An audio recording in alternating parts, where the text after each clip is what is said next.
Hey everybody, good afternoon. Welcome to the studio. Let's see if we can get the face cam going here. There we are, there we are. Ooh, we got so much going on here. Welcome to the cat stream. Welcome to the cat and pottery stream. Hey Kevin. Symphony, hey, good afternoon. And Upsetting Hippo, welcome back. So we are doing something new today, and Daniel will be able to explain it much better than me.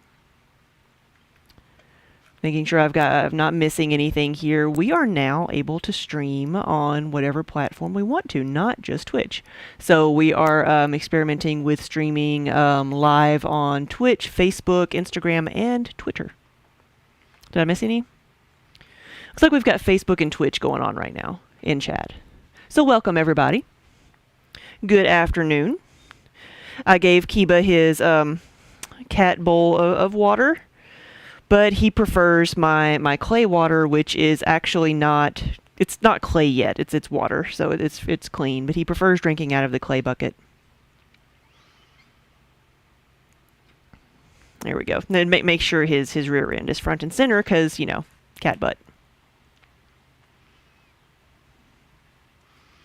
Oh, Hippo, it's been a while since you've watched because I'm always on in the morning and then late in the afternoon when you have stuff going on. Oh, gotcha. Hey, Smetty. Good afternoon. Thank you. Yeah, I'm just getting started, and I do actually need to take my bat off the wheel here because I was going to make some pie plates. And I may need to make a little bit of room over here.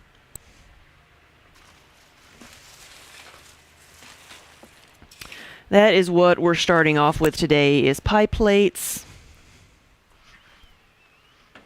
And then I'll move on to some other types of bakeware that I do.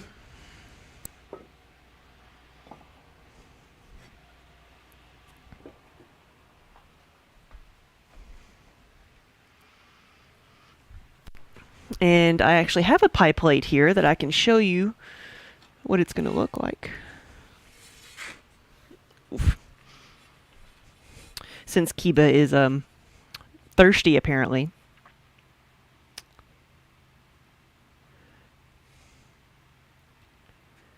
Kevin, you got one of our Wheel of Time mugs at Gen Con. Yes, that was the very first place anybody could have bought one of those. They are brand new. But this is one of the pie plates. It's got some like chunky bits of clay in it, but this is what the pie plates look like. It's a little bit bigger than what this one is a little bit bigger than what the final product will be, because this one hasn't been glazed yet, so it'll shrink about a ½ inch, but the pie plates will be around 9 inches wide when they're done. There we go. There's Kiba. Kiba is our supervisor. He has been under the kiln because the kiln's a little bit warm today. That's where he's been snoozing. Here we go.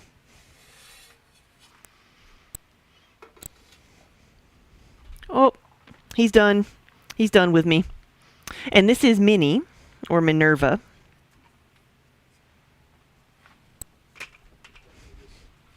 She is also supervising as hard as she can. I'll get rid of some of this. This is the underside of the bat that I normally use. We'll put it back up here for the smaller things, but for right now I need the entirety of my wheel head. So here we go.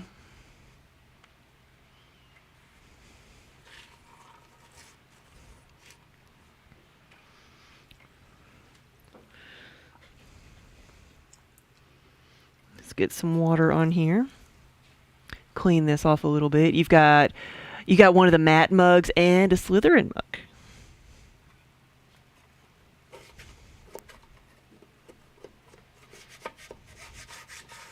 So did you get the blood and bloody ashes, or did you get the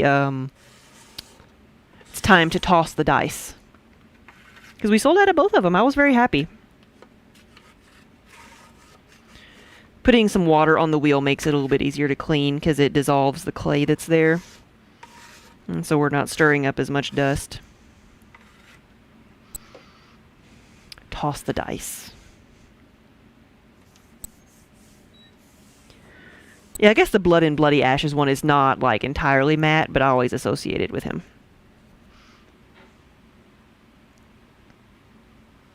Emerald Fox, good morning.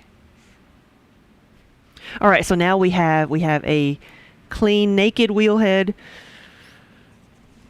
So this is what it looks like, and the wheelhead has like these two pins on it.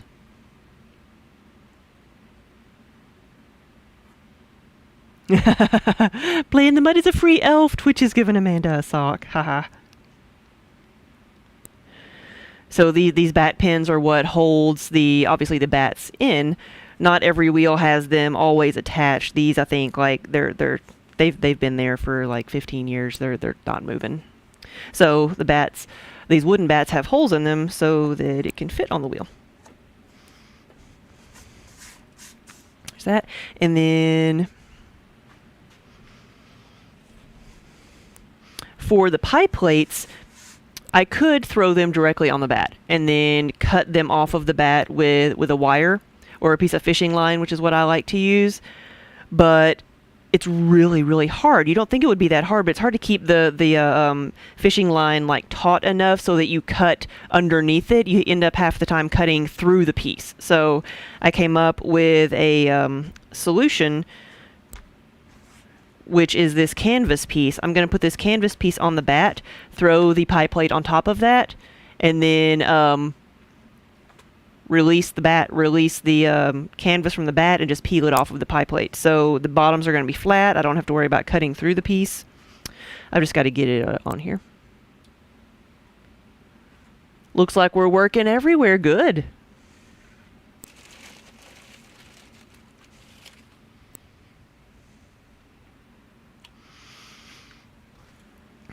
I need a little bit of slip.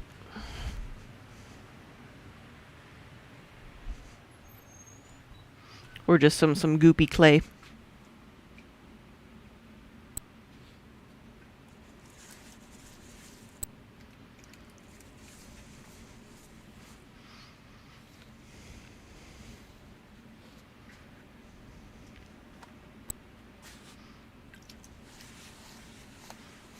Now this one had a little bit of a few chunks on it, so I'm just going to smooth that out.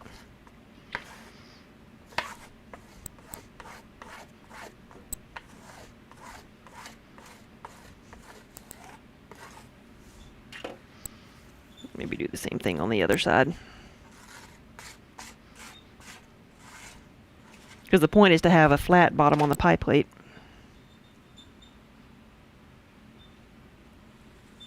Ooh, if I laid lace on the canvas, would it leave a lace pattern on the bottom?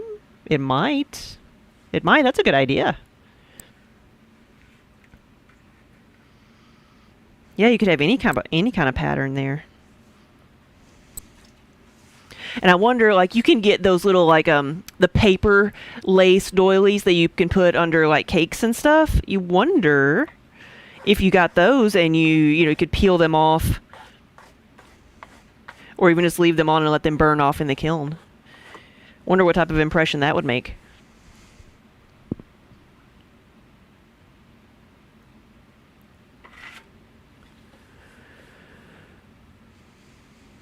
Hey, Doug. You love your mugs. I love hearing that. You just used your one ring mug today. Yes. Need to make some more of those.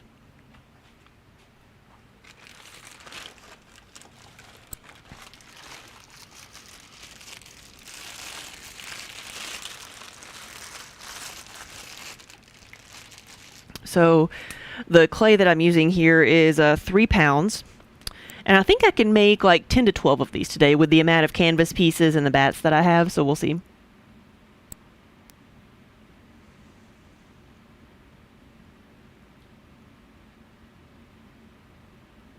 So this is 3 pounds of clay, and the first step of throwing clay on the wheel is to place the clay firmly on the wheel. So that's what we're going to do. Minnie did not move at all. Did not move at all. And then I'm centering this. I'm compressing it down because still I want to make sure it's stuck, you know. It's very important. And then to center it, we're bringing it up into a cone. and then flattening it back out again. And then, yeah, I've got a ruler over here. We are going to open this up and make it into a pie plate.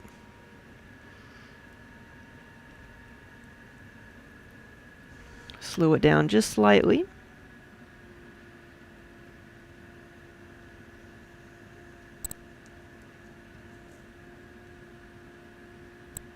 There we go.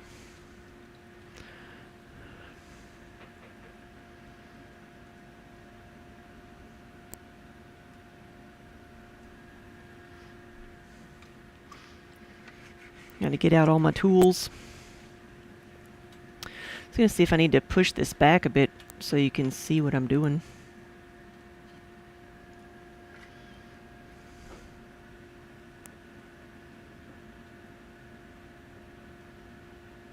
Sometimes I like to keep the throwing lines, but with something like this that's going to be used for cooking and stuff, I want to minimize the texture on the inside.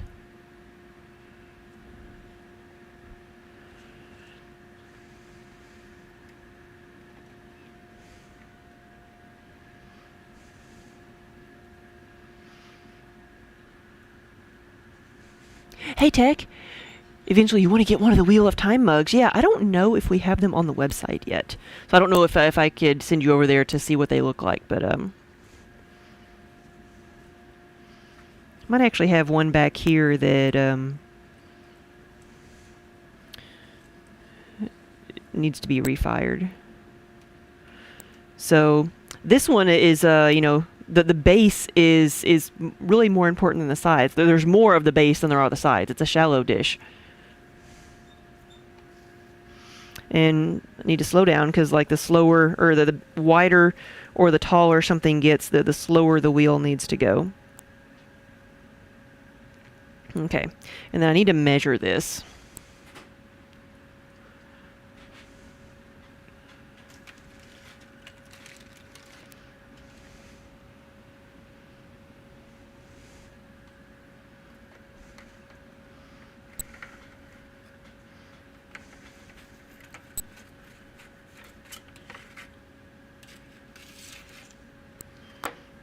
So I need to measure this to 10 inches wide. Oh, need to be careful.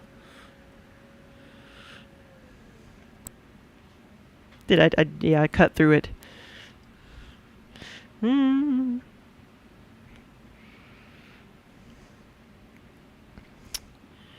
going to play with it. I'm going to play with it and see.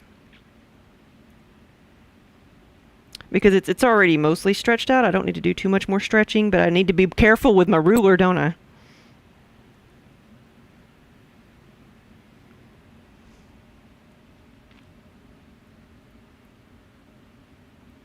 Alright, let's just smooth that out a bit.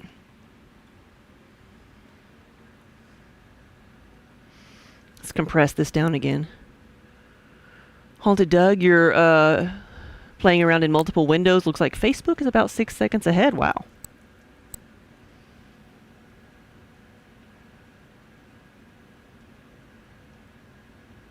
Here we go. See, it's not that bad. Some things can be fixed.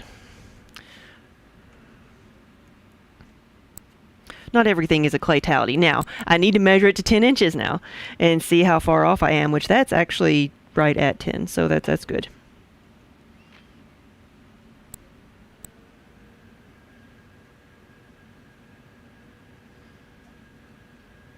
I want to give it a little bit of a lip here because it's a pie plate, and pie plates, the lip and like fluted edge on a pie plate are very iconic, and whether you ever use the little fluted edge or not to shape your crust, it's when you see that, you're like, oh, I know what that is. That is a baking dish. And so that's one of the reasons I use that decoration. You can always order one with just like a flat rim like this. But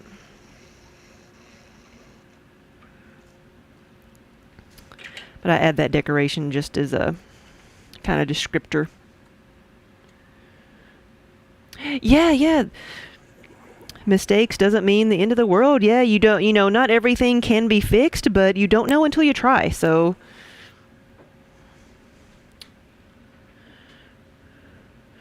don't sell yourself short. If you always think that you can't do something, then you're, never going to try it.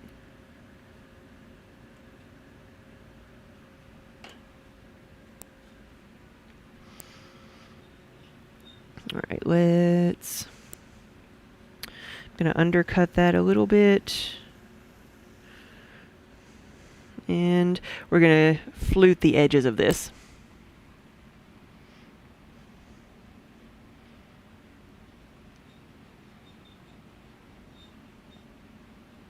And I'm just eyeballing this. It's nothing fancy.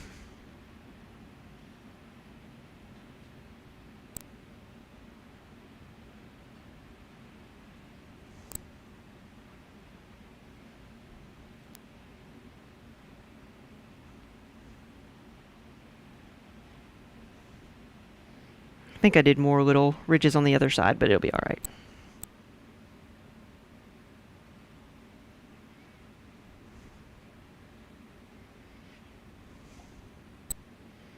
See which side looks better.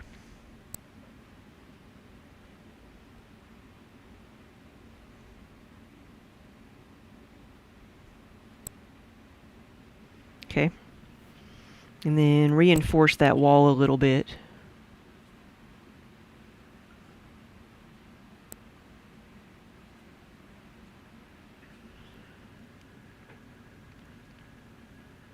Here we go. Ooh, big mini stretch. Now I'm not going to be cutting underneath the pot, but I will run the fishing line underneath the canvas that I've got here, just so that it will release a little bit easier. So we'll peel this up. Because just trying to peel it up will just warp everything right now. Because it is super soft. That's why you throw on a bat, because it's really, really hard to try to get this thing off the wheel without a little bit of support until it dries. So go underneath there. Now what I can do, and what I might do if I have some flat level spaces, is I can take the canvas and slide it off the bat and use the bat again. May have to clear a few things out. Have to step behind the veil here.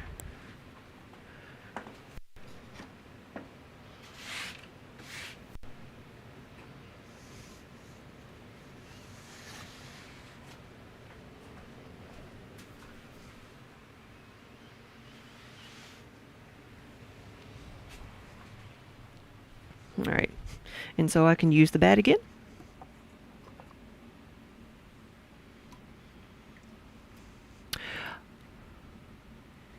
The clicking is back. That's odd. So far, I'm reading chat. I'm only seeing Twitch and Facebook. So if that's what I'm supposed to see, then that's what I'm seeing.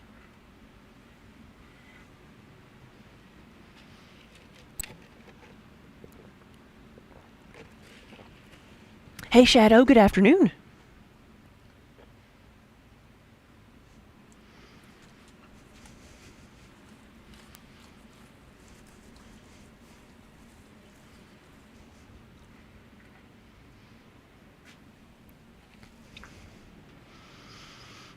We are doing some more pie plates today because I have over 60 to make. So I might be doing pie plates for the next week or so, starting off every day making a dozen or so pie plates. Why not? Everybody likes pie. If you had 60 pie plates, what would you put in it? What would you put in the pie plates? Can you name 60 different types of pie? This is a challenge. Can you name 60 different types of pie?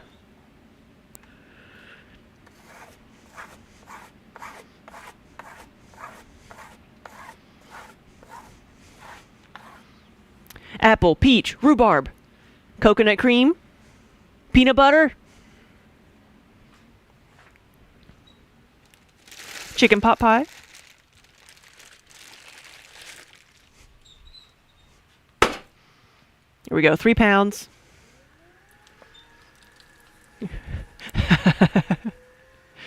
You can't name 60, but if I name them, you'll eat them all. Yes. Steak and kidney. Okay, what is this? Tourtiere. Explain this one. This is one I haven't heard of. What is it? Yeah. Wonder hamster. Mine. I've also made bread pudding in my pie plate. New pie. Oh, it's a meat pie from Quebec. Ooh.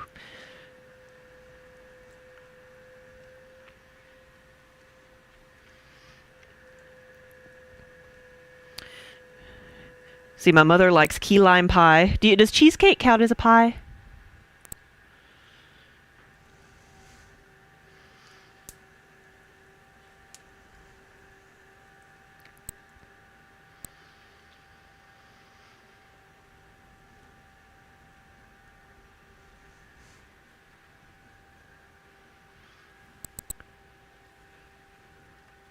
You just use your pie plates to eat out of, especially if you have something with lots of sauces like a curry or rice and chili. Yes, they work really good for like a big salad too, or like you say, just for like pasta or things that are, kind of get away from you on a plate.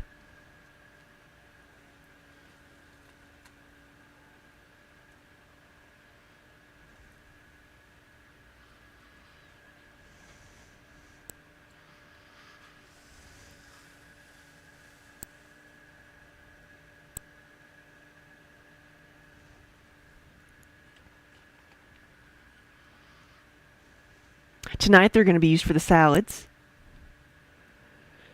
Let's be careful and not cut through the sides. I'm actually guessing pretty good here. This is 10-inch walls. Let's flatten this out a bit.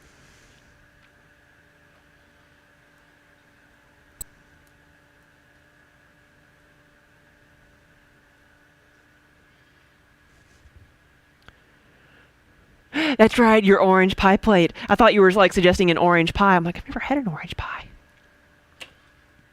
Pumpkin pie? Nobody said pumpkin pie. We're approaching pumpkin pie season.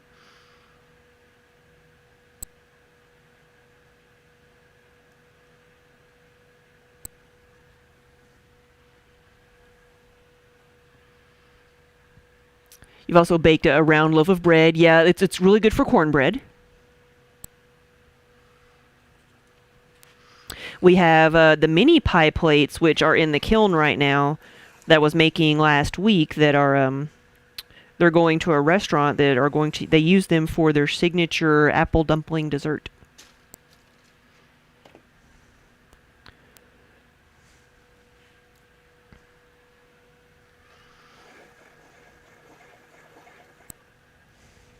Okay. Now for the frills.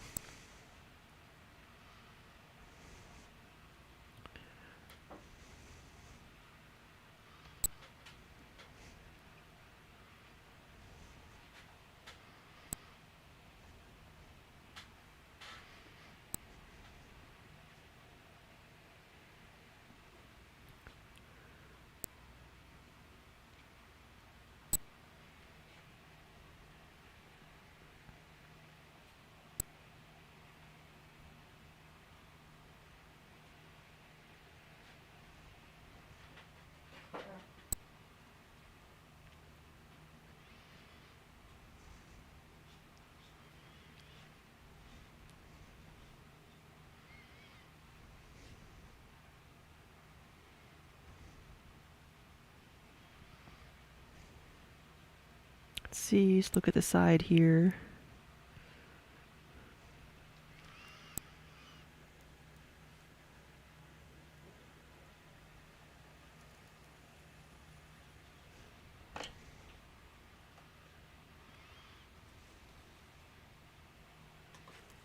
We have 2 pie plates.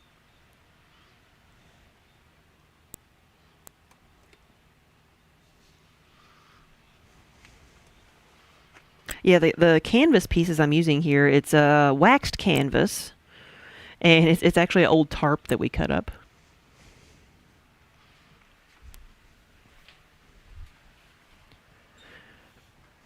But it's just a little bit sturdier than just a piece of fabric, regular piece of fabric.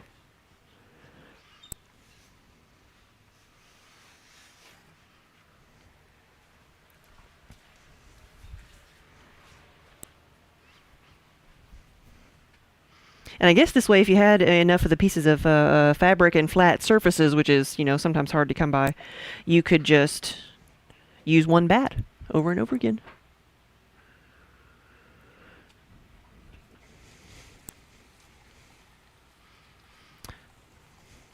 Yeah, we've barely even gone into the different types of meat pies, savory pies versus sweet pies.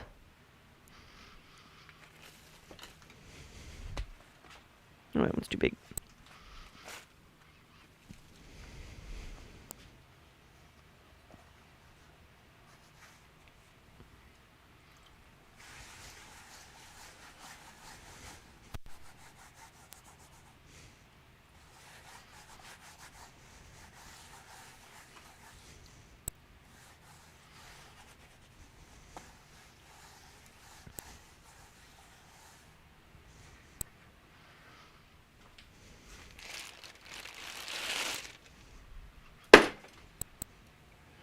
Like I said, we'll do about like 10 to 12 of these, depending on how many pieces of canvas and bats that I have here.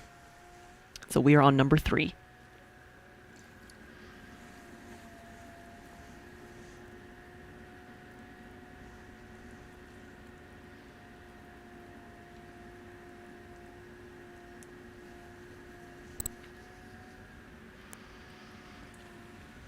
Pizza pies. Oh, a whole nother category.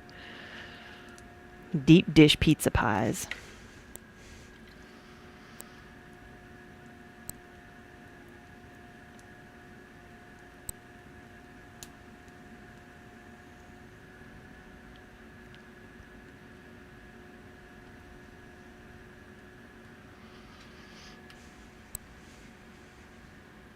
That was my father's suggestion for the like the big round casserole, oval casserole dish I did. Like, that's a whole lot of cheese.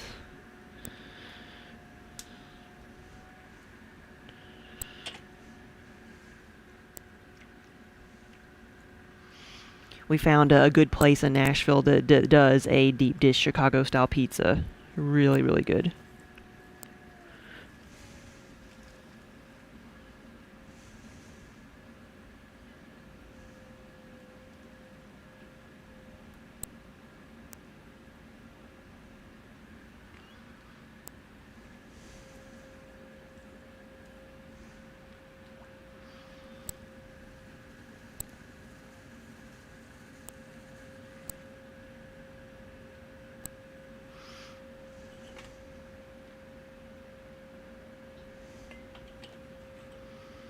All right, we're doing good.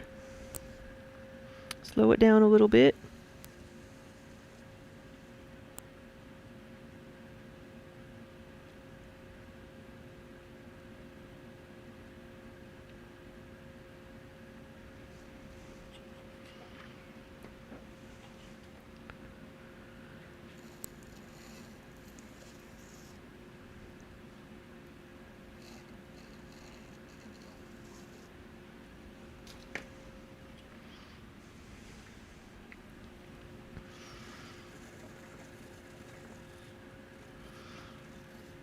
I know here we are the day that we're starting on like a low carb diet, and we're talking about pizzas and pies and stuff. Keto diet.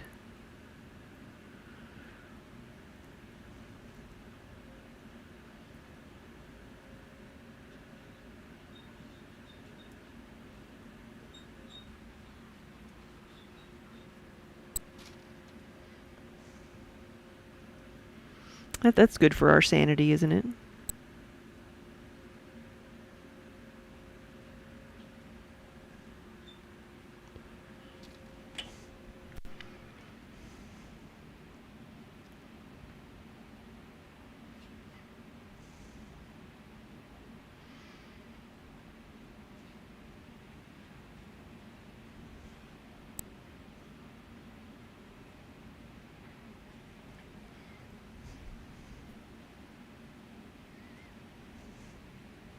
Frilly edges.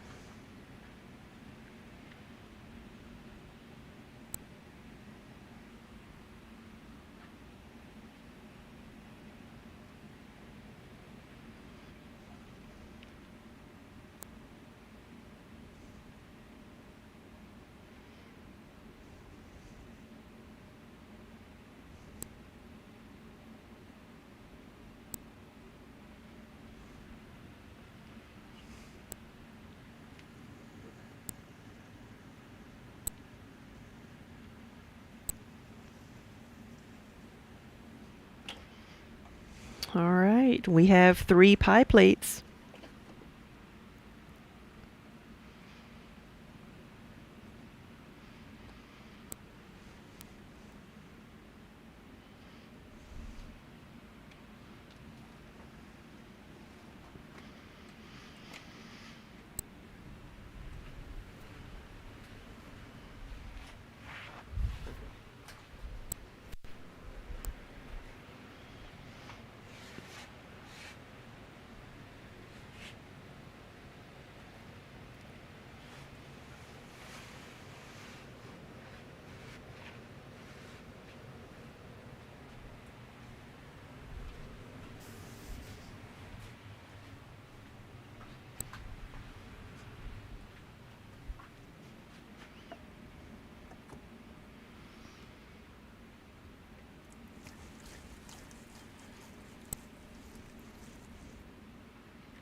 So this is also the way that I make the like get dinner plates and things like that. Anything that has like a wide flat base usually gets a piece of canvas underneath of it.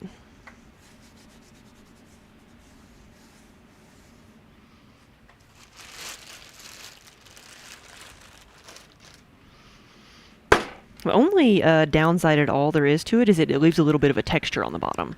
But like we were talking about earlier, what would it look like if I actually put a like a texture down there, a texture mat underneath it? The possibilities are endless then.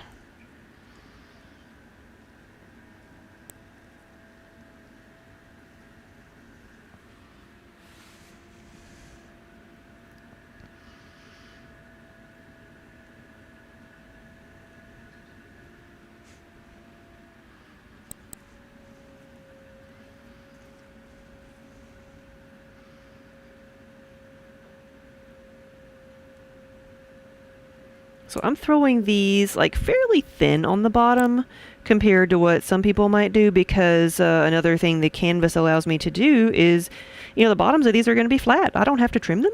And so I can throw them thin enough so that they don't need trimming. I don't have to worry about trying to level them off or remove any extra clay.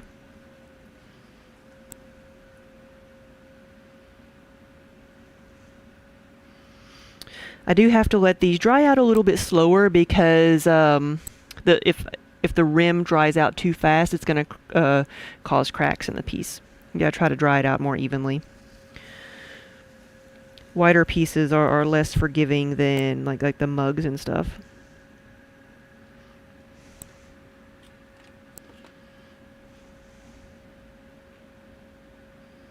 Okay, this one can be a little bit wider.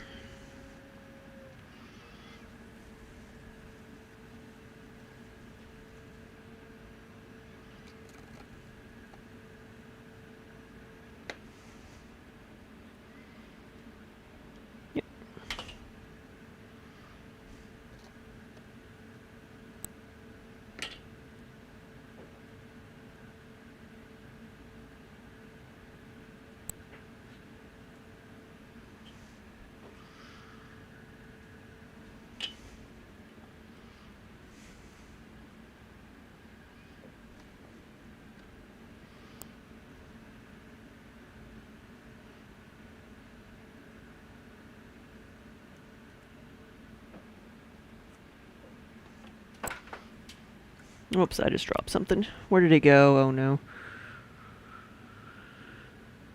My blue rib, it just fell off the side of the wheel, and now I don't know where it is.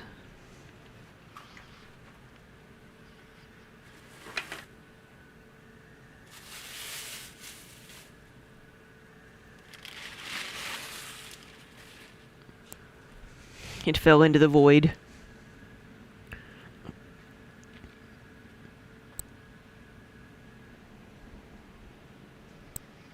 Well, I'll find it. I'll use something else. I've got more than one rib.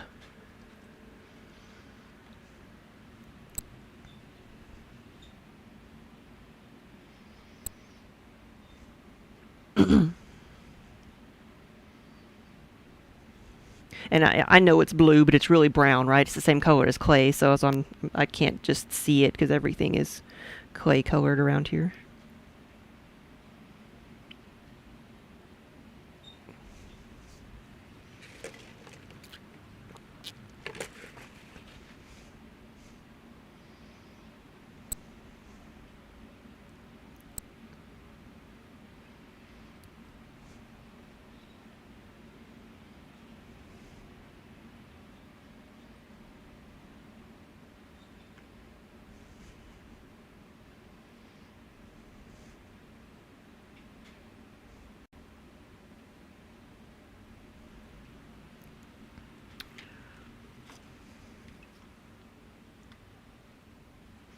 So I'll get out the wooden rib now and then try not to drop it.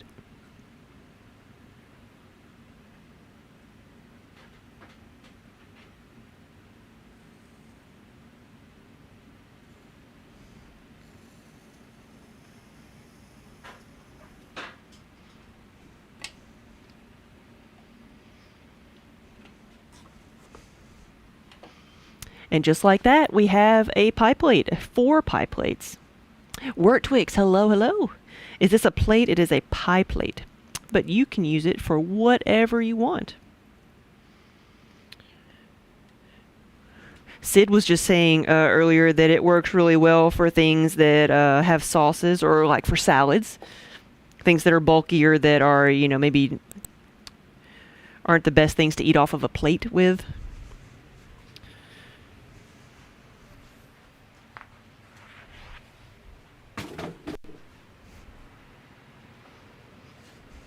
And I know, and they look big right now, and they are big. They're going to be 9 inches wide when they're done. Right now they are closer to 10, which is what I've measured.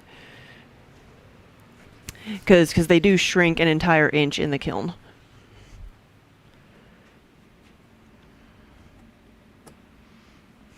Vampire Ice Queen, thank you for the sub. Thank you for the resub. 70 months? Whoa. Good afternoon.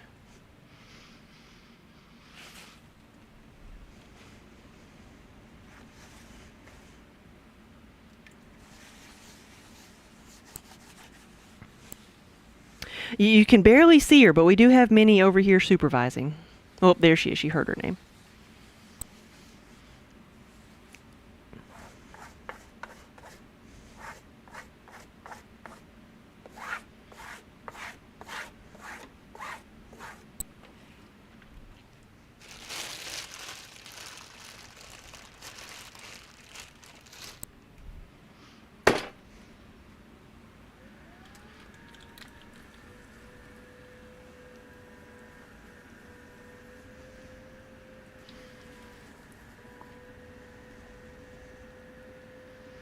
Another type of pie that we didn't talk about was quiches. We did fruit pies, meat pies, pizza pies.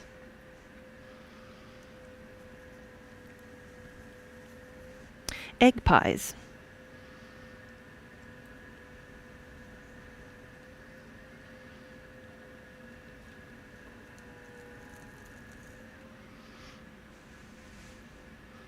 Word, thank you for the follow. Yeah, and good afternoon, everybody. Happy Tuesday. I have to remember what day it is. It's been a odd weekend for us, so it feels like a Monday for me.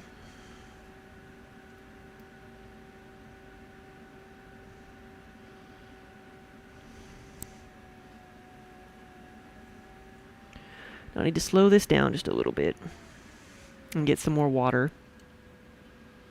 This clay takes less water than others, but the clay can still stick to my hands if I'm not careful.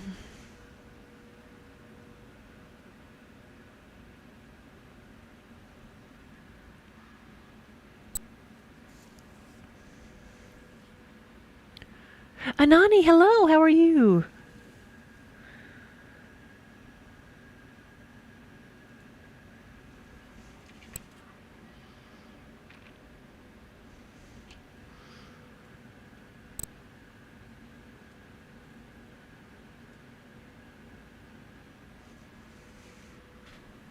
I am doing pretty good.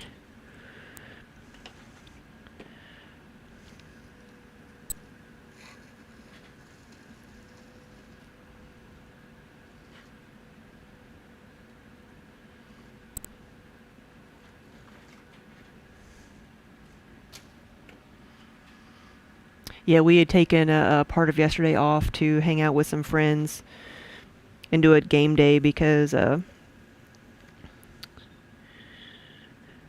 we tend to work more on the weekend, so Monday is the better day to take a little bit of a time off. And so what do? We ended up playing Robo Rally until like 1 in the morning. As you do.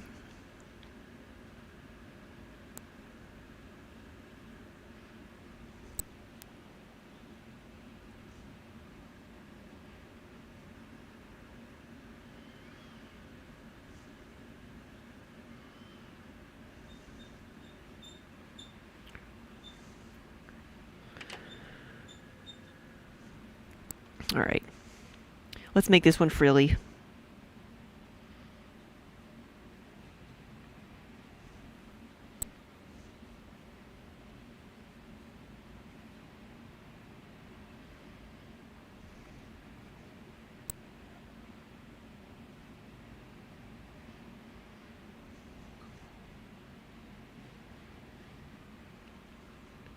Hey, Amanda, how are you doing?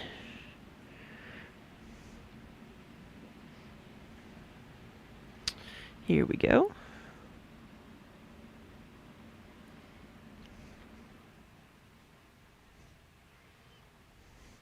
We're making our pie plate frilly.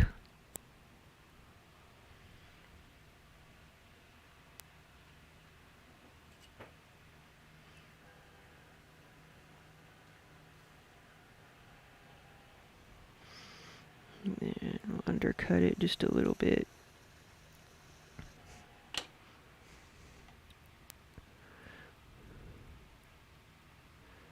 Anani, you put your extensive watching of pottery videos to use recently. You were actually able to throw some pieces. Whoa! So have you been taking classes?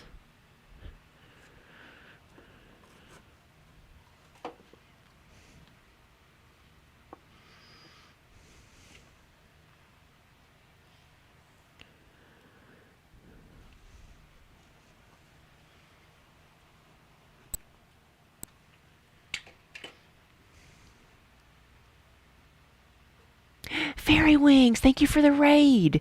Welcome, everybody, and good afternoon. We're working on some pie plates today. I'm going to set this one off. I'm actually going to bring the bat back and like pull the canvas off of the bat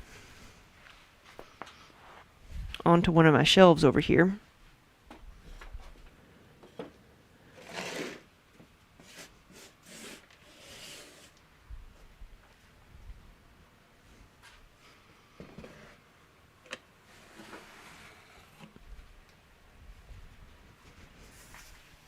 And that is pie plate number 5.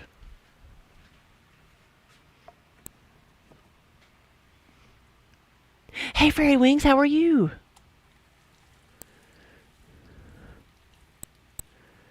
Oh, that was nice. You got to, your group rented the studio for a single class, and you got to make as much as you wanted and keep 3 pieces. Yeah.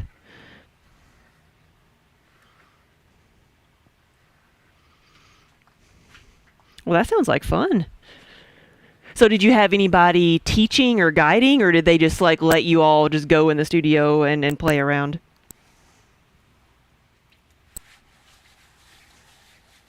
Anani, we do have color samples, and these aren't even all of our color samples, but there's a lot of them here, and they I think there's more. We have the color chart online as well, but there's the entire thing, and I can move the pillow too. But the ones on the bottom are like the solid colors. The 2 tones are up top.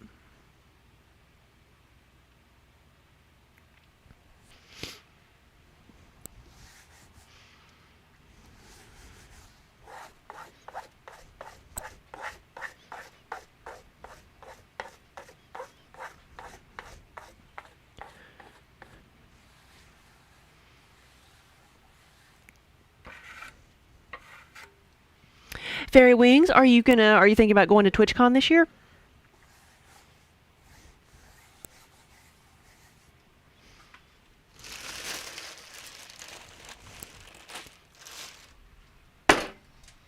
3 pounds. She gave you a brief how to throw pottery examples and then help some people out. It was a lot of fun, yeah. And it was nice to know you can throw pottery when you're not 8 months pregnant, yeah.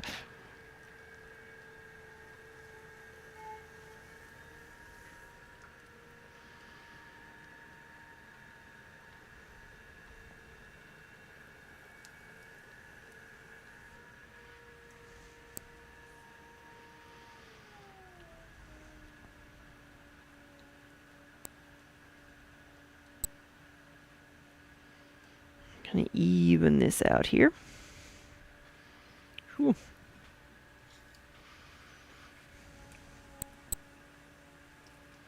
There we go.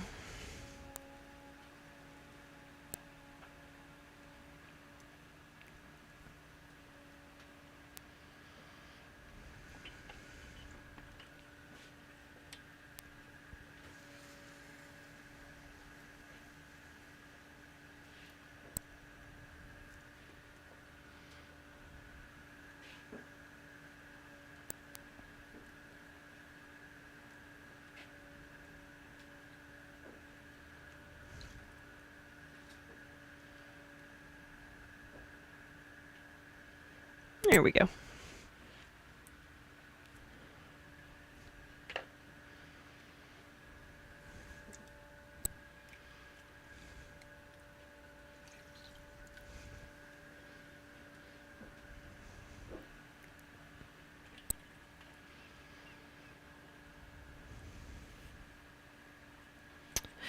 It's the second time I've done that today.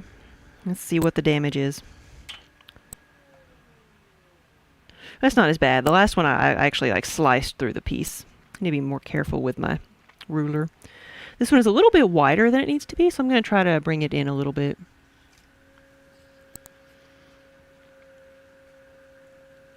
So I'm just doing kind of like a centering motion where I'm putting pressure, downward pressure a little bit. And slow it down because the the wheel itself, the spinning of the wheels with the centrifugal force, actually, it wants this to be a wider pot. It wants it to be a really wide, flat plate. So part of throwing is pushing against that force to make the piece taller or in a different shape.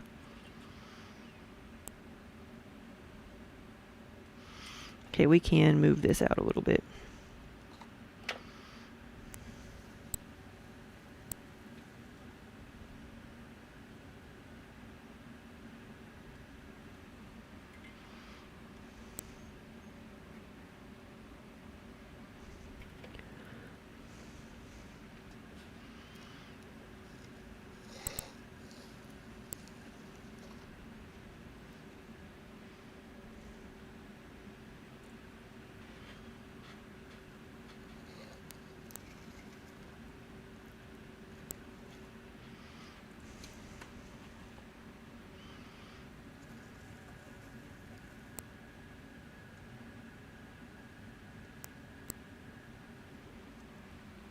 Here we go, much better.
All right, we have 6. We halfway done?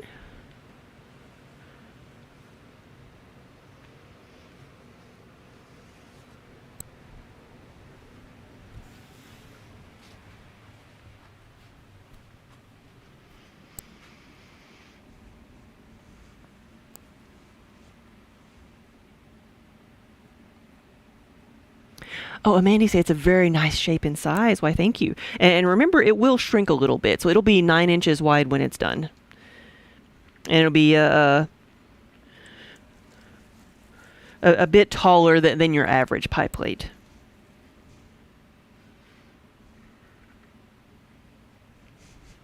Which just means you can make more pie.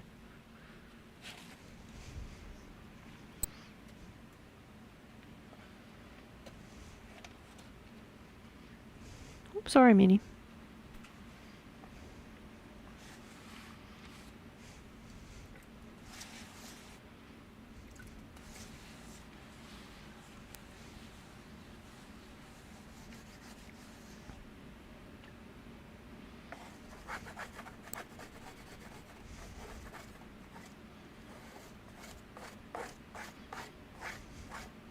And again, what I'm doing here with this piece of canvas is I'm able to throw on the canvas and then just slide it off of the bat and use the bat again.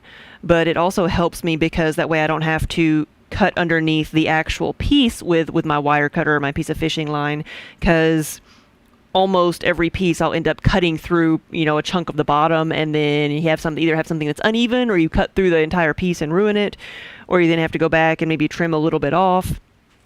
This actually simplifies the process a little bit because I don't have to obviously do that, but I can throw the bases a little bit thinner, not having to trim them, or so I don't have to trim them. And so once I slide this off of here, I'm basically done. I just have to peel the canvas off. Once the piece is just dry enough to flip over, I'll peel the canvas off.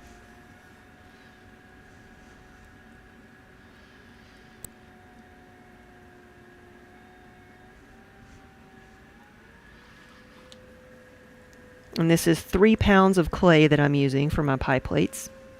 Same thing I use for my dinner plates, because the dinner plates are they're still flat, but they're wider.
There we go. Clueless Evil, hello. It's magical. What sorcery is this? It is earth bending.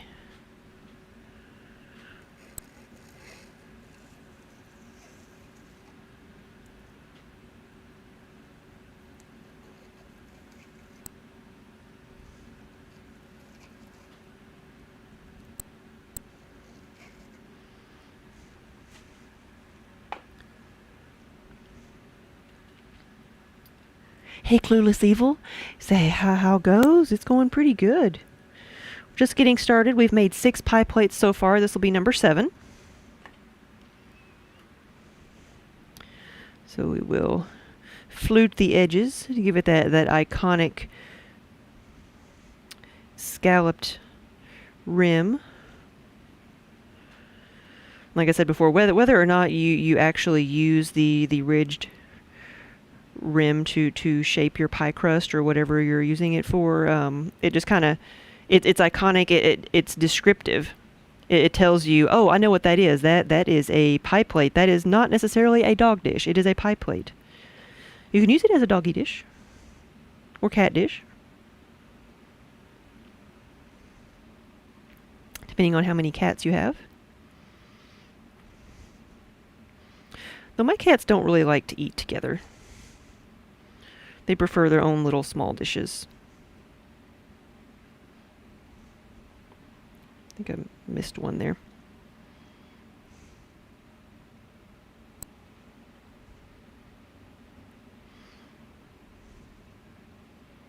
Yeah, there we go.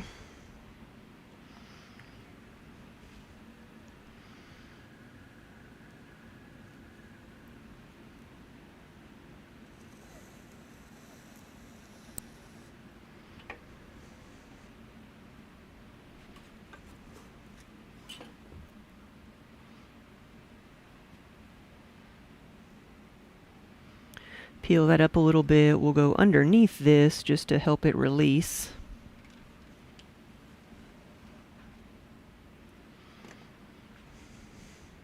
And then I can, when I get to the table, I'll kind of slide this off. Or over here to my shelf.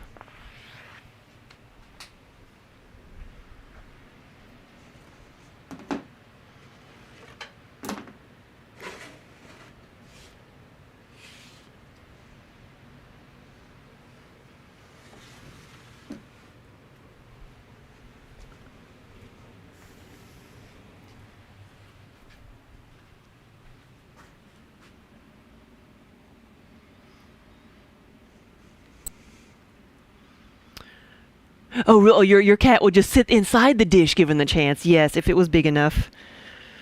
I think it's adorable when kittens do that. Well, one of our cats, though, like she does that with her water bowl. She did, so she would climb into her water bowl when she was a kitten, and then now she still goes and puts her front feet in the water bowl when she drinks. And like, I don't know why. So there's always a mess.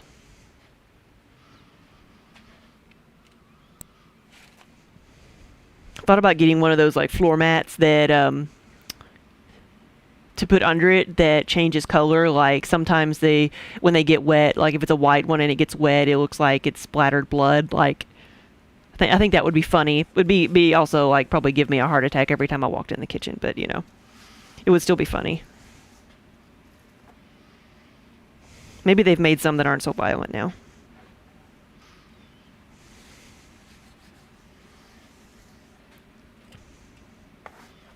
Yeah, when Minnie here had kittens, I think I just splattered water on her. I think I did.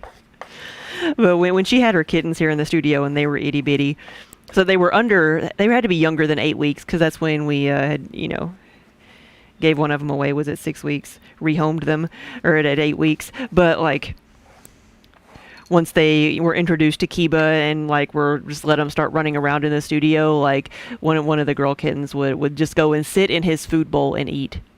And Kiba would let her. He just sat back and wait for her, but she would like climb in the food bowl and eat, and it was adorable.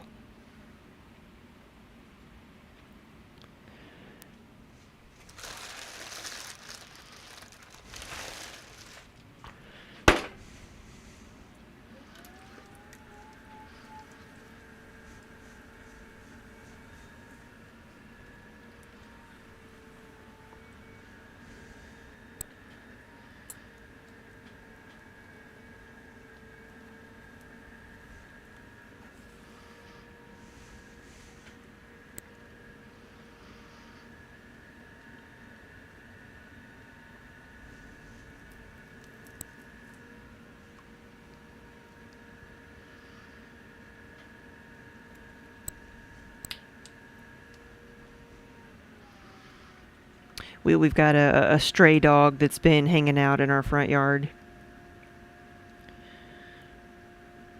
Like just sitting in the driveway, chilling. We were working in the garage like a couple weeks ago, and like noticed that our cats were in the garage, and like didn't want to leave the garage. Which sometimes they do, sometimes they don't. But it was unusual that they were like that they were skittish. They didn't know why. And then I left to go get something, and here's this dog sitting in our front driveway. And I'm like, oh, that's why the cats are in the garage. She won't come. She won't really come near us. She doesn't want to be petted. She's very skittish, but she'll eat if you put food out. So we've been feeding her, and everybody else in the neighborhood has been feeding this dog. So she's found a good group of suckers.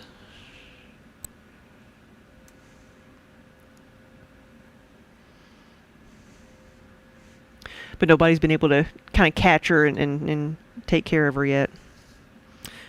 But she's not being destructive or anything.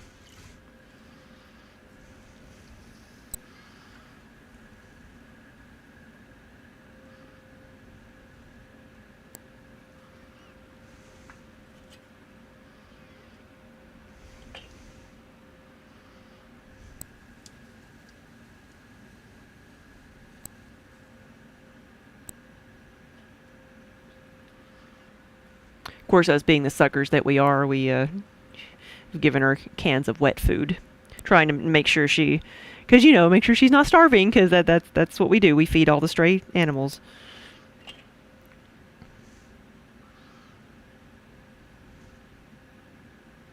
And so for the last couple of days, she's been there when we get up in the morning. Like the last thing we need is a dog. With 8 cats, the last thing we need is a dog.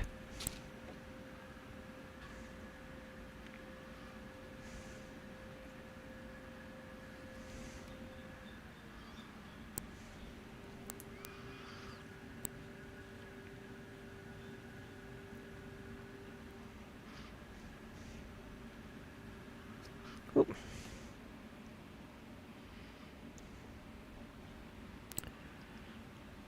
Yeah, it's good to hear folks are helping her out, yeah.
It takes a community to raise a canine. Sometimes I'm sure it takes a community to feed a canine. We're so used to cats, I forget how much more a dog can eat or needs to eat.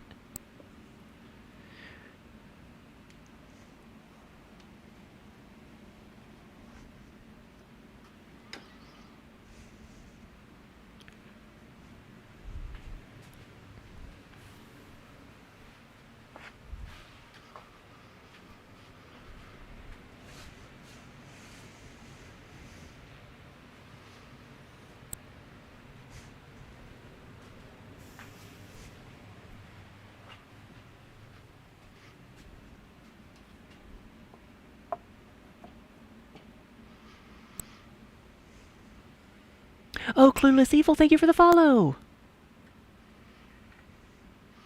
And for anybody just joining us, we are actually streaming on multiple platforms today. I am a partnered streamer on Twitch, and for the past 7 years, since I guess Twitch has been around,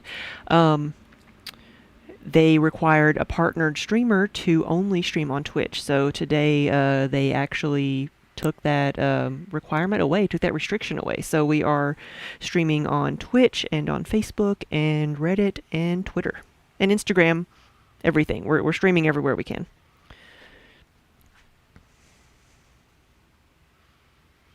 So if you're joining us on one of our new platforms, welcome to the studio.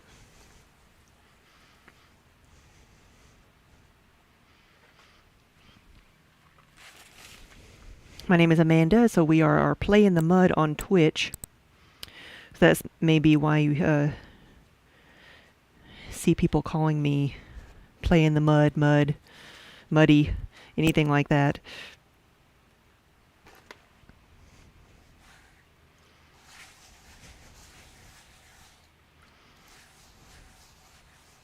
But we've been streaming in the studio here for nearly 7 years. Oh, Nani, the Facebook notification is why you showed up. Well, thank you.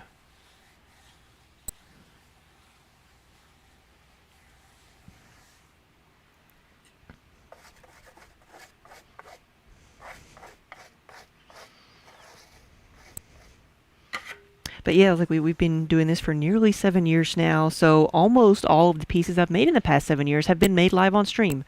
So we just stream whatever I happen to be doing in the studio today, whether it's throwing or glazing or, cleaning pots for a bisque or putting some mugs together, whatever. And there are usually cats around. Like you can kind of tell that Minnie's a cat right now. She's more of just a ball of fluff over here.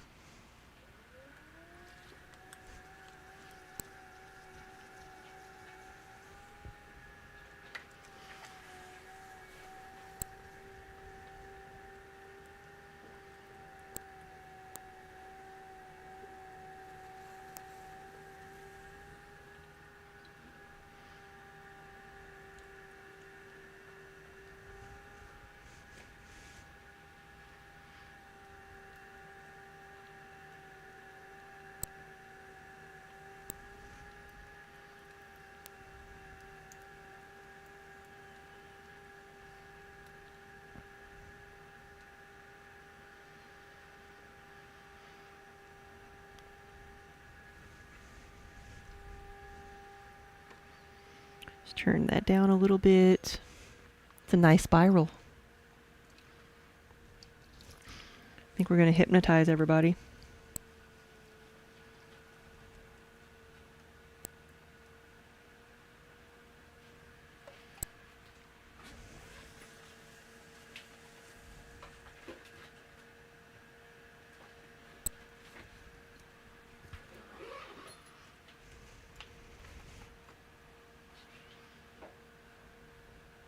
Okay, that one could actually be a little bit wider.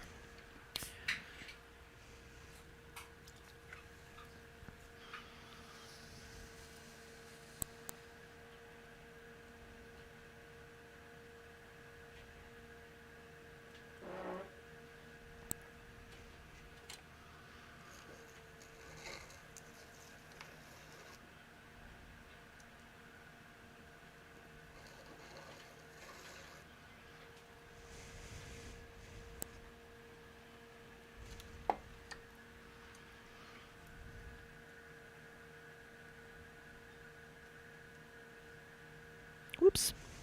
We're collapsing.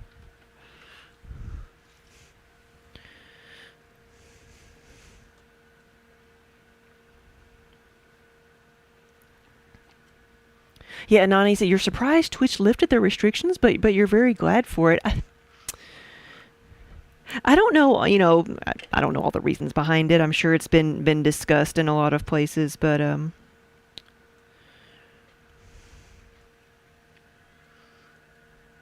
I'm not really sure they have a great deal of competition right now, and that may have been one reason to say, yeah, it's not real, a reason to have that restriction anymore.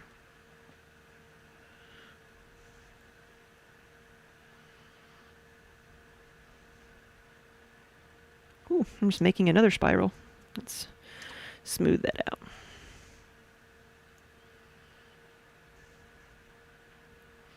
Much better.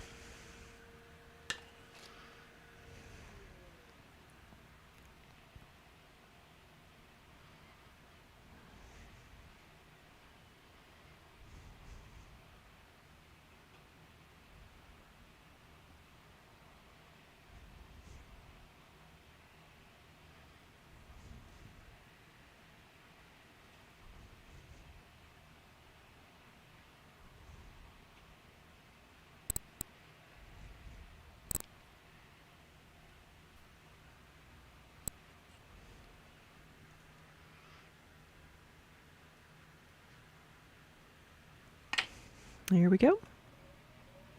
Is this number 7 or 8? Do y'all remember?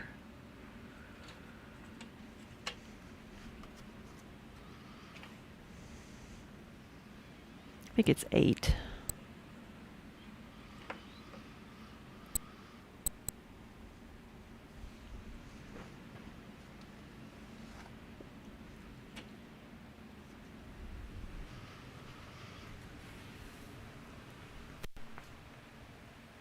It is actually 9. I was wrong.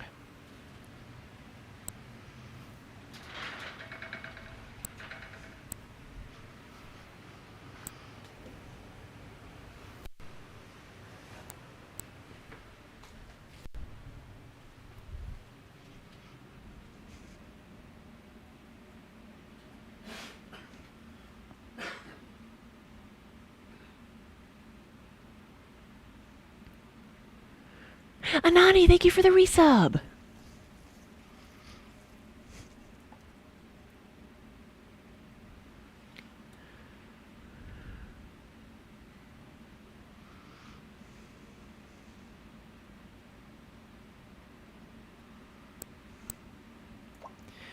Clueless Evil. Yeah, you think they would have had to like at least remove some of the restrictions at some point?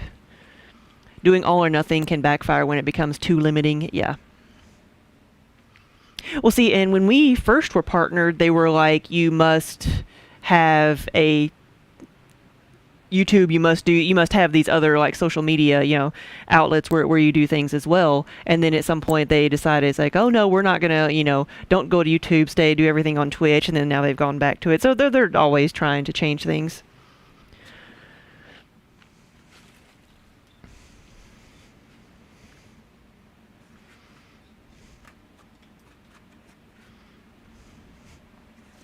Always trying to see what works best.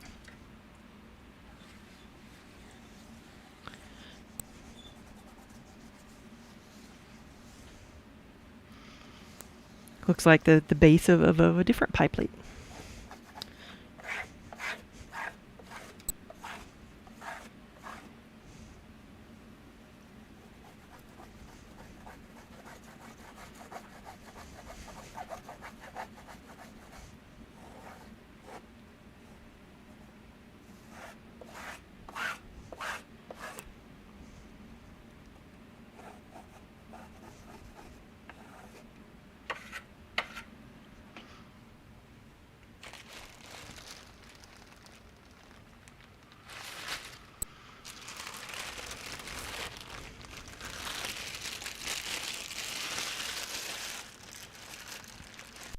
All right.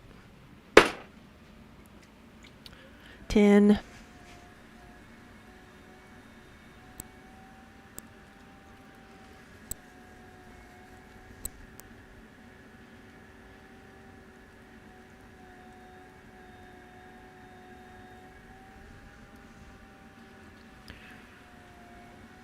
The ebb and flow of the digital era, yes.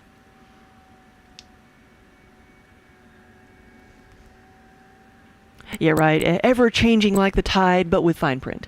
Yeah.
Let's make it frilly.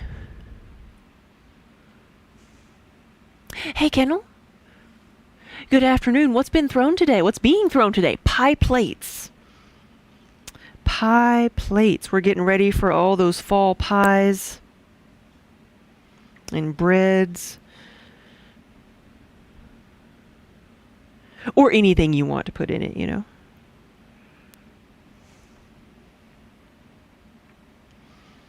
Just putting the decoration around the edge, the scalloped edge, little frilly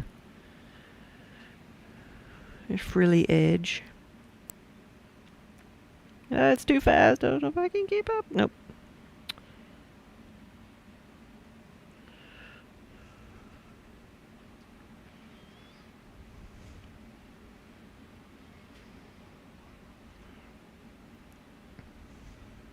Here we go.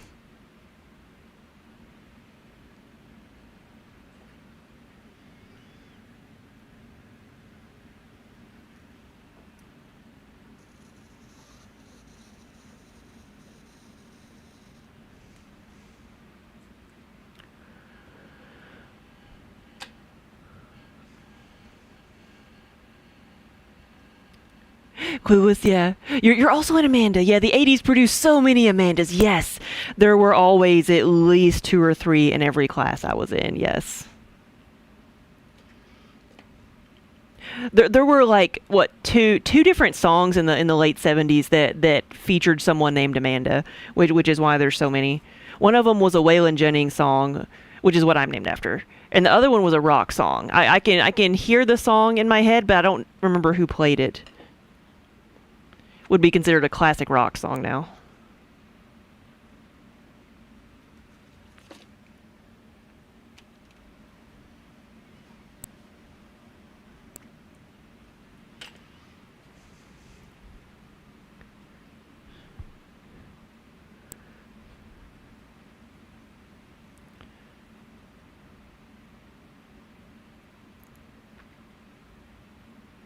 There we go, Kennel. There's one way to make pie plates dark and scary.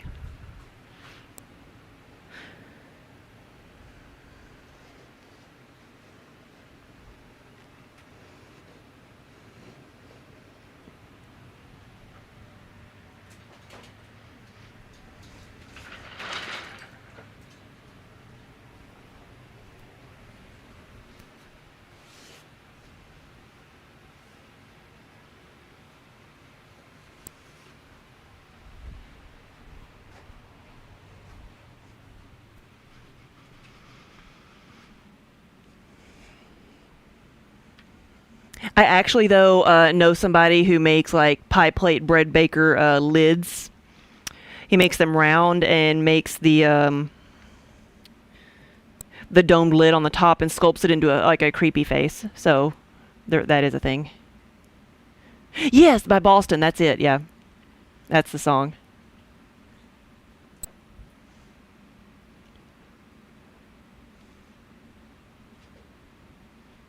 You know what? I don't even know if I would recognize the song if I heard it, but I know it's a Waylon Jennings song.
Kennel, where are you going to be? Are you going to be? Is that in Indianapolis?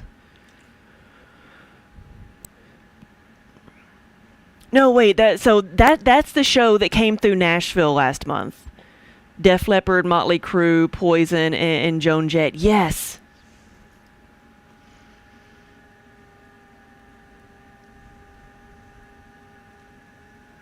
Some of them were really good, and some of them like probably shouldn't have come out.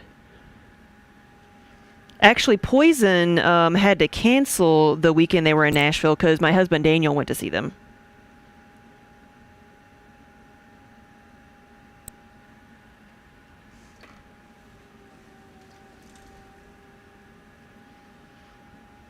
I don't know if Daniel's listening. He could give you his opinion. Oh, it's in Washington State. Okay. There was something that Daniel was said was in Indianapolis next week or week after.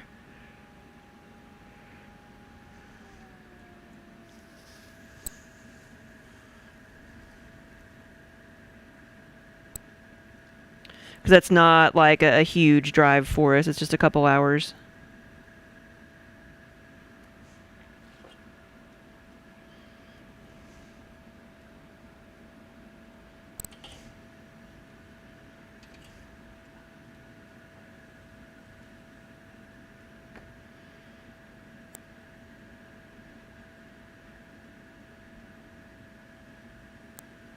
We are flattening out here. That is not the shape that I wanted. And that's why I have to slow this down. That's what happens.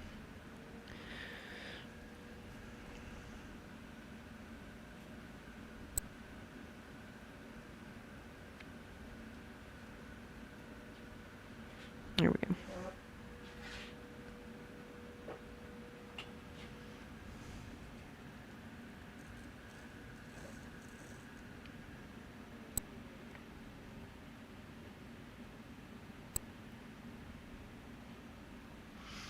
That's much better.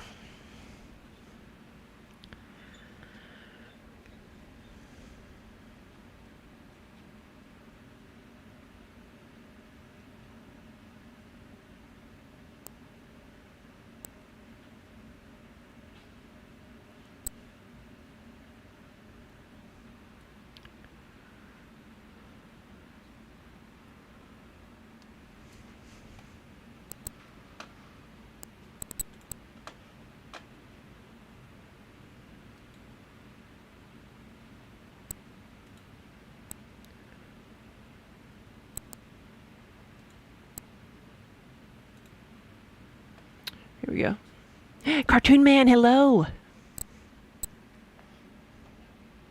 Sorry, I just had to get rid of the bot there.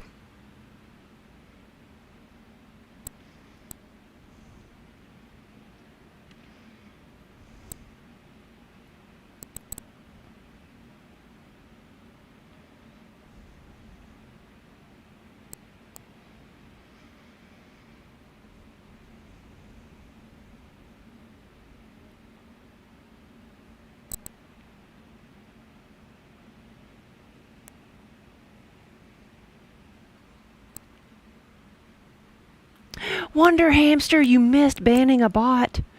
You did. So, Wonder Hamster, give us your opinion on the Def Leppard, Motley Crue, Poison, and Joan Jett concert, even though you didn't get to see Poison because they had to cancel.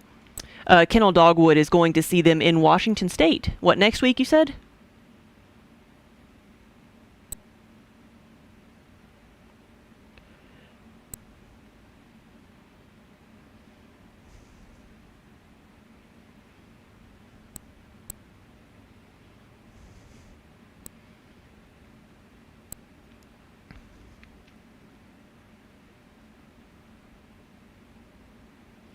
Here we go.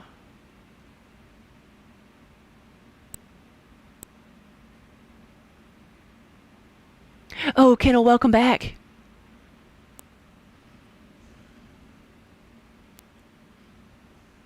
Well, we will have no more ads for an hour.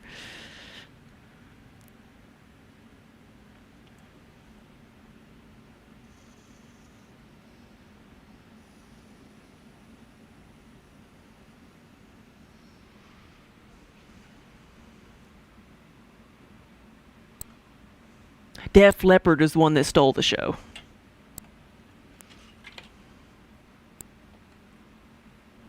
Yeah, next Wednesday, all your favorite artists.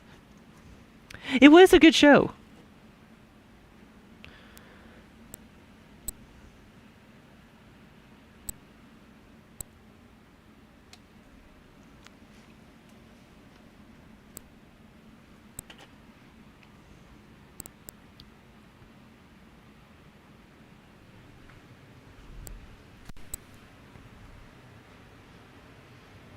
Let's see where I can put these.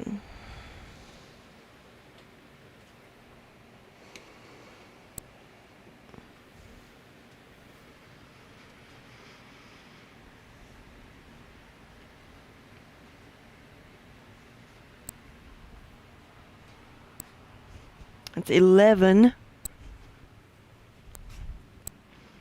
But I'm not sure if I have any more pieces of canvas.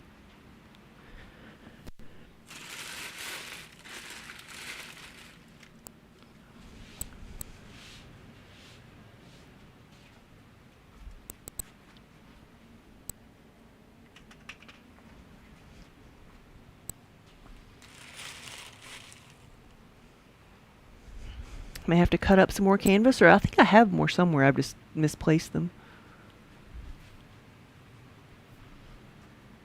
Or used them for something else.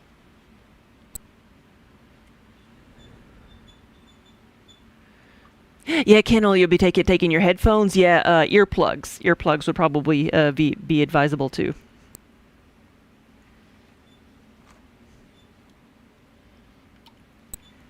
So what next? We did 11 of them.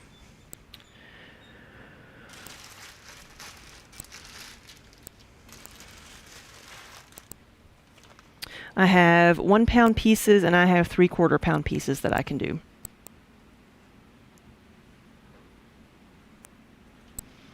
I think I'll put my other bat back on here.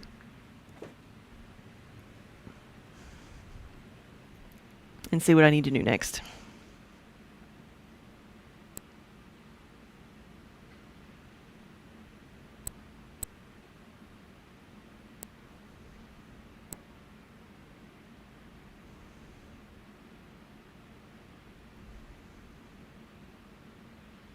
Could do some 10-ounce mugs. We could do those. And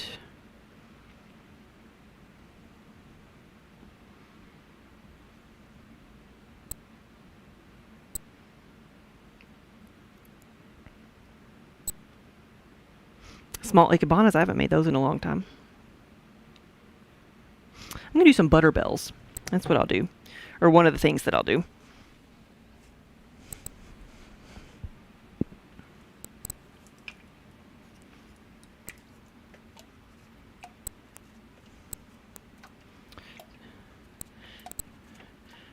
Clean off some of the scraps on here.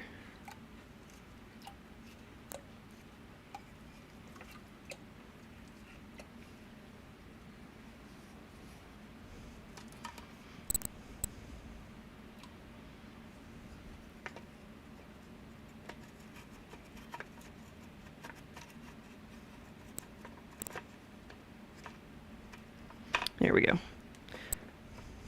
This one is a bit more secure, I think, once you get it on there.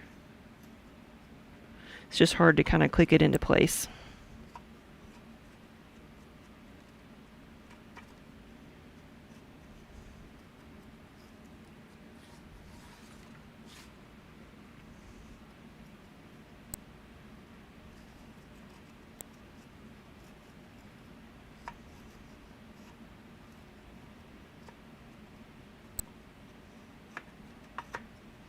There we go. Bad Face, thank you for the raid. Yeah, good afternoon, everybody. So you've seen me make some pie plates. Those were 3 pounds of clay. Now I'm going to move on to some of the smaller pieces that I make. And because the majority of what I make is smaller in size,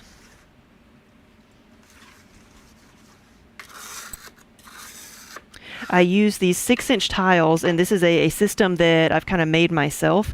I took the plastic bat, cut a 6-inch hole in it, and then I used the 6-inch tiles to move the pieces around as bats, so they don't take up as much space. And the tiles, they don't warp, so I don't have to worry about trying to flatten them out or them, not, or things not being level.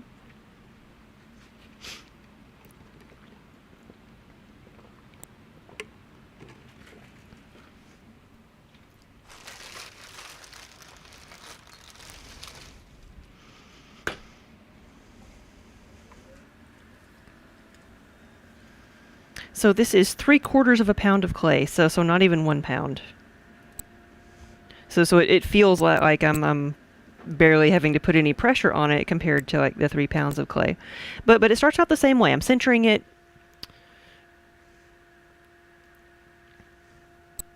Minnie moved. Did you miss it? So a butter keeper is a little 2-piece pot, a base and a lid, that lets you keep your butter out on the table for about a month without it going bad. It's a small miniature butter crock. It's how butter was kept, safe and usable before refrigeration. Bad face. Oh, thank you. Say, this was so satisfying and mesmerizing to watch. Thank you. How was your stream? What were you working on?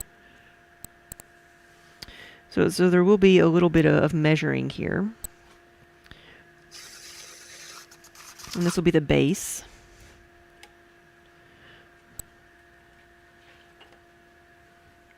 Yeah, that's what people tell me a lot, is that it is very mesmerizing to watch, very relaxing, and it's very relaxing to do as well.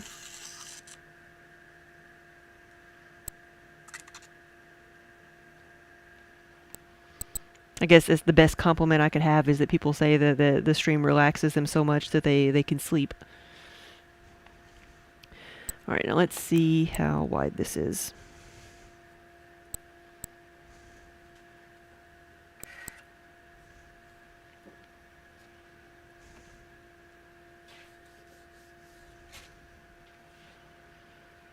The inside dimensions is just a tad bit wider than 4, so that's what I'm going to go for.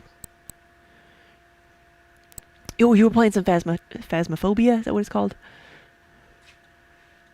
Oh, you've been traveling all day. And then the height is like right there at the rim of the wheel. So that's what I'll use to measure it with. Cameras can come in very handy sometimes. Greyfoot, you call them a butterbell. Yes, that's another word, another term that I've heard for them. Butterbells, butter crocks, French butter keeper. And so they have a lid and a base, and the base will hold water. The lid will, I'll make that in a minute, and it'll hold your butter. When you put the lid on top of here, the lid will be submerged into the water, and the water creates a seal, or a water seal, so that air can't get to it, bacteria can't get to it to make it mold or whatnot. It's the same thing that I've made for fermentation crocks. Oh, you put a water, kind of like a gallery, a trough on the rim, so that the lid sits in a trough of water, so that makes it airtight. Yeah, just like a pickling crock. Yeah, and I had I've only made like pickling crocks within the last couple of years. I had someone come in and custom order it was like a 10-liter. 10 quart, 10 liters, about the same thing, fermentation crock, and it was massive. I had to make it in like 2 or 3 different pieces, and it ended up being 14 liters, because I just kind of had to guess when I was making it.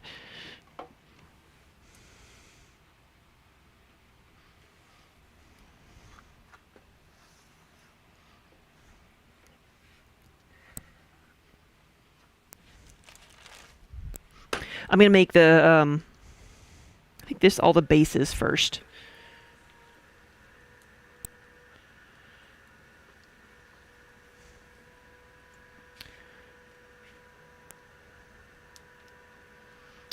Oh, thank you, Bad Face. Yeah, it was you've actually been watching for 5 years. Whoa, yeah. Well, it's sometimes hard to believe we've been streaming for almost 7 now.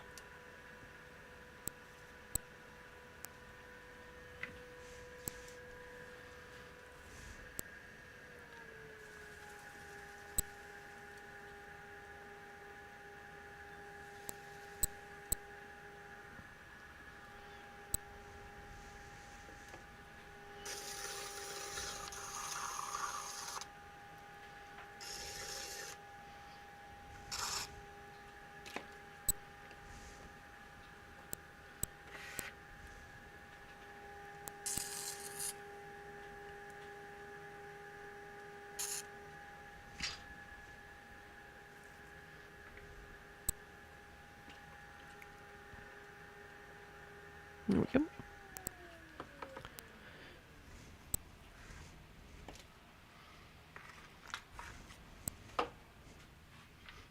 They're so fast.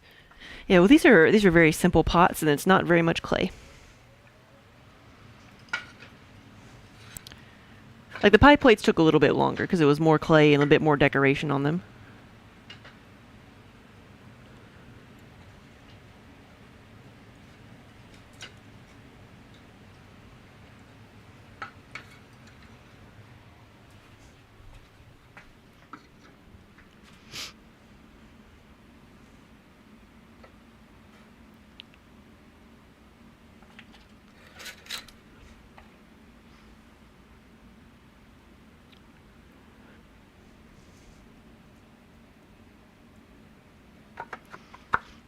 Time is going faster than my wheel. Yes, I wish the wheel would go faster than time. The time-traveling pottery wheel.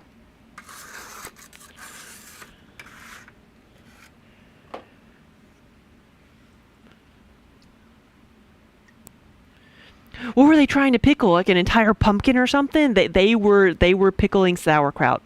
That's what they said they were using it for. They do several different types of sauerkraut. So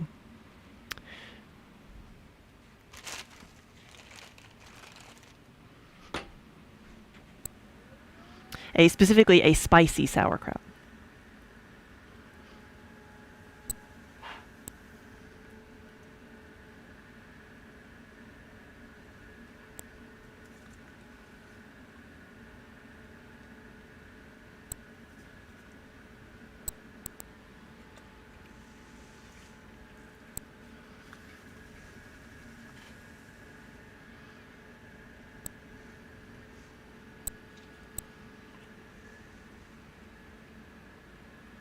The wheel weaves as the wheel wills, yes.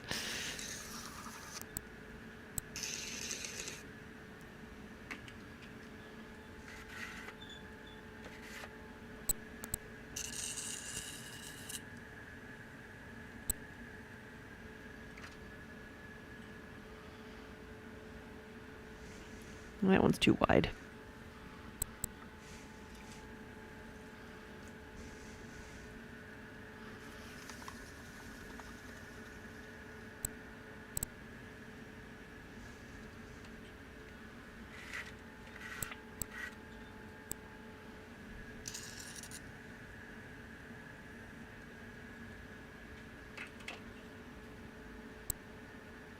Still too wide.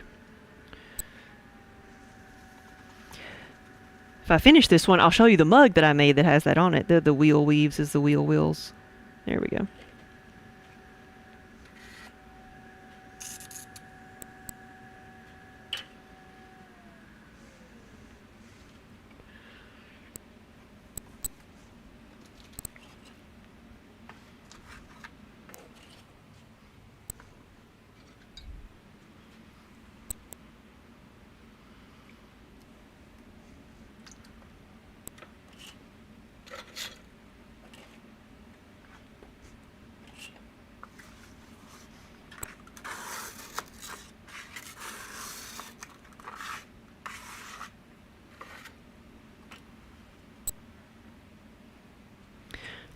Let's see, is it still back here?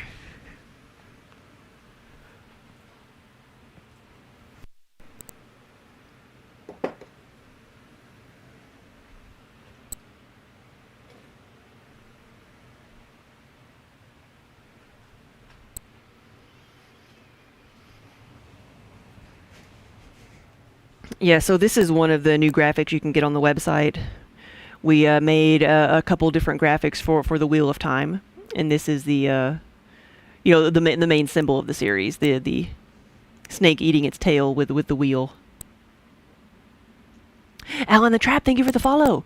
But then you have the flame of the Aes Sedai, and you have the fang of the Ashaman, or of Sidene. I forget what they actually call it.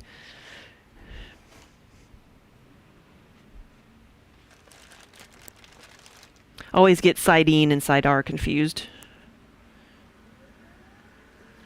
Now you want one. Yeah, I'd been wanting to do like Wheel of Time themed things for a long time, but I didn't know if they would have like they would sell really well, because as big of a fan as I am of the book, hardly anybody that I know like knows what it is.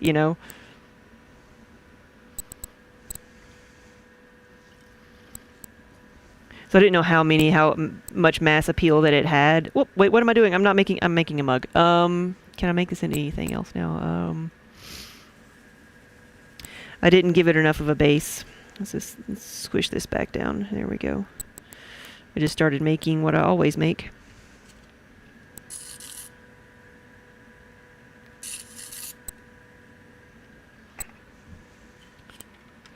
Auto mug, yeah. And that's pretty good. Just hoping there's not like an air bubble underneath that. But yeah, so with the TV show coming out and so many more people knowing about the Wheel of Time, I made some stuff and we took them to Gen Con for the first time, which was the beginning of this month. So I made that one. I made some the Aes Sedai flame symbols from the books. I put those on mugs for the different Ajas. I made one that said "Blood and Bloody Ashes."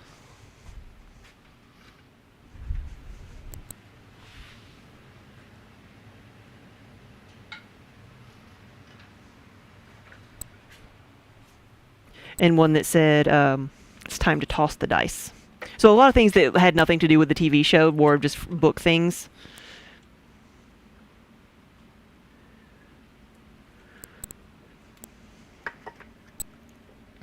Yeah, I just went back on autopilot.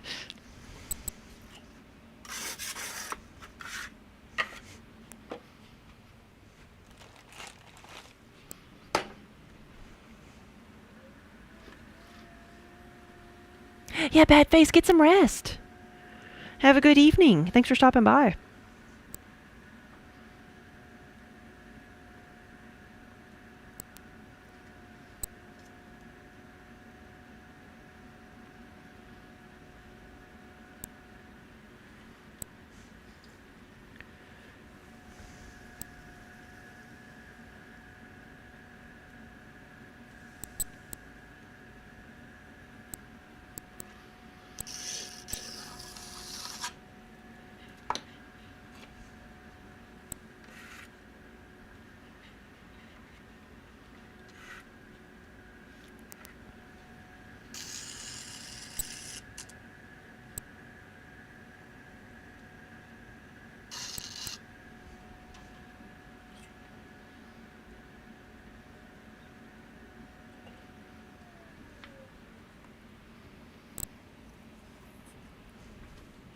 So the inside dimensions of these are all around 4 inches, just a tiny bit bigger than 4 inches.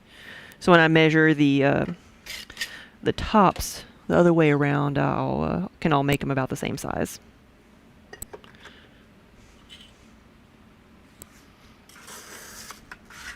I'm trying to make things today that I don't really have to touch again, like things that don't need handles or medallions or things on them.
So you make it look so easy. Just a little bit of practice. Or a lot of practice. A lot.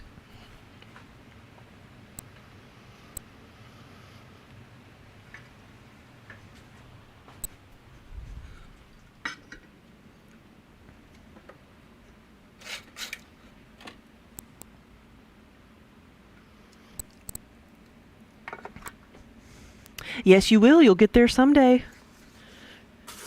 How long have you been making pots?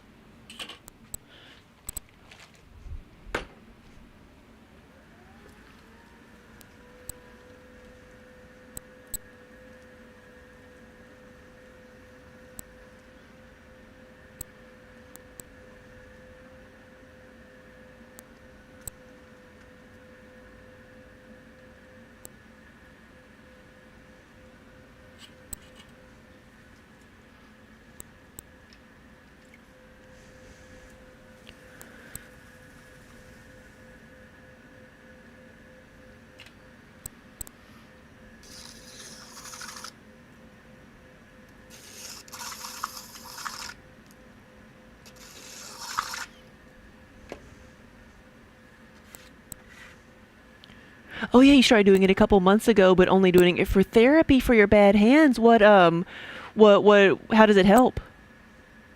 Well, that, and it's fun, yeah. Yeah, clay work can be really good therapy.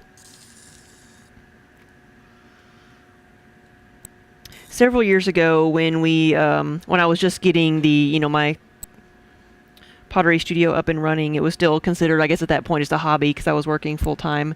But I injured my left hand, and I burned it. So I had a big burn scar there, and forcing myself to work with the clay like actually helped me get some of the movement back from the scarring that was on my hand, because working with clay is usually like slow, gentle movements. It's not very intense. So I was able to do that. And I'm assuming it would work the same way with like joint problems and just gentle movements, because you don't really have to grip things that hard.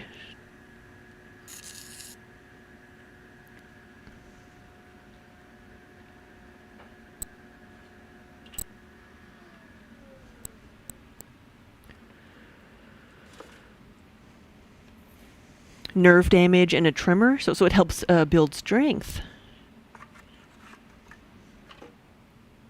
So with the nerve damage, you probably can you not feel what you're doing, or you not have as much control over what you're doing?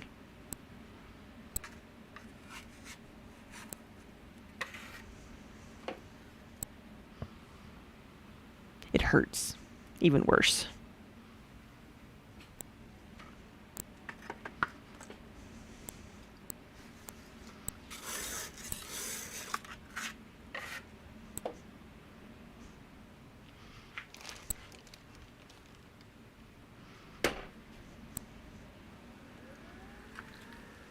And the tremor is what causes the lack of control. Yeah.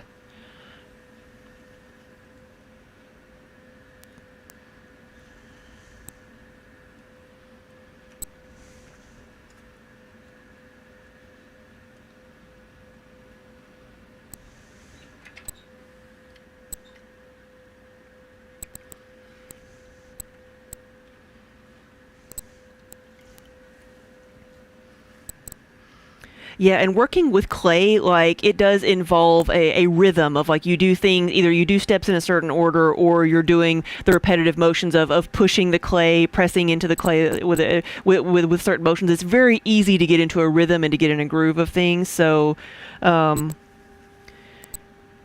often say that it helps you relax, because getting into that rhythm and focusing on that rhythm helps you relax. But I wonder if it also helps distract you from the pain, or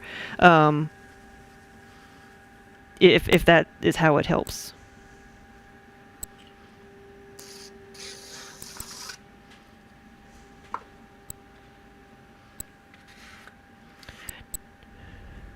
Doesn't mean the pain goes away, but maybe it just is a bit of a distraction.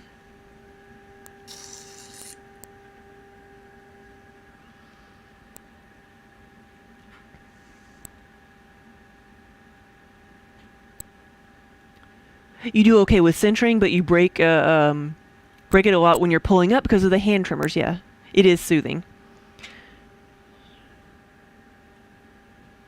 I know one of my like favorite experiences, which was also a little bit sad, was we had a lady come in who was suffering from lung cancer. So she came in, but she wanted to take a pottery class, and so she brought in her oxygen tank and everything, and she was a bit too weak to do the throwing, so we gave her some hand building projects and let her decorate some slabs and stuff, and she just had a great time. She had a blast, and the people who were with her helping her was told me that at the end of the class she's like, she was having such a good time that we forgot to change out her oxygen tank.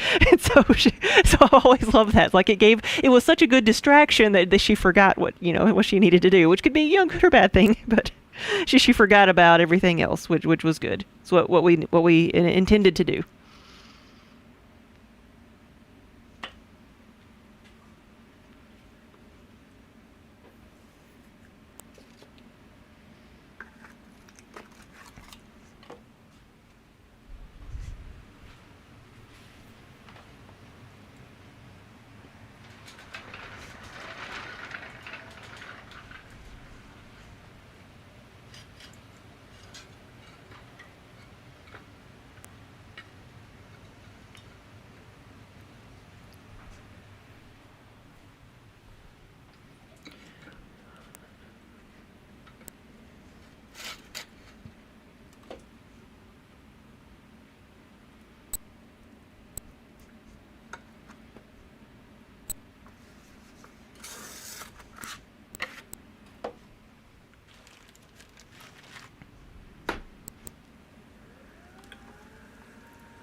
There's 8 of those. I want to do at least 12, and I might go ahead and do 15.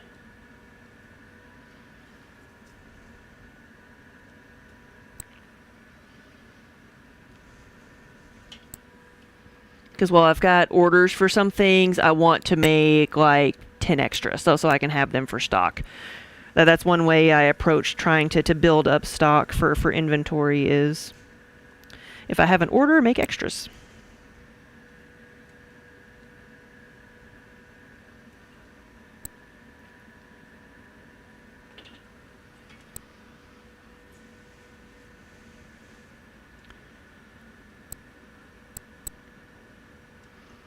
Macrame. I have never done that one. Is macrame knots? Am I thinking of that correctly?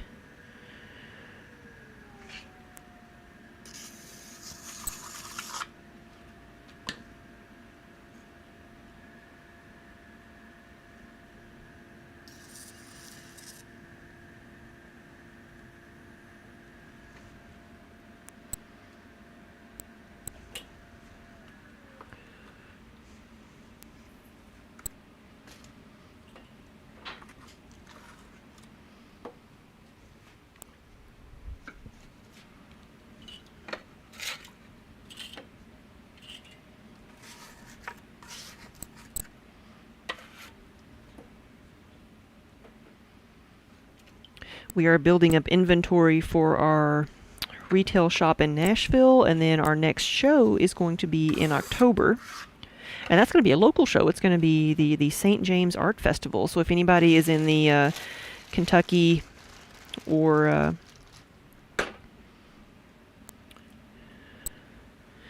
guess Indiana, Ohio, like border there, it's up in Louisville, Kentucky.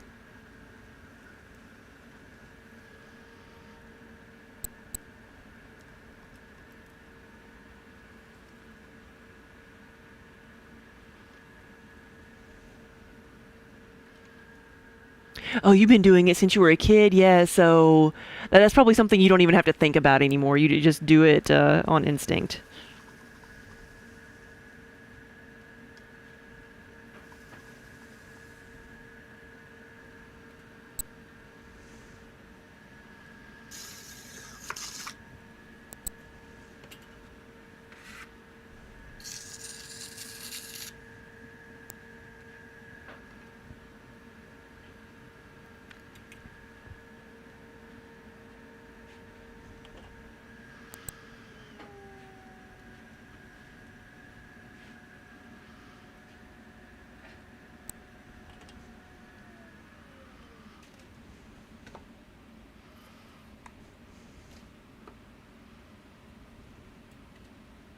Has anybody started watching the new Game of Thrones show, House of Dragons?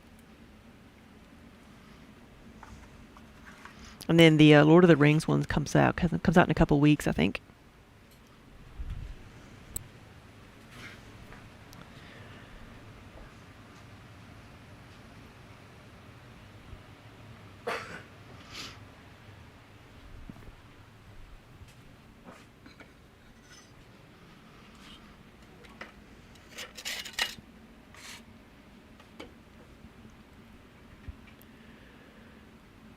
Yeah, well, like what I almost did with a mug. Yeah, you autopilot. You always end up making something other than what you planned because you just zone out. Yeah. I saw it was a documentary. I don't know what it was actually. I think it was more about brain functions than anything else is what the documentary was about, but they used an example of someone knitting for brain functions, for the different parts of the brain that we used for a familiar activity, the things that we can do while zoning out that we don't have to think about. Like for me, that would be making mugs because I really don't have to think about them. Which is why it's easier for me to stream stuff like that because I can hold conversations and check chat and not really have to look at what I'm doing versus when I'm making something new and I have to, really focus on it. But used the example and it put somebody in an MRI machine with, while they were knitting with a stitch that they knew really well that they've done all their life and they don't even have to think about it. So they don't have to look at what they're doing. And they did a brain scan of that and then a brain scan while they were doing something that they maybe had not really ever done before or that they were not as comfortable with and used, showed what parts of the brain you used for each activity.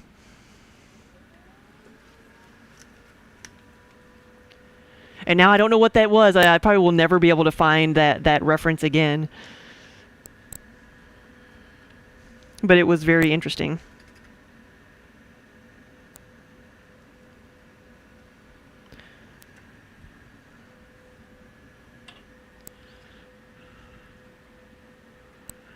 Can you imagine what a gamer's brain MRI looks like? Oh.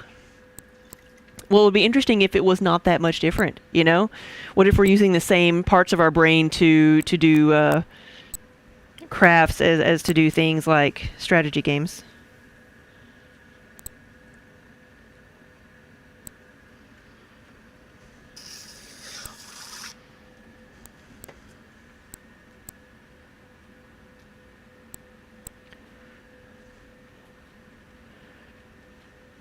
Hey, Goose T. Yeah, isn't it fascinating? I wish I knew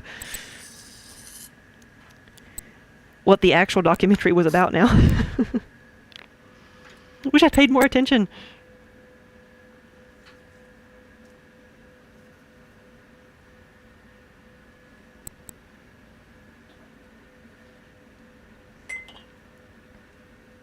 But there are things like that in every, craft or just any process that you do, not even like a craft, like when you're cooking, some things you don't have to really think about, each step you need to do and you can just do them on autopilot, where sometimes you have to follow the recipe and check a lot. Yeah.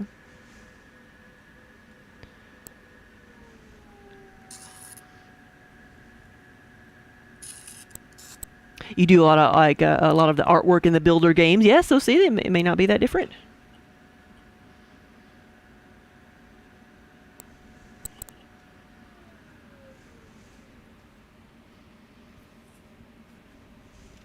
Wonder if it's something like where you're processing stored memories or familiar actions versus training your mind to learn something new. I don't know.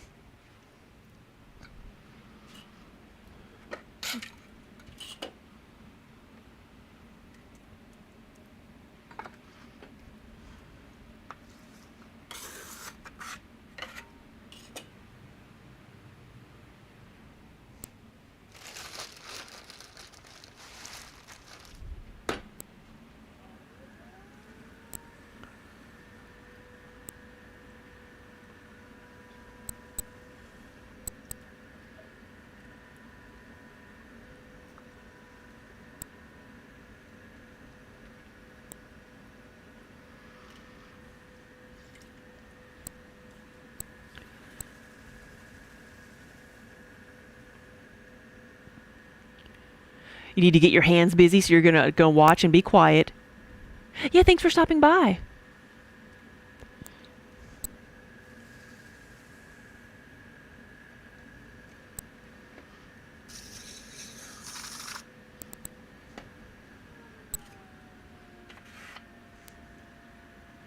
This is a sponge.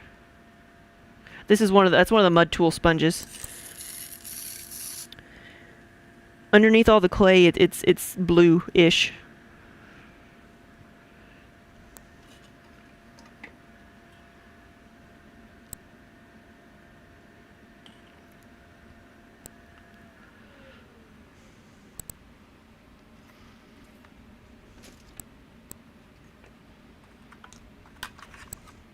Yeah, the mud tool sponges actually hold up a lot better than some of the others. I've worn this one out in the middle a little bit, but for the most part, like they last a good 1,000 to 1,500 pieces.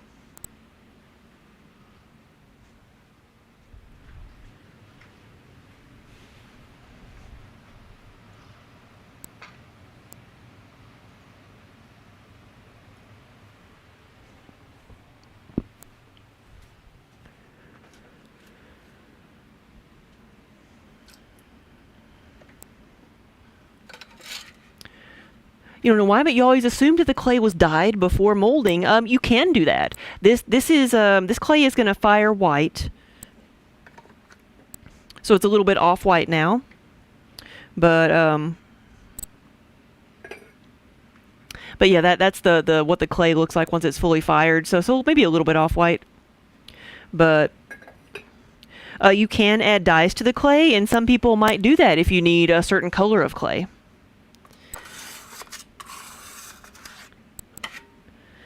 But as you can see, some of the glazes we have up here, like the brighter, drippier colors of glazes, so I think they look better on a white clay body.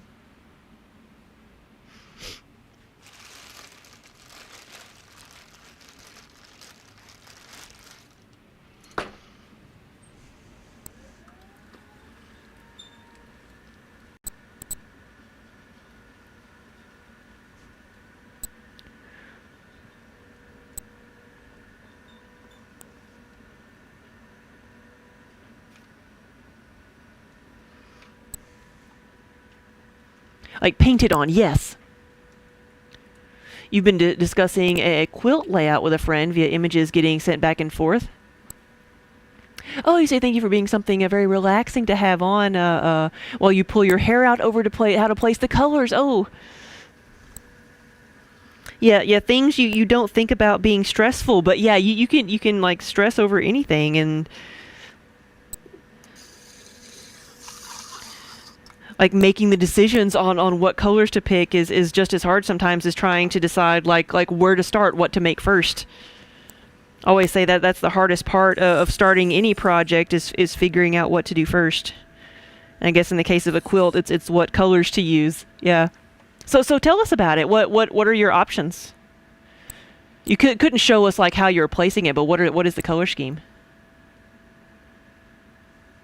Yeah, so what we do with the clay, so this is the raw clay. We're going to let this dry out and then put it through a bisque firing, so each piece will go through two different firings. The bisque will go up to around 1,800 degrees Fahrenheit, and that will put the clay through a chemical change so that it's no longer water soluble, so that I can glaze it without it, glaze or add color to it without the piece breaking or dissolving. And then we glaze the pieces with a mixture of clay, glass, and color. And so that's the basic makeup of a glaze. And then we fire everything again up to 2,232 degrees Fahrenheit. And that melts the glaze because it's got glass in it. That's why glazes have that shiny appearance to them, shiny, glassy appearance. Fire them, it melts the clay and the glaze a little bit so everything is fully sealed, so that it can hold water and everything. And then it's ready to go. Oh, it's not even your quilt. She asked for advice. Someone else asked for advice, and that was several hours ago. Ooh, pretty blues, greens, and turquoise with matching pattern fabrics. With things like Disney's Cars, Mario, and fishes. Oh, okay. It's like so it's for a little kid.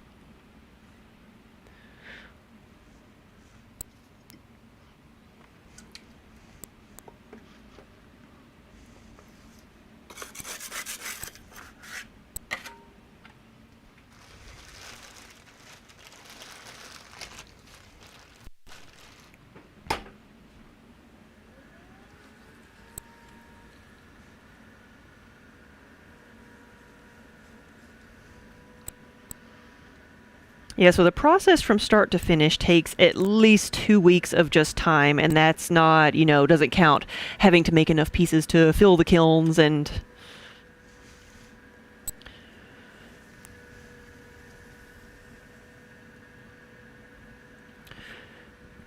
Because while I do have a smaller kiln now, it's not something I'm just going to fire for one piece.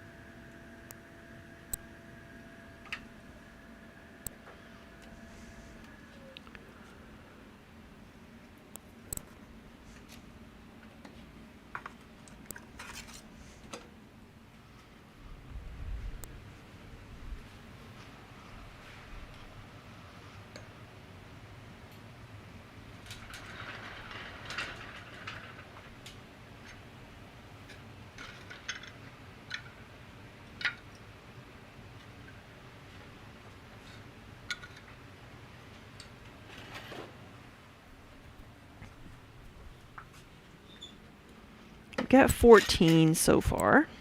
I might as well just go ahead and make 20. Why not?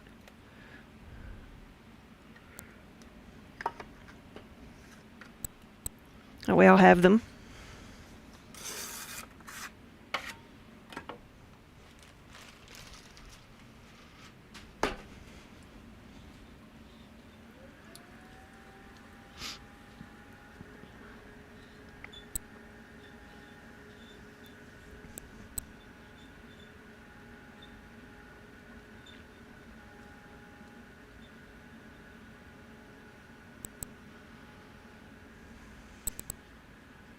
Yeah, we're just rounding up.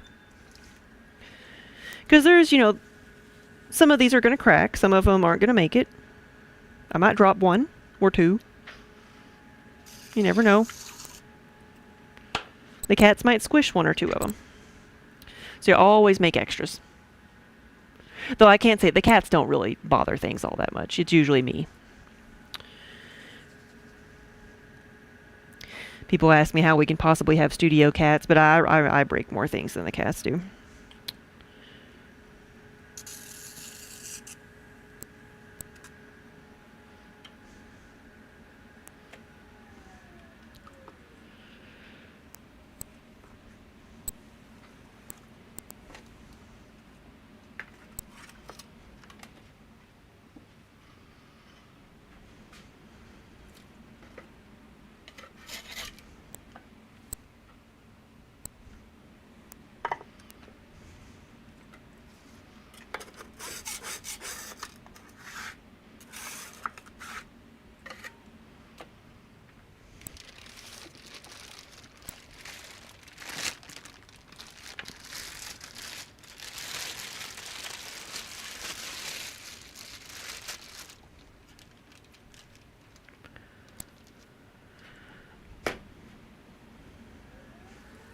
Oops.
$16. And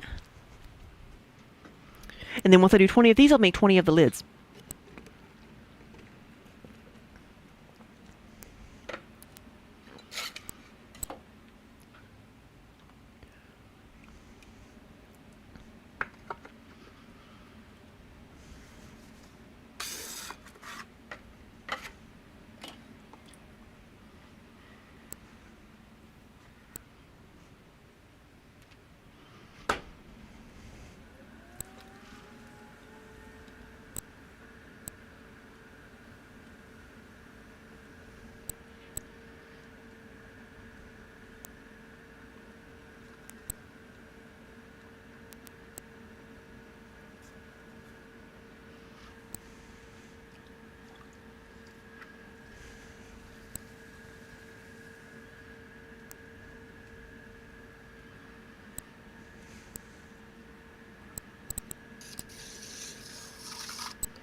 Okay, 3 more of these.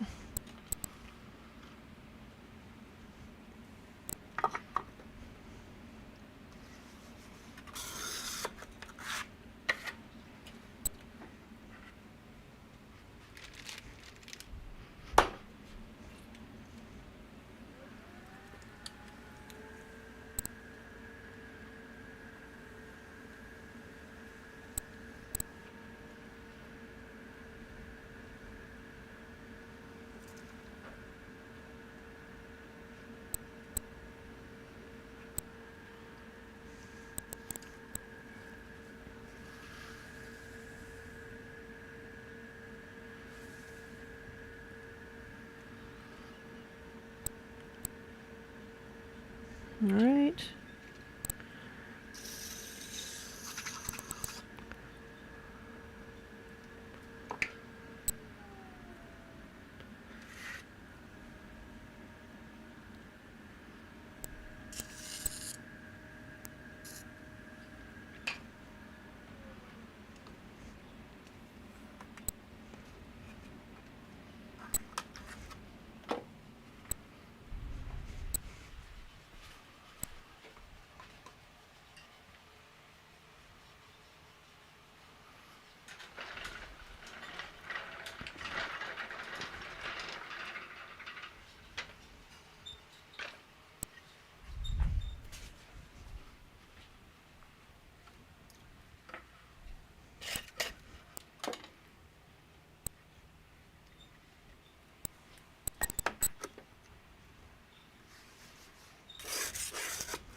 Yep, 1 more.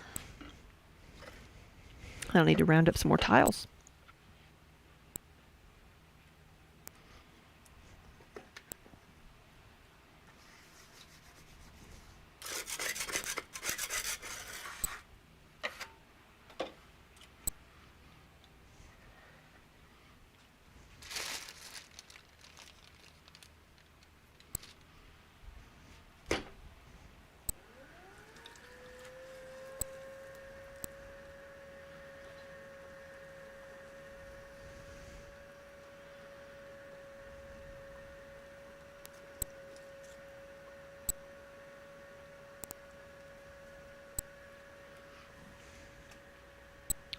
Water is leaking onto your bathroom ceiling. Oh no.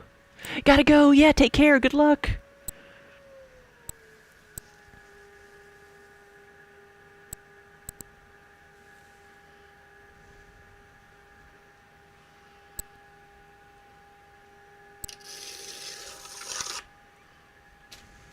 We got some bad storms over the weekend, but it was like they were like pop-ups. Not everybody got hit by torrential rains. We do have an ad starting in 2 minutes, so it will be a 3-minute ad. It's a good time to take a little bit of a break, which is probably what I'll do.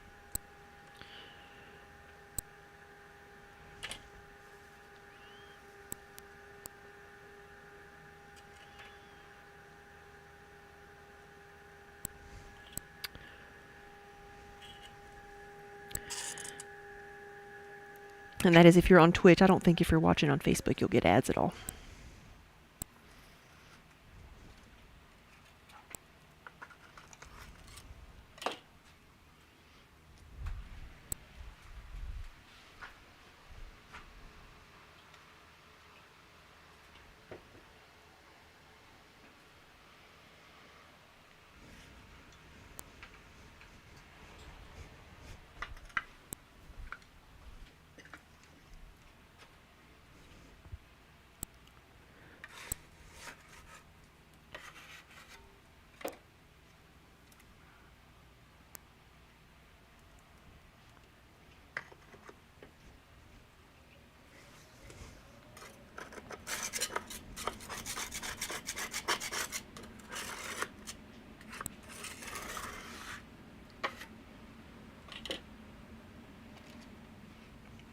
All right, now this is going to need to be the lid part. So I'm going to be throwing it upside down. Everybody's lurking.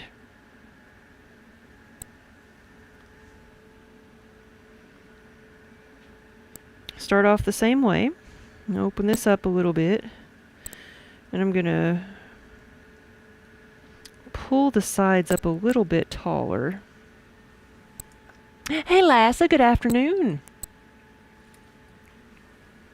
Oh no, you're not done with the color patterns. Lassa, I finally have everything ready to send out from M's class that she did. And your mom's ice cream bowl. You want me to send them to the address, to your address? Well, it's stuck.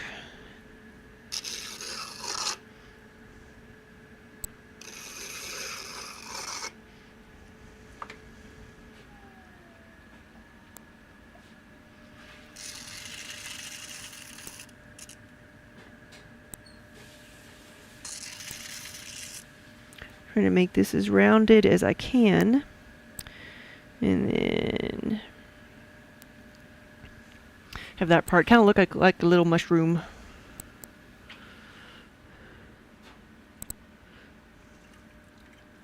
Okay, thank you for the reminder.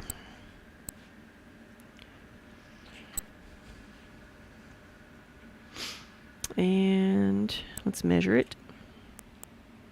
Probably should have done that first. So I want this to be smaller than just 4 inches. The opening of the other pieces were 4 inches, but there's going to be some wiggle room. Things might warp a little bit. The glaze is going to take up a little bit of room, so I don't need it to be exactly that size. So this one needs to be, 3 3/4, which is what this one is. That's the closest I think I want to get to 4 inches.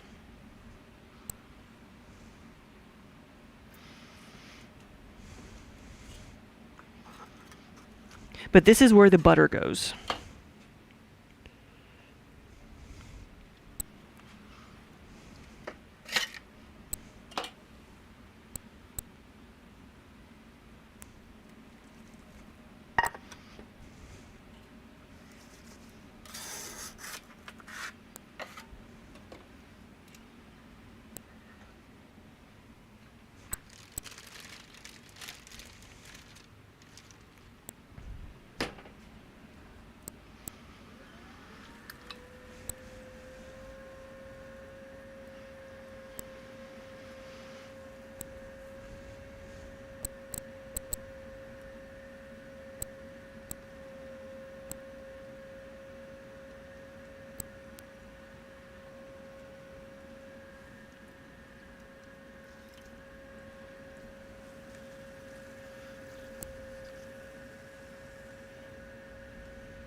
All right, that's good. Let's see if I can smooth out the inside of the bottom here a little bit.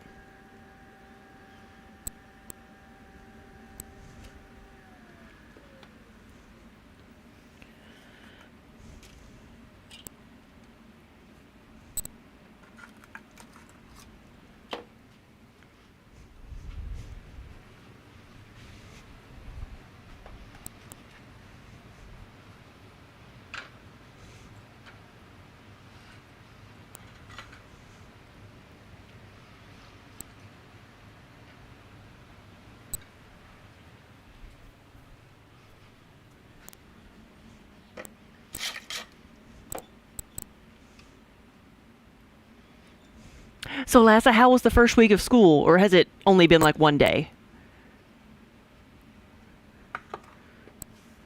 I forget if y'all started last week or this week.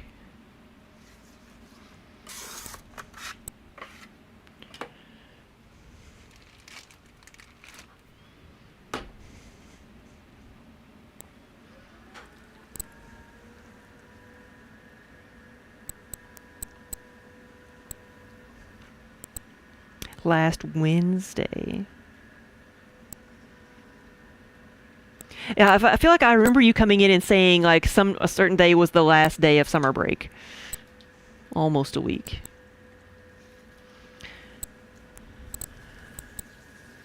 How's it going at the new school?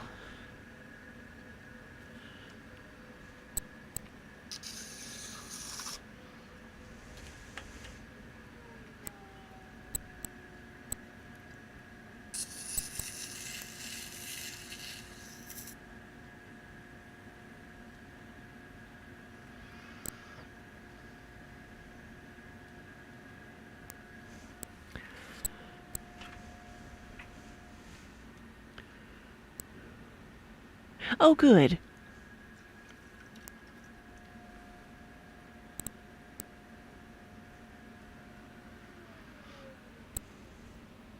Wait, I didn't measure that one. Let me see what it is. Okay.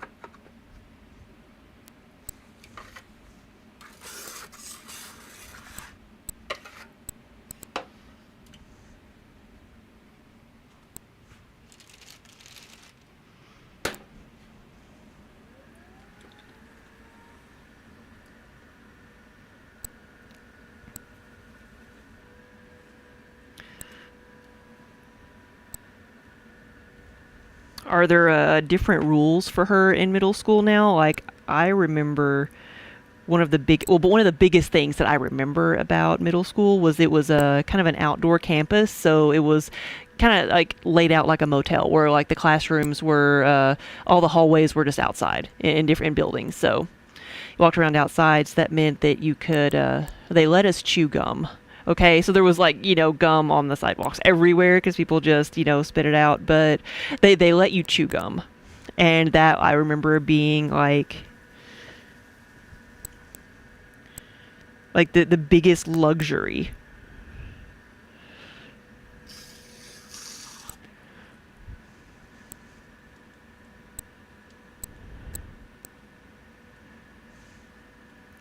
Oh yeah, well, it's still the first week. They're probably still getting things situated.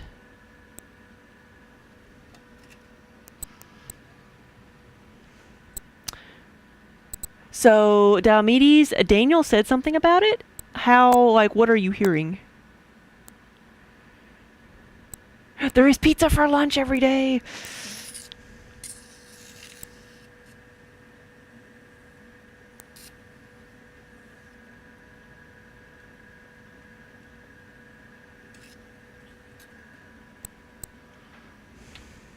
Well, that is a luxury.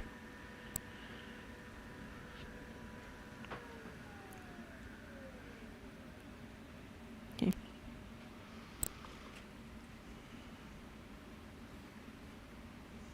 It's not really a pattern.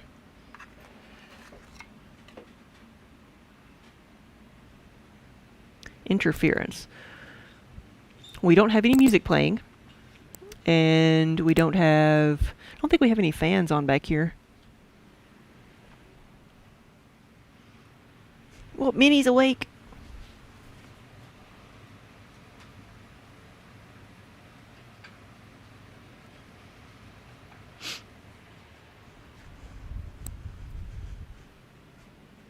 I think Daniel said something about trying to get some more like shielded wires. It is not dependent on the wheel moving, thank you.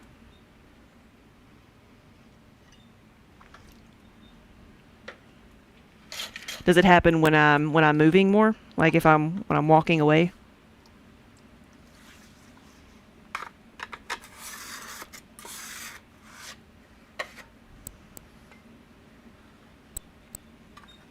Like the AC just came on, so you might hear some of that in the background now. Oh.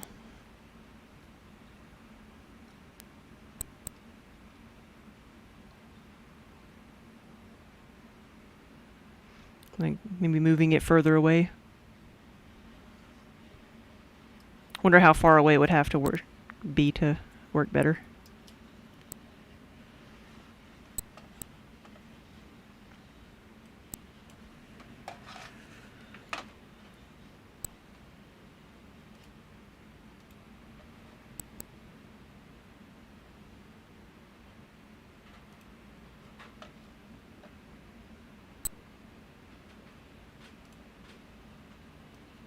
Okay, I'm surprised we weren't getting an echo. See if that helps any. I just looked up the other camera and it was the audio was on, so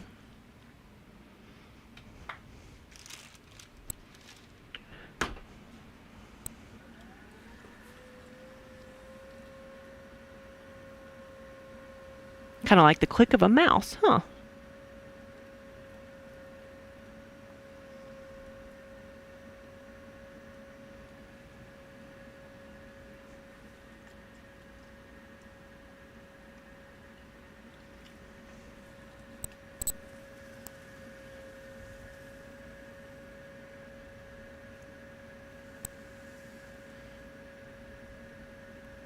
Yeah, and I really like. So we've had that happen before, and I thought we'd fixed it, and then it comes back. But like when I go to listen to what it is on the video, like to hear what people are talking about, it's not there. So it's not something that's being recorded, which is good.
Kiara, thank you for the follow. Welcome. And good afternoon.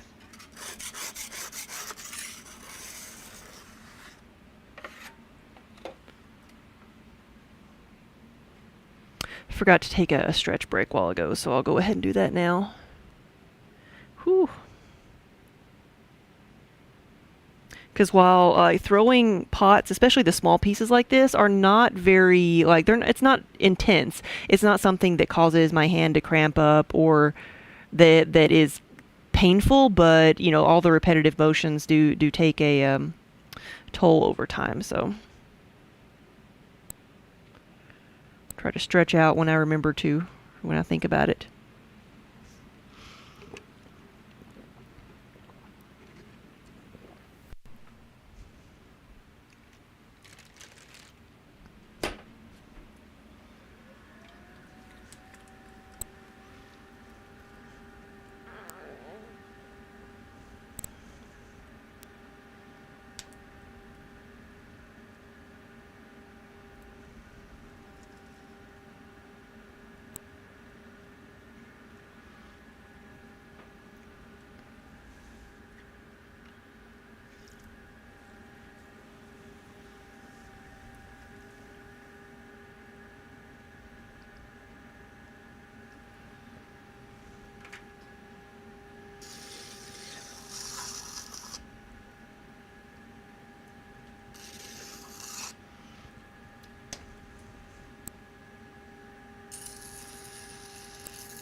That one got away from me, and when the metal rib of death gets away from you, you stop everything.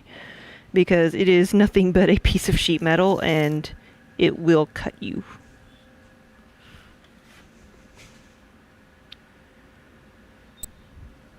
And it's one of those cuts that's like a paper cut where you may not even feel it at first. Then you just start bleeding.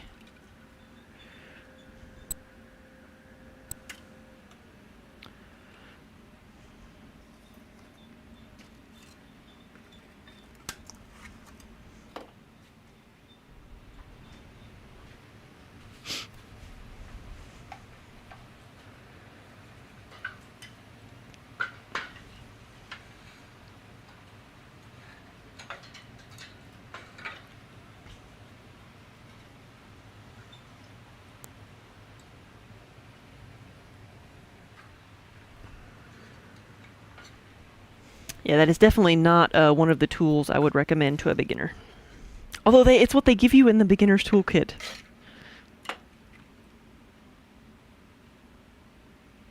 Oh no, you cut off about 1/8 of your fingertip a few weeks ago. Oh no, that is bad. I've done that before too. It hurts so bad because you use your fingertips for everything. I cut off the end of my thumb one time.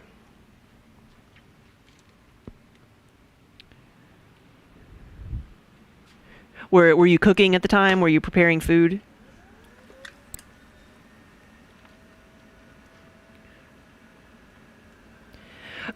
Is it a mandolin slicer? That's what I did. Right, just slice the end of it off. Slicing some zucchinis. Leatherworking.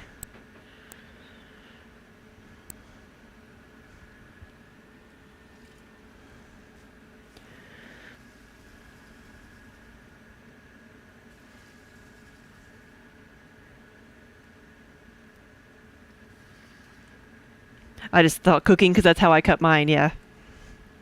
So how did you cut it then?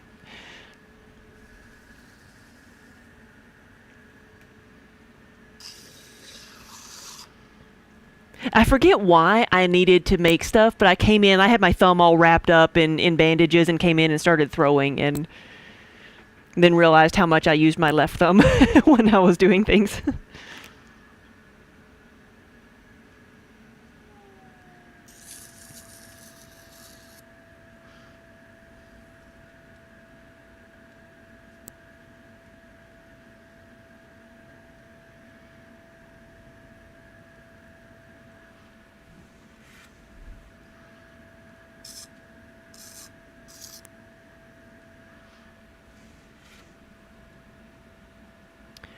A carpenter's knife trimming off leather when you were cutting keychains.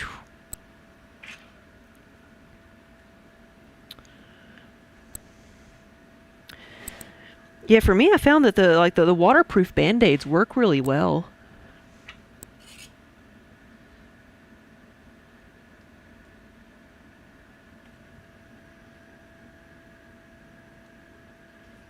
Okay.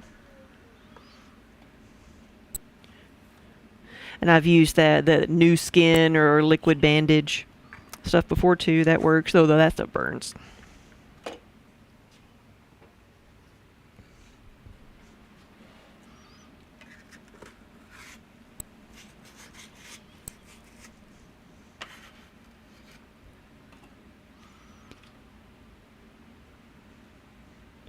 Your finger does get pruny. They don't breathe at all, yeah.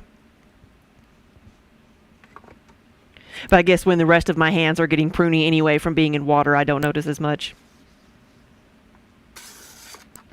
I have had to throw before with like a plastic glove on my hand from a cut.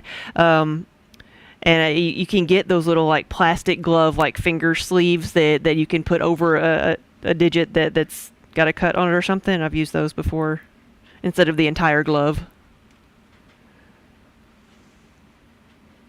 Yes, Paul, yes.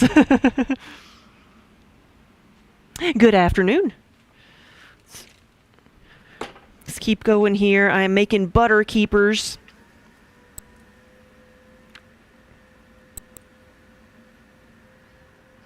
In here, we'll move this over here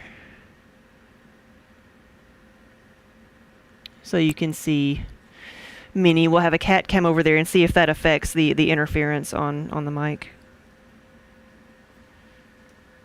We are dual streaming right now. We are on, actually more than just dual streaming. We are here, Twitch, Facebook, Instagram, Twitter, and Reddit.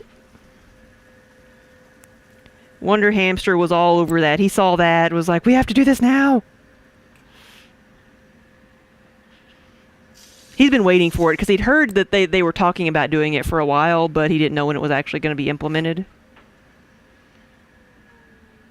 You know, I don't know. You know, I know nothing about how these things work.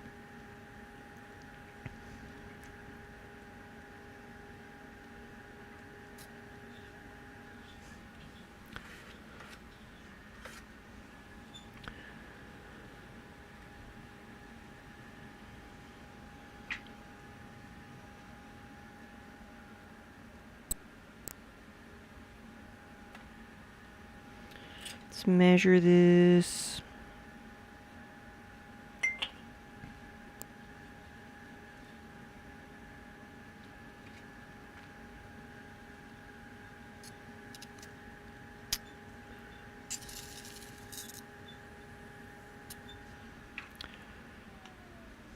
But so far all is well, and it seems to be working. I've got like all the chats are integrated here, so and it tells me where viewers are coming from.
All you hear is the wheel.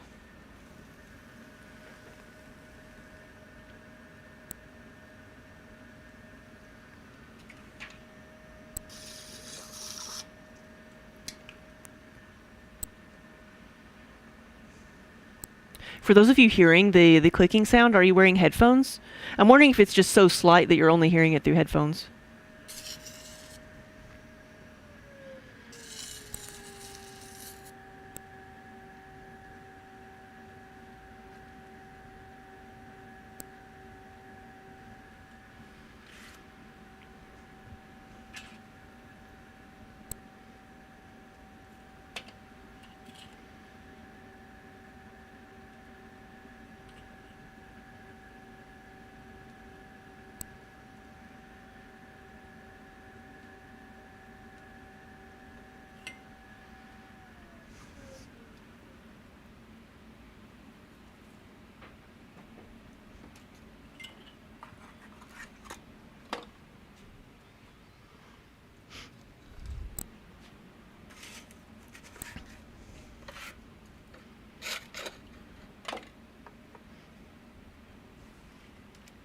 Yeah, we have it. We've had it before. Sometimes it's there, sometimes it's not, and it's not on like when I go back and look at the videos. Like it's not there. It's not something that's recorded.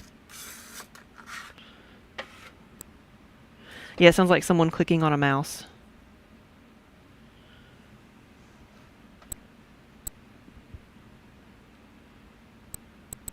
Yeah, nothing else is playing. It's like nothing. Mm-mm.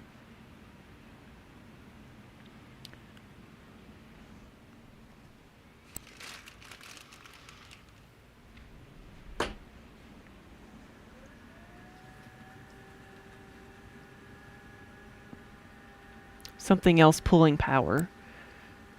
I wonder if this only happens when we got the kiln running. I had not thought of that. Because I was thinking of maybe like something on the same like power strip with the wheel or something. No, no, Hamster's not here. He's at the house. He'll pop in. He's here somewhere, but he may not be listening right now.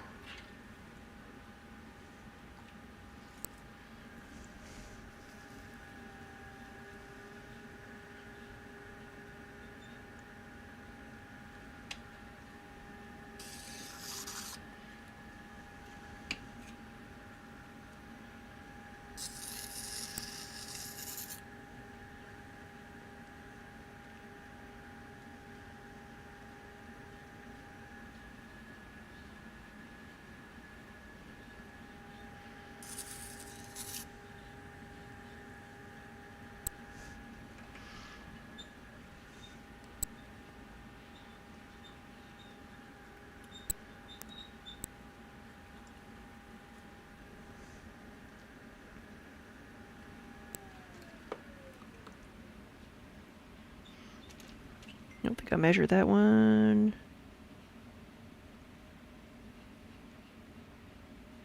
Okay, that's good.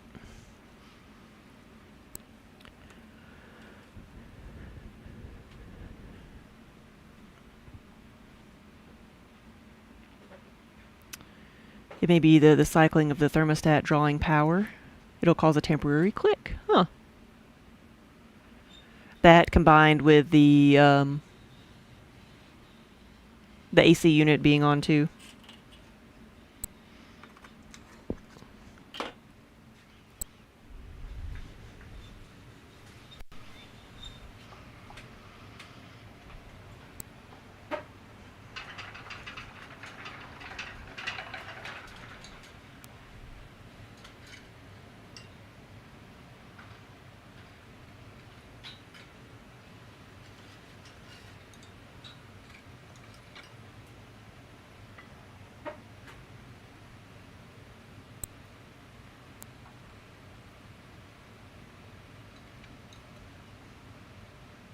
All right, that's 10 of the tops.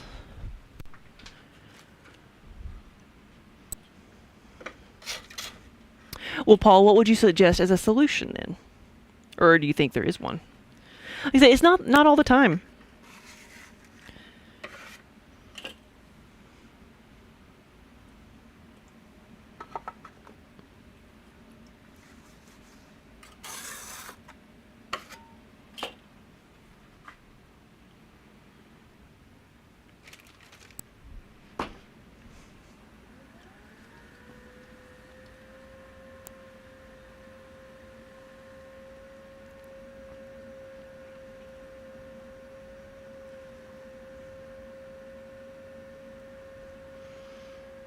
Yeah, the cats have been so needy today. Like we're in and out the last couple of days. We weren't here all the time, and so when I came in, they were both just demanding attention to the point that Minnie like jumped from one of the shelves just onto my shoulder. It's like, no, you will pet me right now.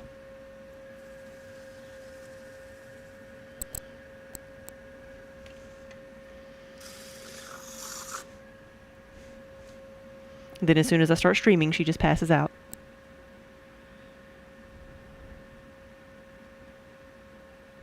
Ah, okay. Too much for the system. Okay.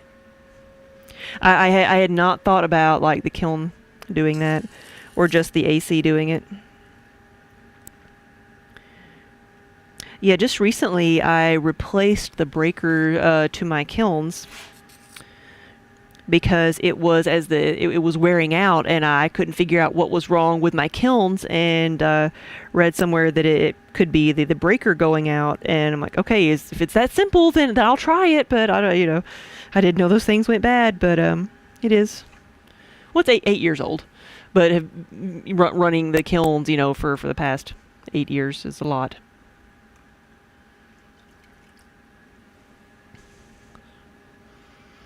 But I did. I changed out the breaker, and it worked fine. My kilns, just like the smaller kilns, were able to run, but the bigger kiln was not able to get up to temperature. It just kept like tripping the breaker when it would try to get to a higher temperature. And nothing wrong with the kiln for once. So it has a new breaker on it.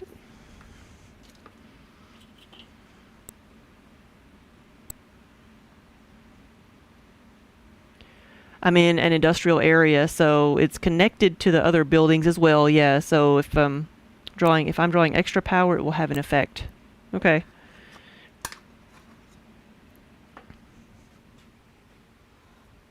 What's funny is I experienced that more in the residential areas than in the industrial areas, because really people aren't here in except business hours, except for the restaurant, and they're not open today.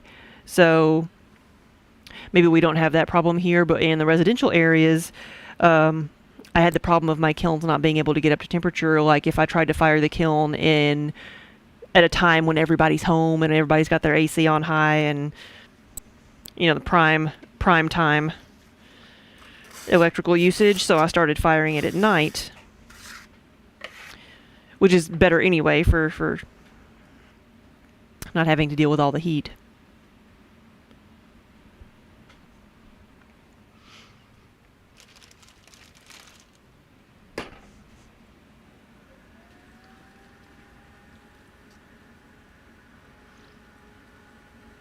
The power company could adjust the amount of power we get. See, things that I did not know were possible.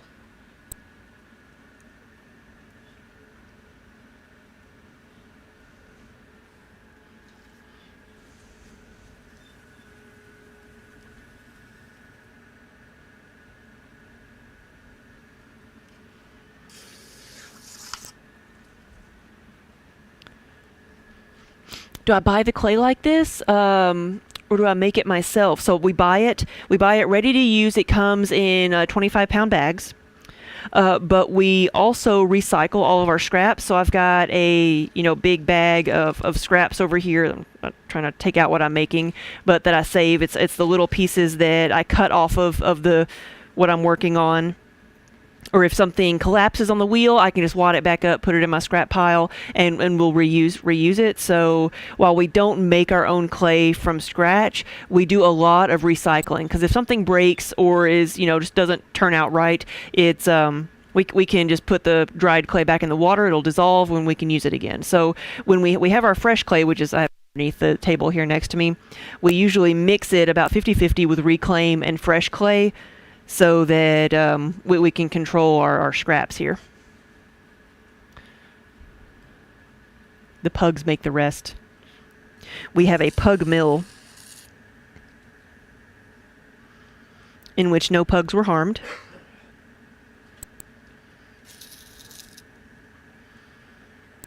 That processes the clay for us. So it mixes the clay when we're mixing the fresh and the reclaim, and gets it to a nice even consistency, and then it has a vacuum pump on it that takes all the air bubbles out, which is very important.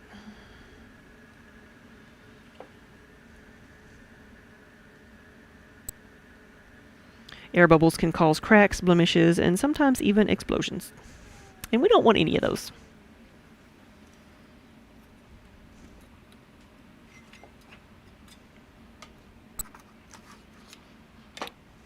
Where are you going, Manny? Let me get that out of your way.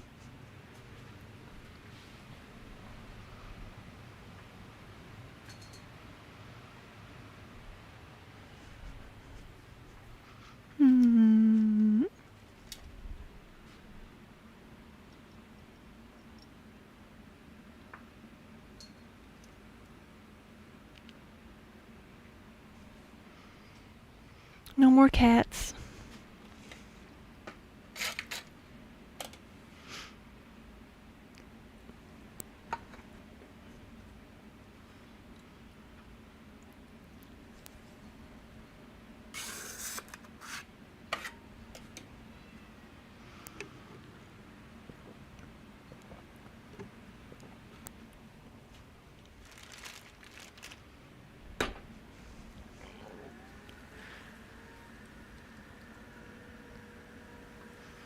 But the things I'm making right now are butter keepers. This is the lid.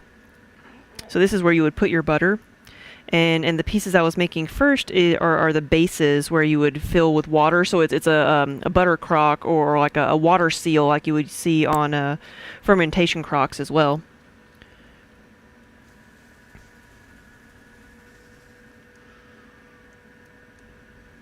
So you fill this top part with butter, use it as the lid onto the base that has water in it. The rim will touch the water, and that creates an airtight seal so that the butter doesn't go bad sitting out on the table.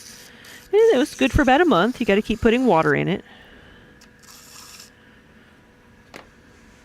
But it's just an old-fashioned way to keep something preserved without refrigeration.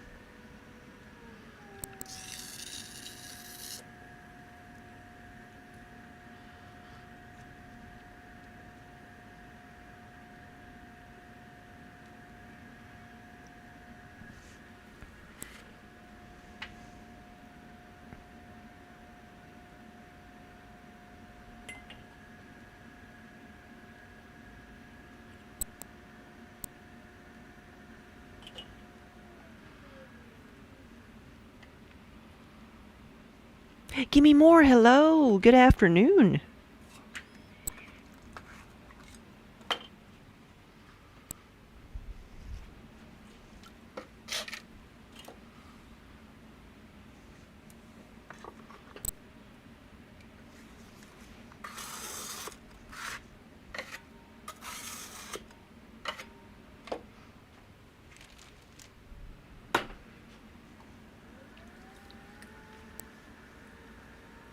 Live on Facebook and Twitch, yes. We were just able to do that today.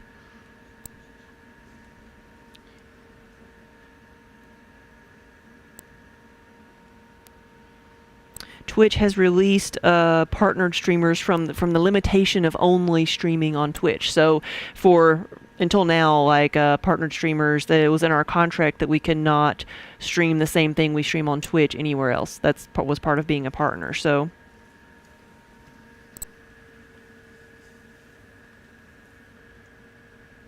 What am I doing? I started making a mug. I wonder if I can change this back to a butter keeper like I did the other one. Let's see. See if it collapses. I may not be able to.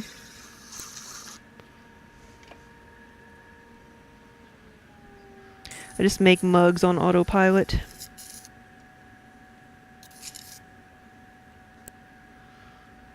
So that's what we were talking about earlier, the difference in like being on autopilot and not really having to think about what you're making versus having to focus on it, like what part of your one part of your mind just takes over. All right, that looks okay. I just worry that there's not enough supporting it down there. So we'll see how it goes.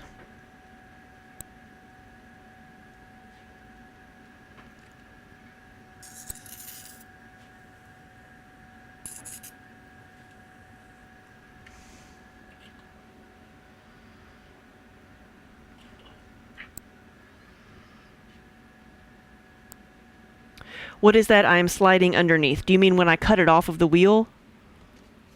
Or when I'm like trimming some pieces off of it? So this is a fishing line, piece of fishing line that I just cut underneath it, and that releases it from the tile so that when it dries a little bit more, I can just pick it up.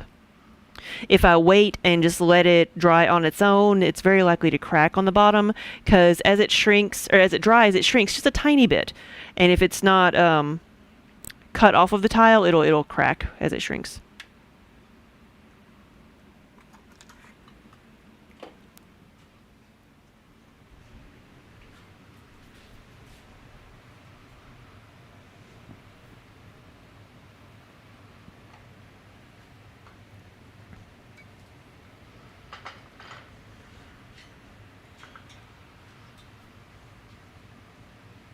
$14. So 6 more.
And this is my metal rib that I was using to shape everything with.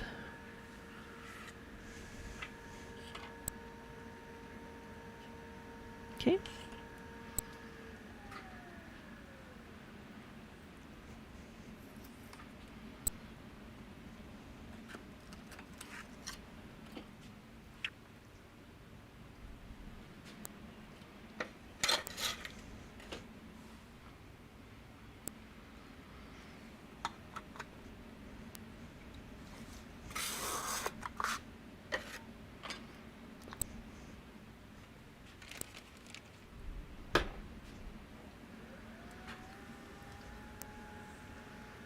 There are so many things that I need to make. I just had to pick somewhere to start and go.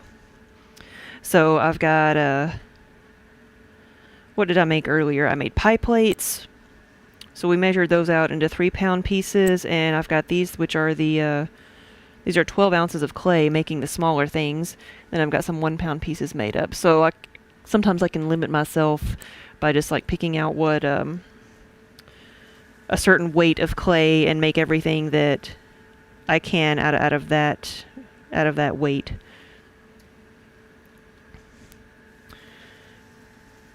Sometimes that helps me make a decision if I can limit it to that. Okay. Otherwise, it's easy to get overwhelmed with all the many different things. It's about time to make pumpkins. Yes, I've been seeing people working on Halloween projects like knitting and stuff. I'm like, is it that time already?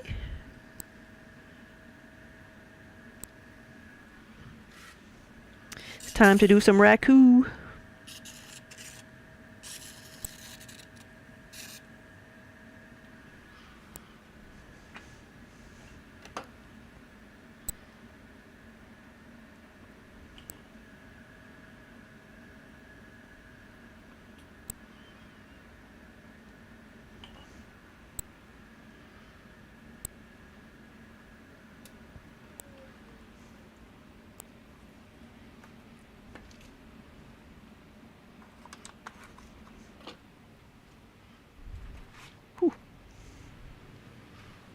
Let's not drop everything now.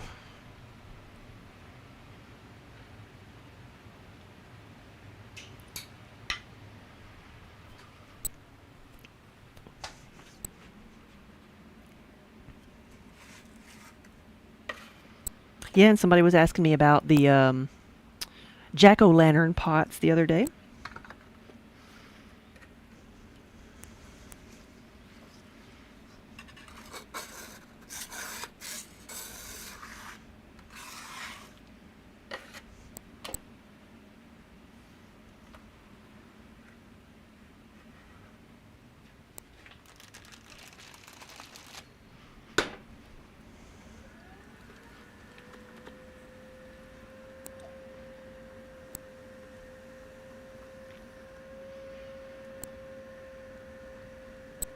Yeah, our next show is in October, so we'll have try to have some of the pumpkins ready for then.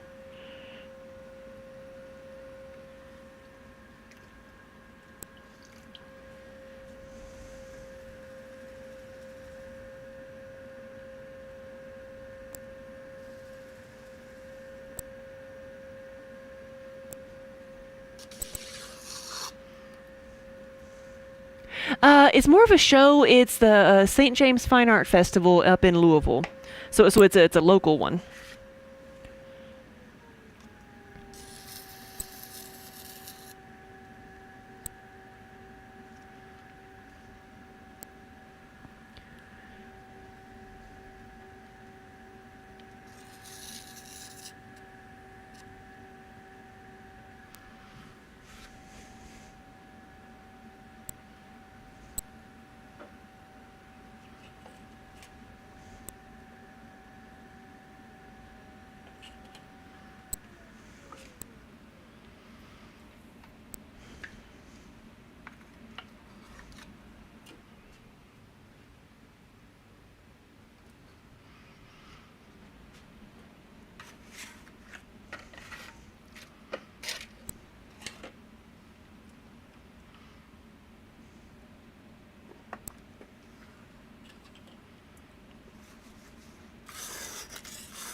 Then the next thing you're going to is the Feast of the Hunter's Moon in Lafayette. It's a pretty cool event. What is it? I mean, it sounds like a fall festival if I had to choose. If I had to guess.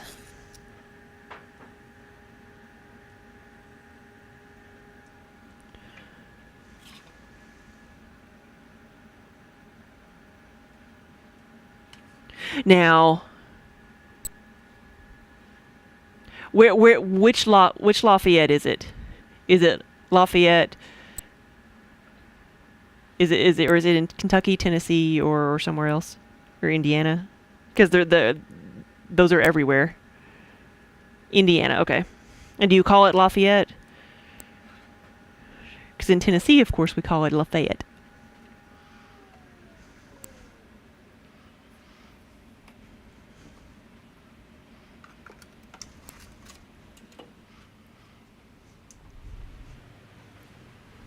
It's actually Lafayetteville is the town.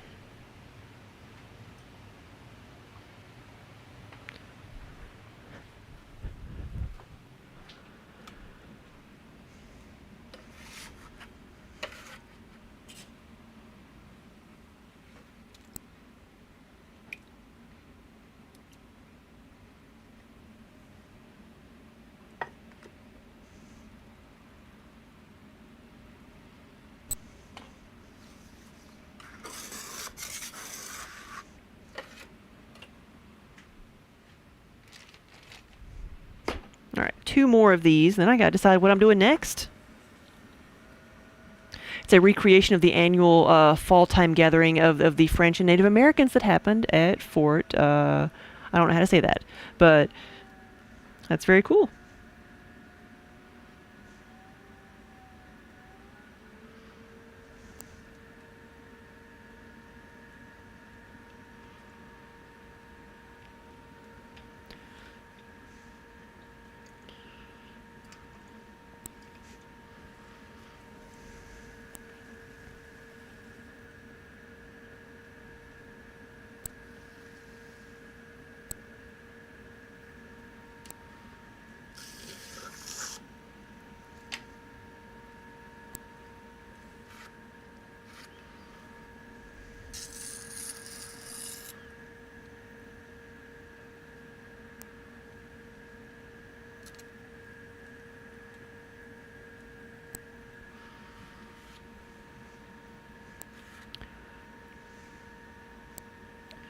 Miradarna, thank you for the follow.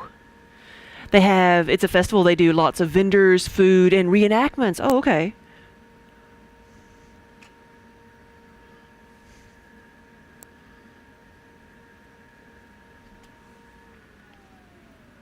So not quite a Ren Fair, but maybe a similar atmosphere.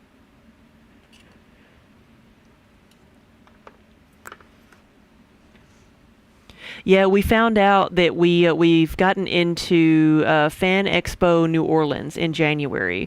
We wanted to try that one out because they put on MegaCon in Orlando, which is huge. So we thought we'd try one of their shows that was a little bit, probably maybe not closer to us, but at least, in a time that's not so busy. 'Cause we don't usually have much going on in January.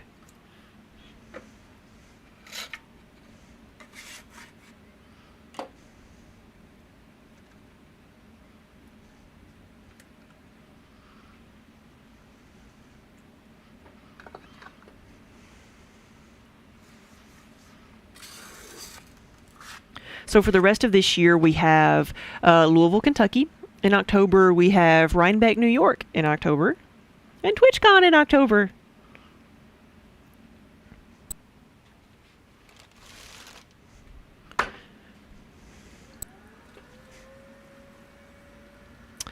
We tried to go to DragonCon.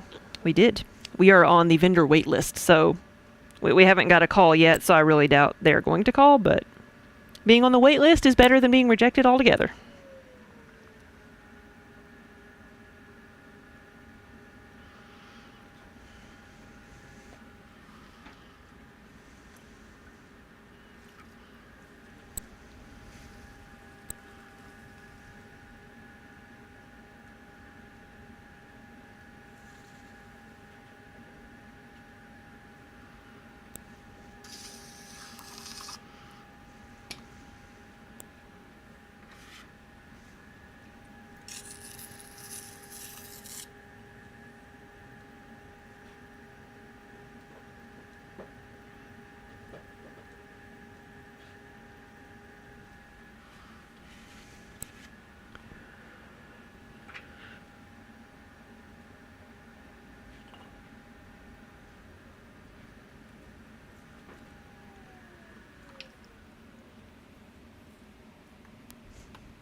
Okay, does this make 20? Yes, it does.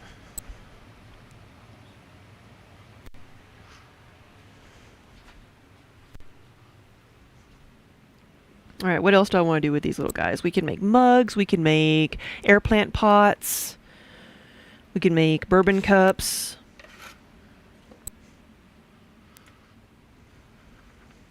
Any of those sound good?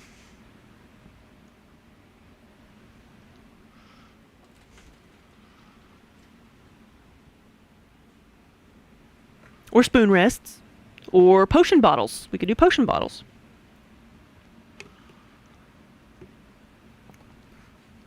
Bourbon cups. Bourbon cups. So, like my little original test tile for the tropical fruit here. So little bourbon cups. Little 8-ounce cups.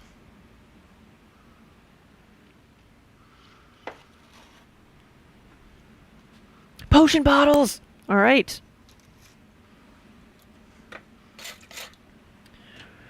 Need to get one of my boards. I don't actually keep these on the tiles because they can come off.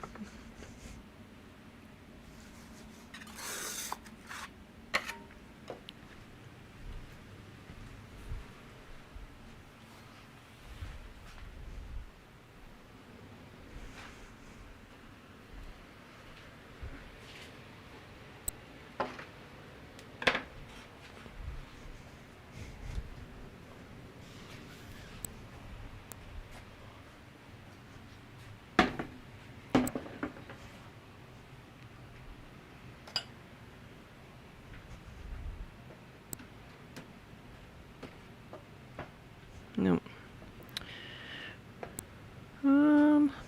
Let me move some things around here.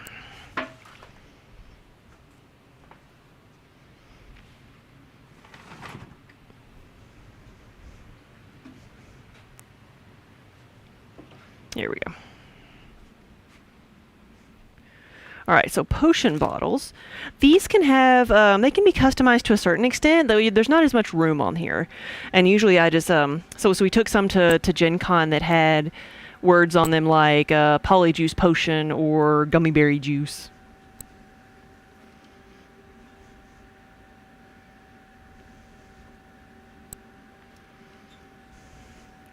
And so again, everything starts off the same way.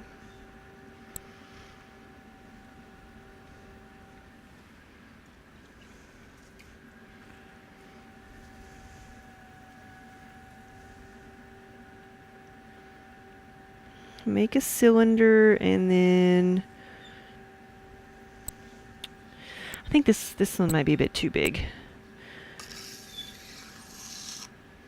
because I don't want it to be too thin. Get some of the water out of that, and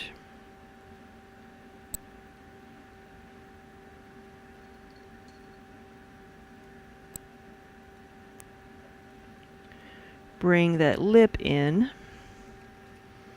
Hey, Manny.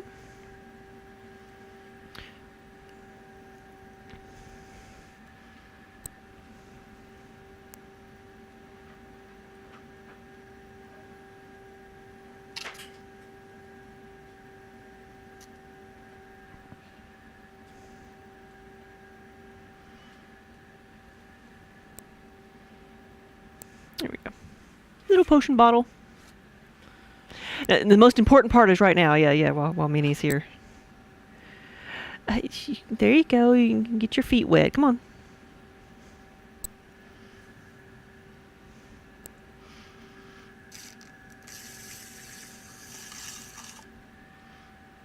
There we go. Minnie. Come on. She's like, everything's wet. And then usually I can pick this up and set it over here. There we go.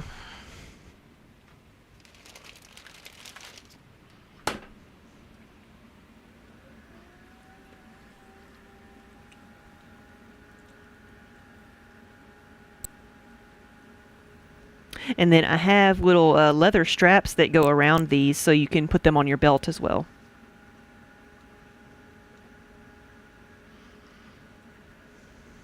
also acquired at Gen Con. We met an artist who made, or a leather worker who made, leather worker artist who made the leather straps, and ordered them, and they delivered them at Gen Con.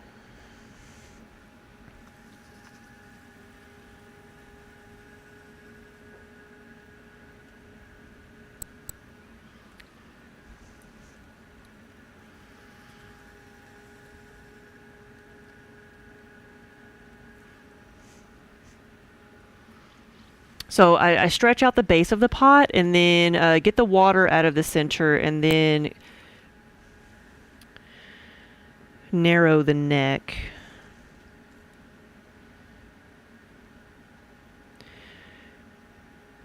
And the trickiest part of some of this is leaving enough clay for the neck. And sometimes it gets a bit off center, and we got to trim it off.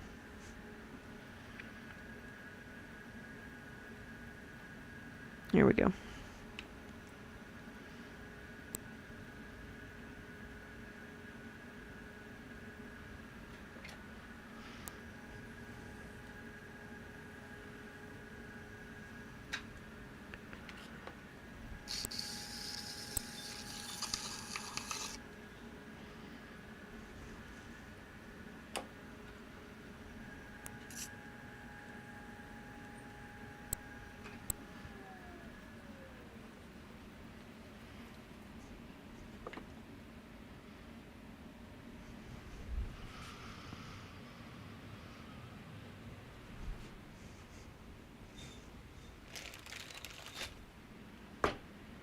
Come on.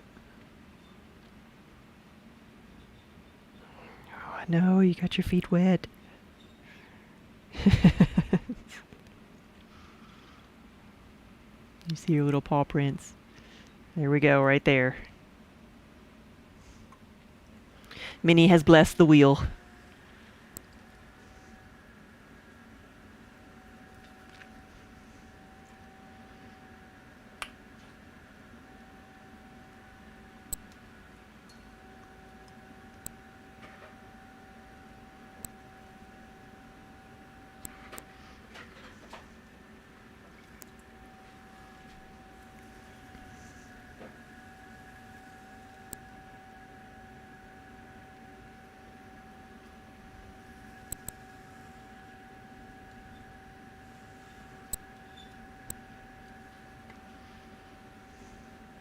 Oh, it's not got much water in it.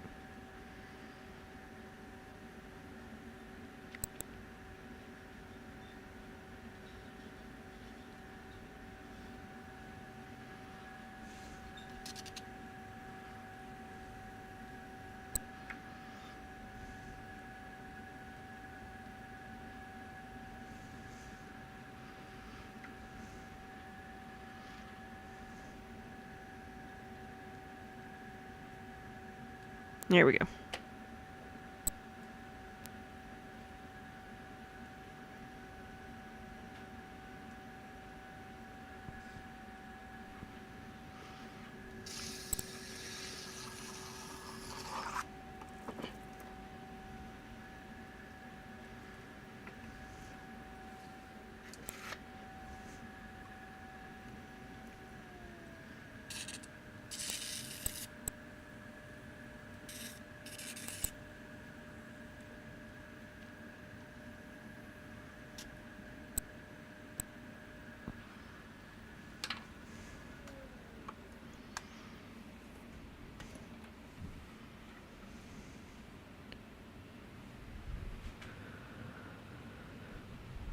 There we go. I've only got 4 more of these I can do.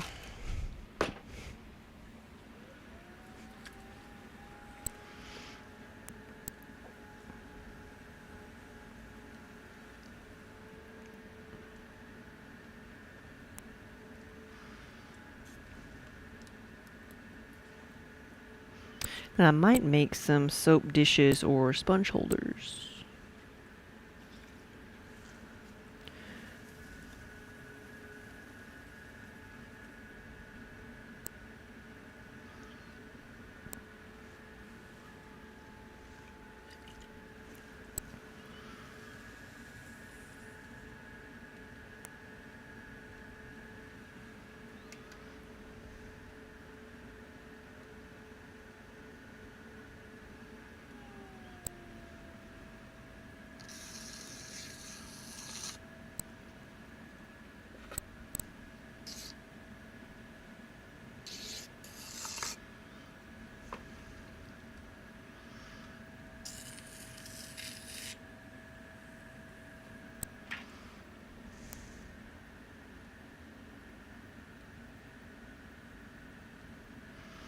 Why are we so wobbly on this one?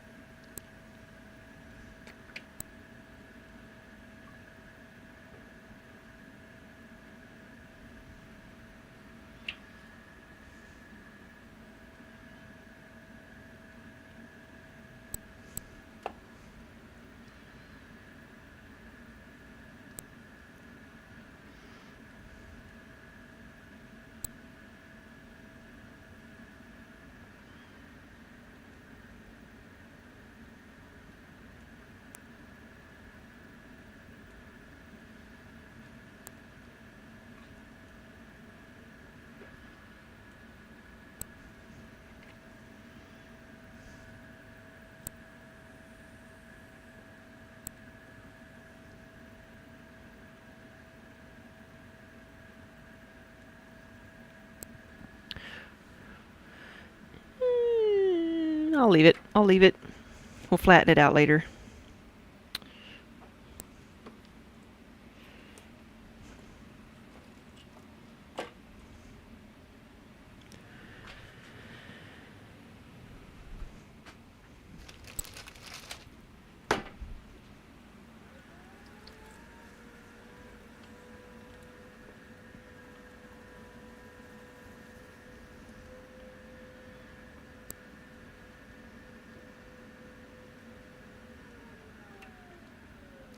That is an air bubble.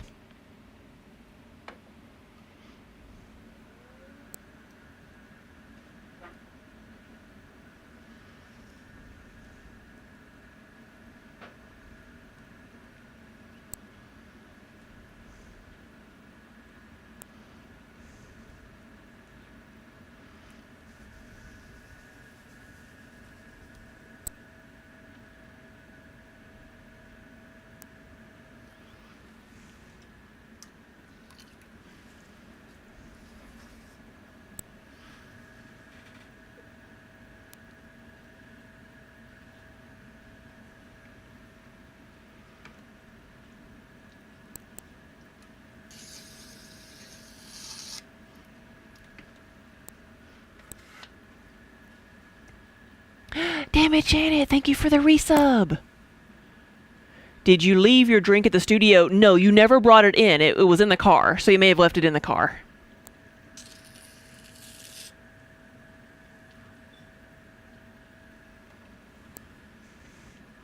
Hey, Janet, good afternoon, and thank you so much for the 65 months.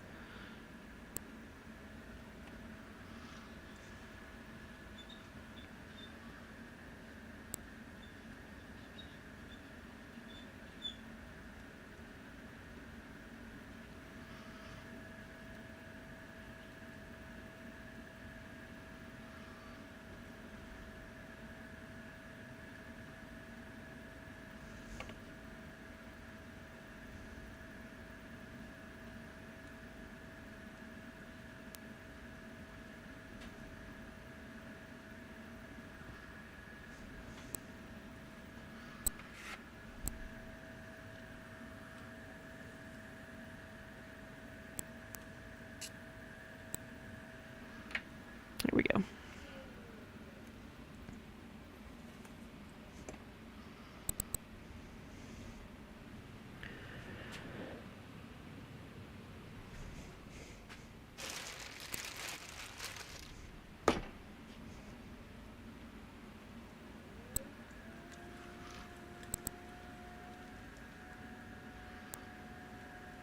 Yeah, welcome to the studio, everybody. We've made different things today. We've made pie plates, we've made butter keepers, and now I'm working on some of these, just finishing up this little bit of clay with some bottles. I've got about 2 more I can make.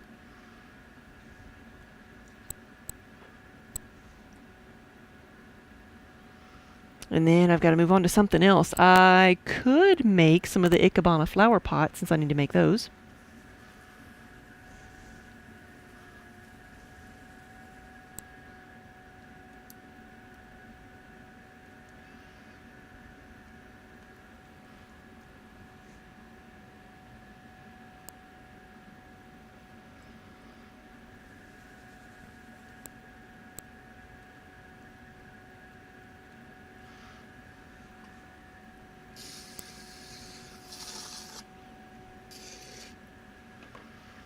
See, it starts out similar to a mug shape.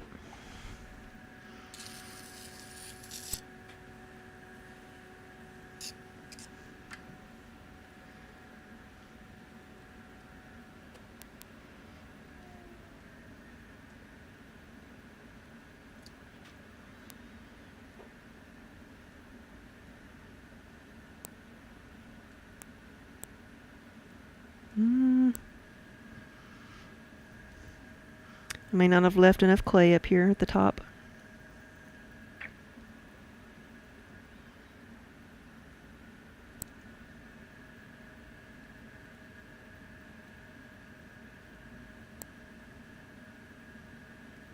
Because we're way off center now.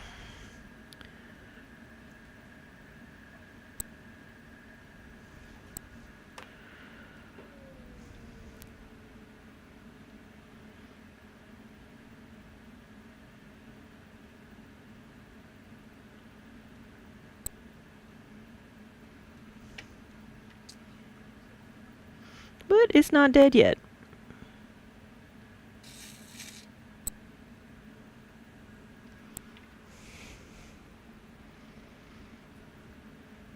We had our potion bottles with us at Gen Con this year again. And they sold out. I think I may lose this one. I don't think this one's going to be a potion bottle.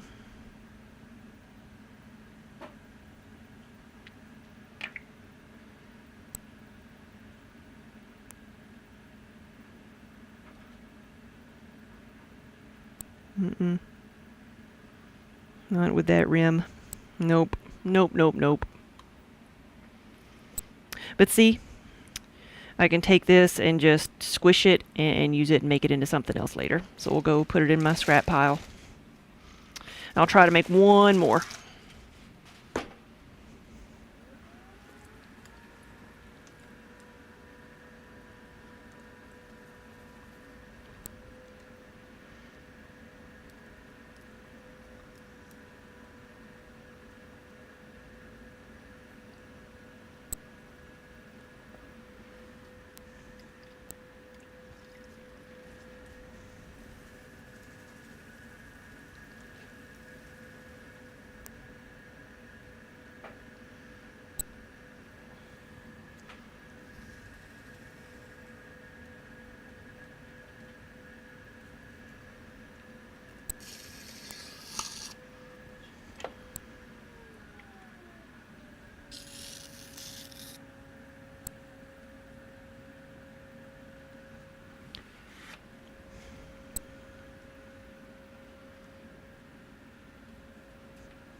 So what should I make next? Soap dishes, sponge holders, or Ikebana flower pots?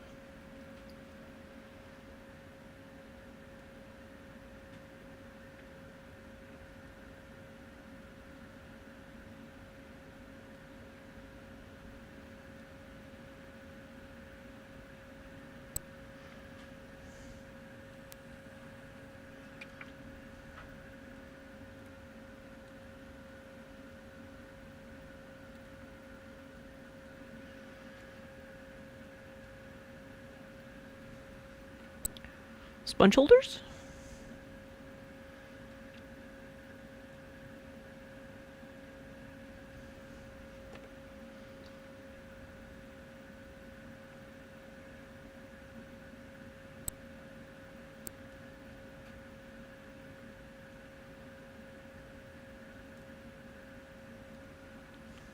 There we go.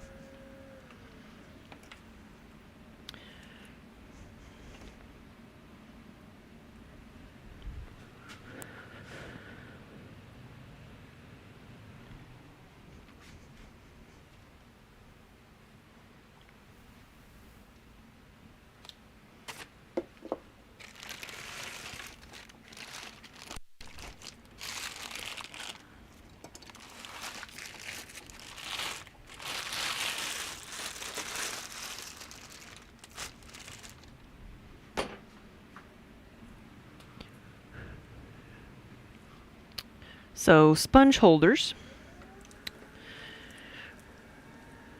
are exactly what they sound like. They hold a like kitchen sponge, so it can drain. I gotta think about what I'm doing. I'm making a double walled thing, so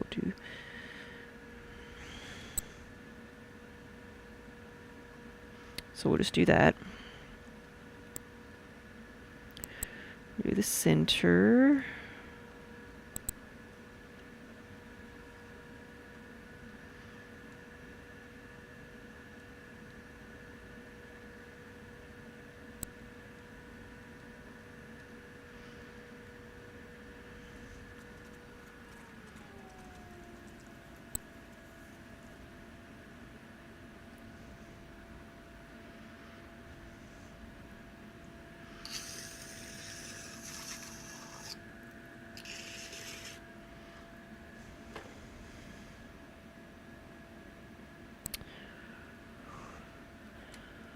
So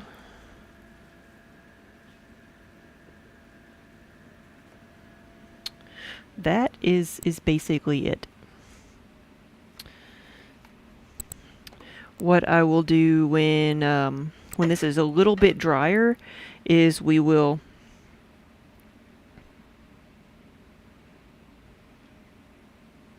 cut out these middle sections so you can sit the sponge in here upright, and then we'll have a little drain over here, little lip, so water can drain off into the sink.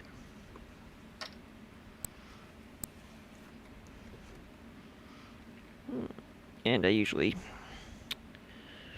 pick these up as well.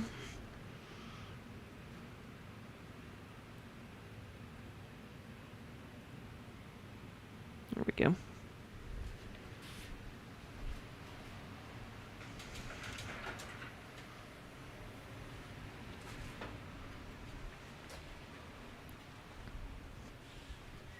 But I've got this is one that's been, been cut. This has been bisqued already. And so it's you can see how it's cut out, and then you can sit one. I don't have a regular kitchen sponge here, but usually like the rectangular sponges you have to wash dishes with. And so it lets it drain and hopefully not get all like moldy and nasty. Embry, thank you for the 34 months. Thank you for the resub.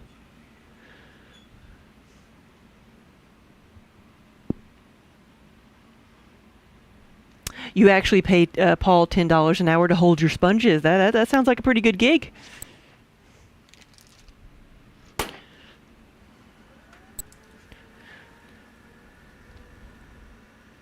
How'd that bowl turn out? Let's see. It's just been sitting up there drying. I haven't looked at it.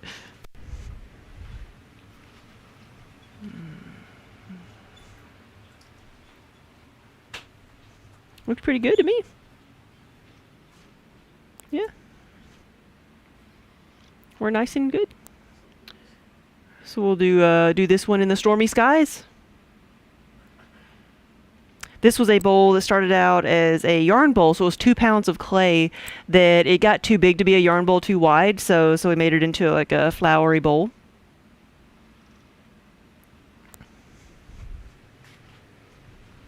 And it survived the drying process.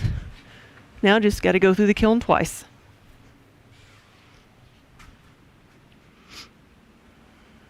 It's your new snack bowl.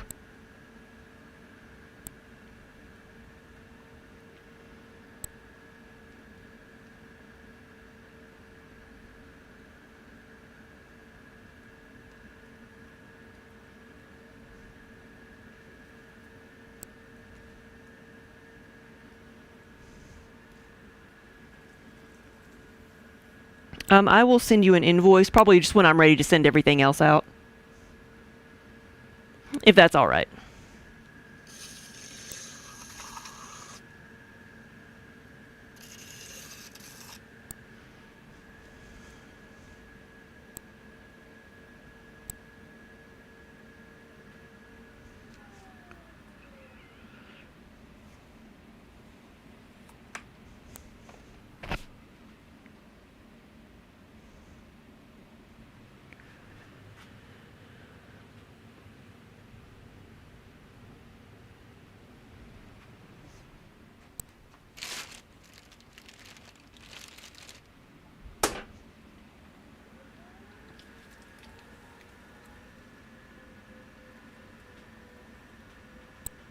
Oh, you thought these were done in two parts and slipped together. You can do that. But you can also do this.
It's so hypnotic. Yeah, yeah, yeah.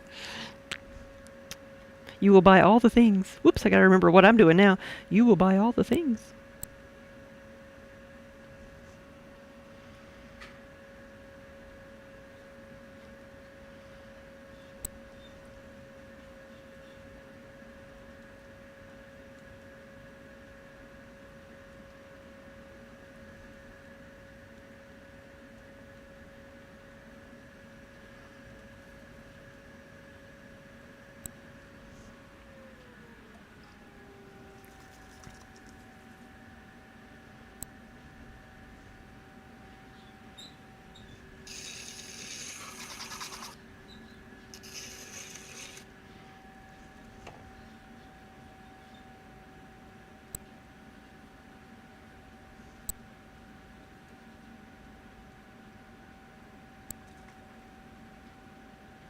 Sure, this one's a little bit wider than the others.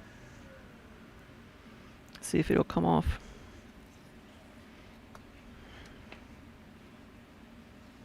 Mm.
Oh yeah, you got to keep in mind that it looks effortless only because I put a long time into making it look that way,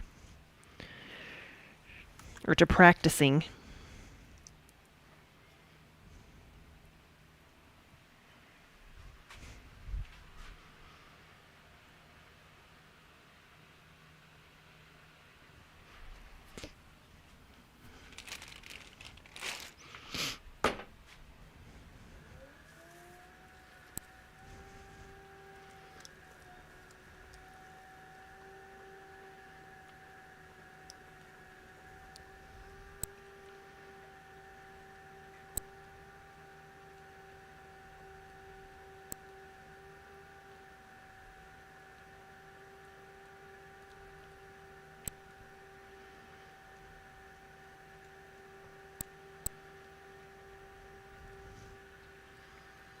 Am I out of tiles? No, these are just normally small enough that I can pick them up off the wheel and be okay.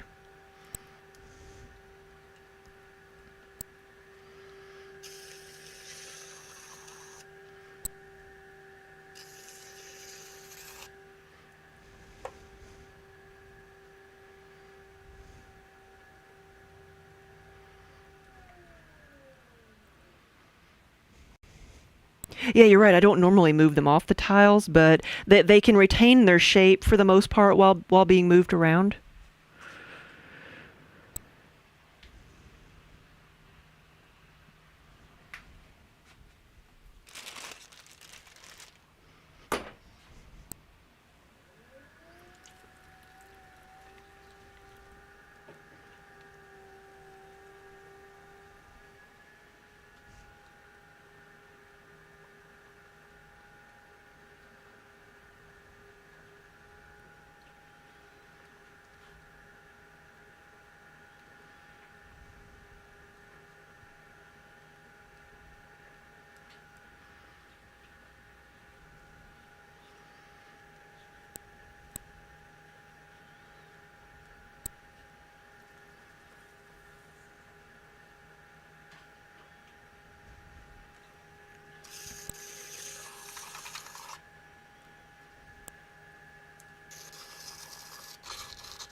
This is 7.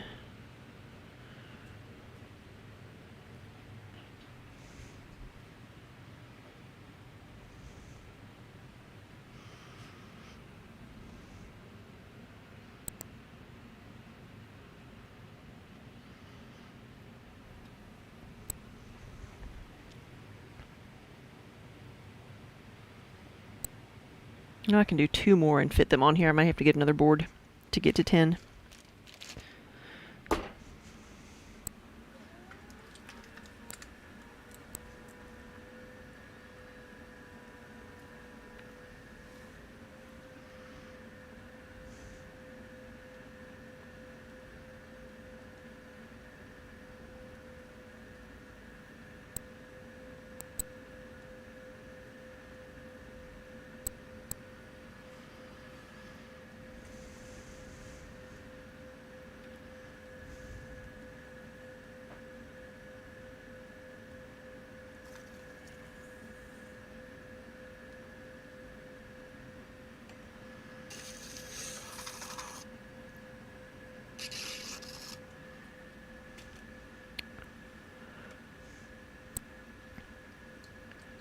Lumosito, thank you for the raid.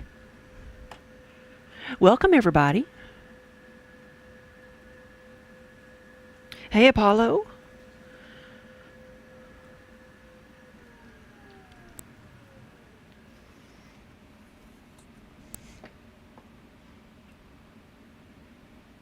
Yeah, good afternoon, everybody.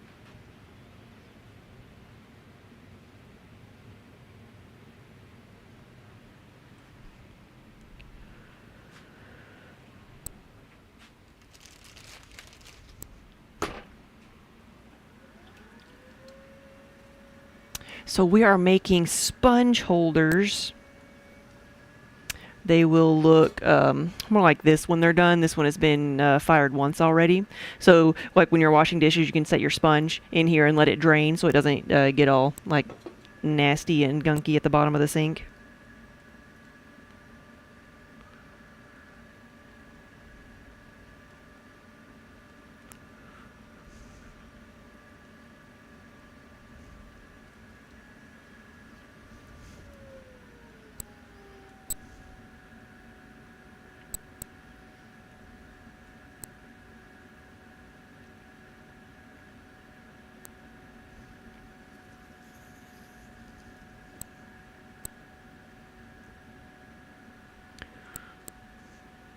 Oh, you need one of these right now? Yeah.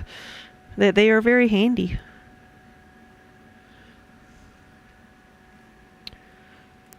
Shop. There we go.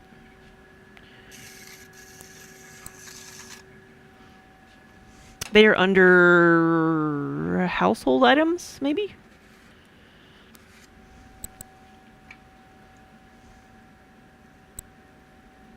Kitchen utensils? Because we have bakeware and kitchen utensils and something else. Okay.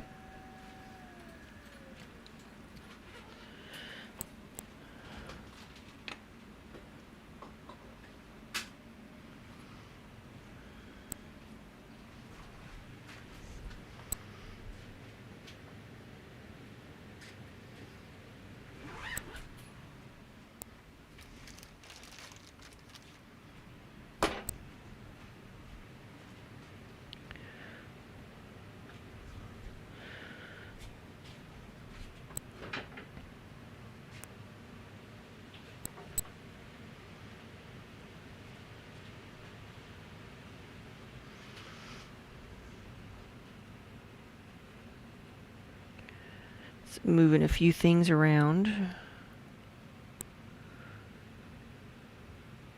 There we go. I can put 10 on here now.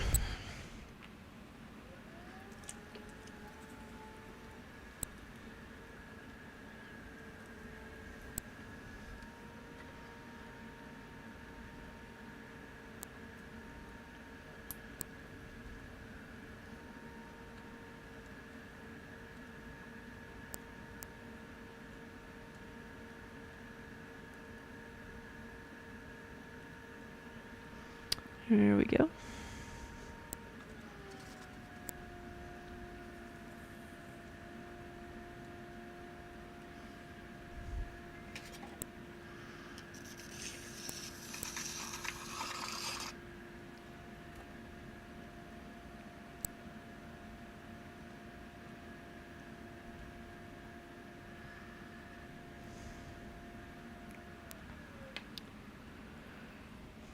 All right, here's number 10, so that'll be it for those. What else should I make? Let me see what my options are. I think I may make the ikebanas next, the little flower pots.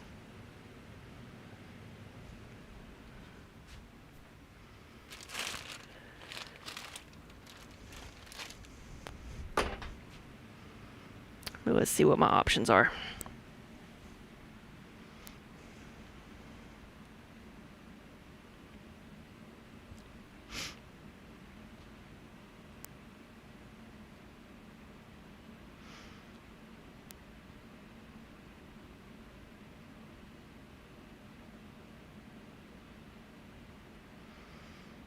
It's hard to scroll when your fingers are wet.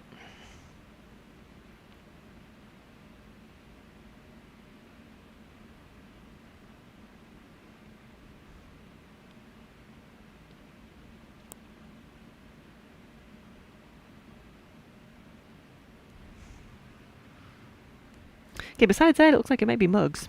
So I'll make some of the small ikebanas and then finish out with some mugs.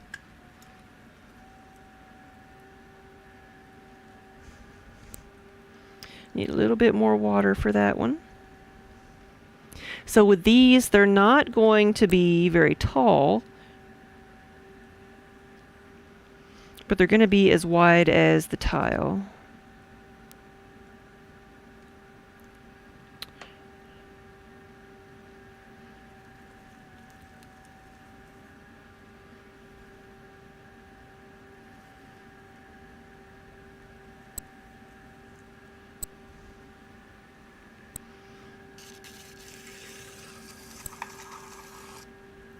These are one of the first things that I really figured out and tried to make, because it's a shallow form that you have to collar in. So it takes a little bit of technical skill to make the form. But it is also one of those things that is just a good canvas for experimentation. So I played around with glazes and textures and patterns until, I found some things that I liked.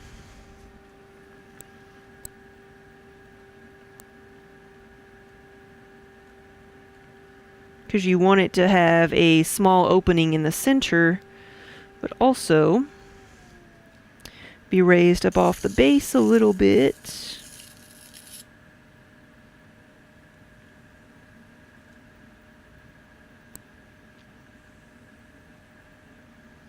There we go.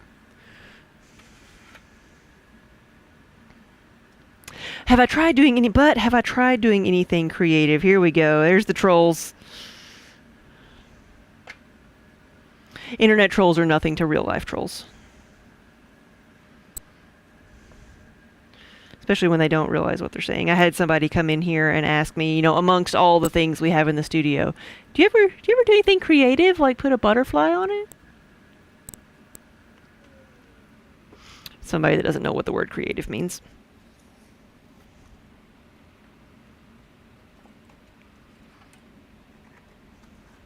And then what we'll do is put a flower frog in the center of here, glue a flower frog in there, and which reminds me, I need to flatten that out a little bit since I'm going to be gluing something there.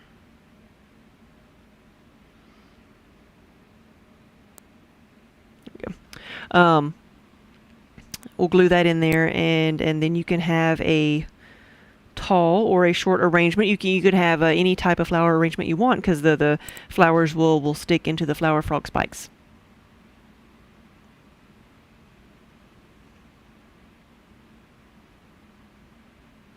What do you mean, why is my chat on the wrong monitor?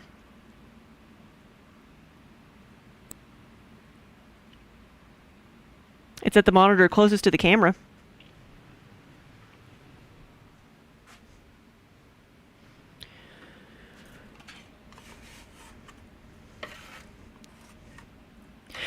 Like so far, I've only seen Twitch and Facebook chat, so I didn't know if there was anything else that should come through, but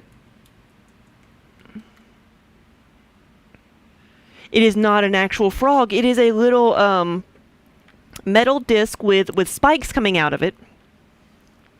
Some flower frogs are made of glass with holes in it, so you just stick the stems in the flower frog and it holds them up. But the ones I have are little metal pieces that you kind of pin the bottom of like the flower stems to. It holds them upright, yes. Okay, and maybe it does. Maybe it would show that as well, but only like I think I got the notification that I went live on YouTube, but nobody's chatted. So.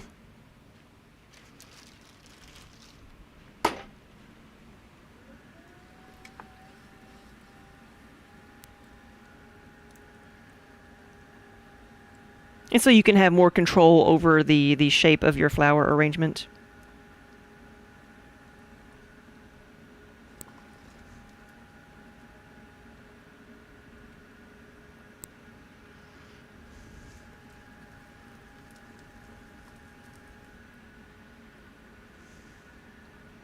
You have learned something today.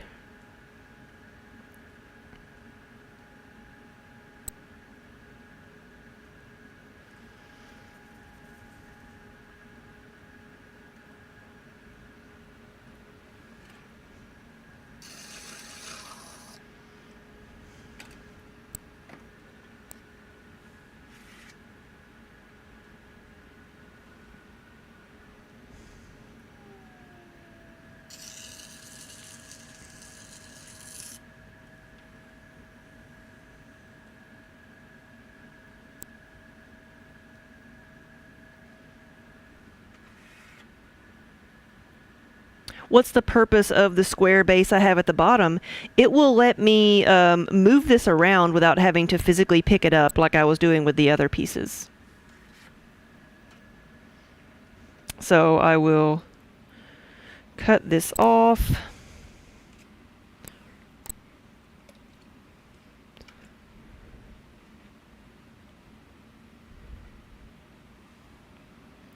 And then pick up the tile so that I can let this dry a bit before I have to try to pick it up.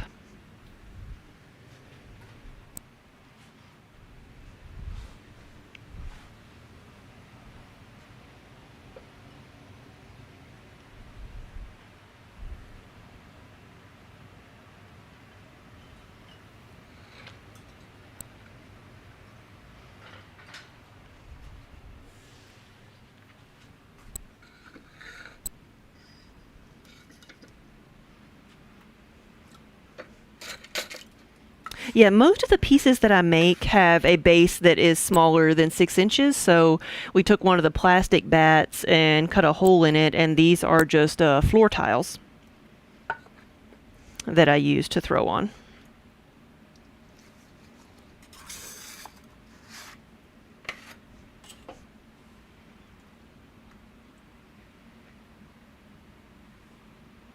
You heard there were cats! Here she is. She moved for you. She's not getting up, but she did move.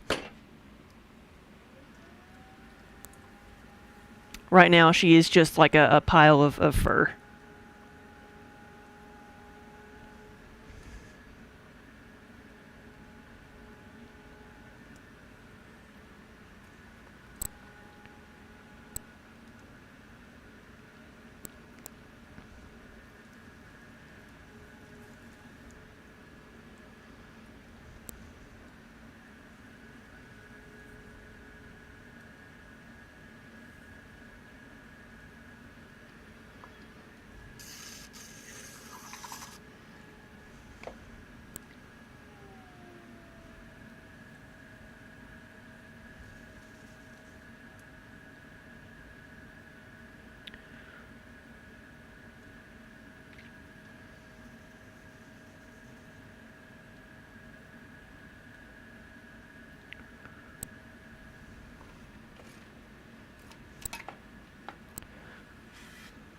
A pile of cuteness.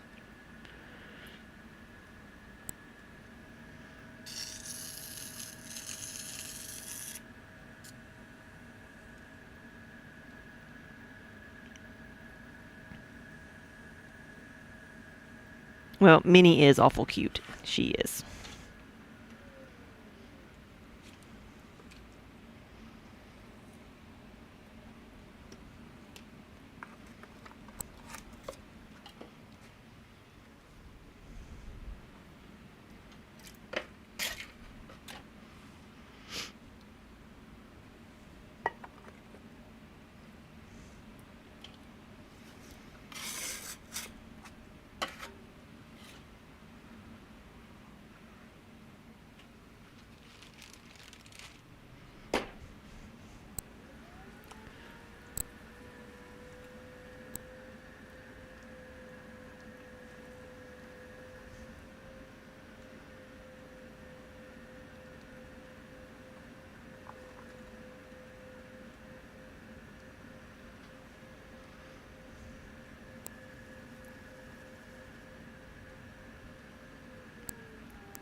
Seems like working with clay makes you as dirty as working with flour. Yes.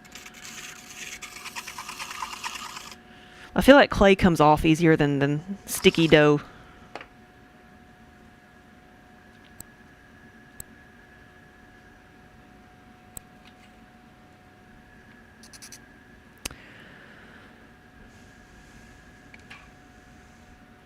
I'm really nervous about using that metal rib that close to the edge of the tile.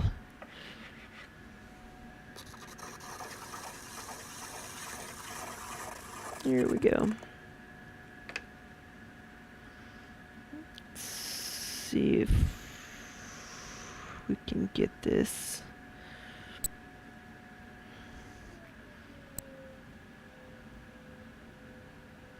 Here we go.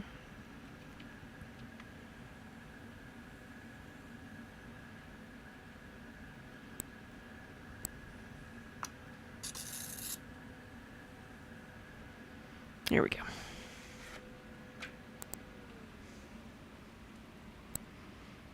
You could feel the dough and butter even after washing your hands so many times.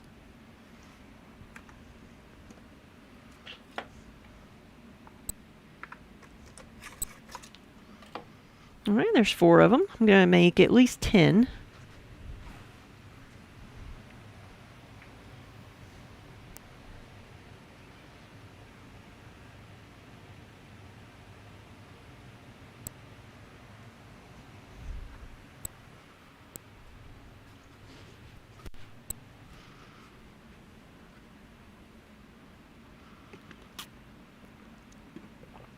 Yes, Apollo, you should. Yeah, look for places that do classes. A lot of times, if you're in a bigger city, there might be a ceramic supply place where you can buy all the tools you need. That they usually do classes as well, or sometimes community art centers or things. But yeah, it is a lot of fun, and I always suggest using someone else's equipment before you try to buy your own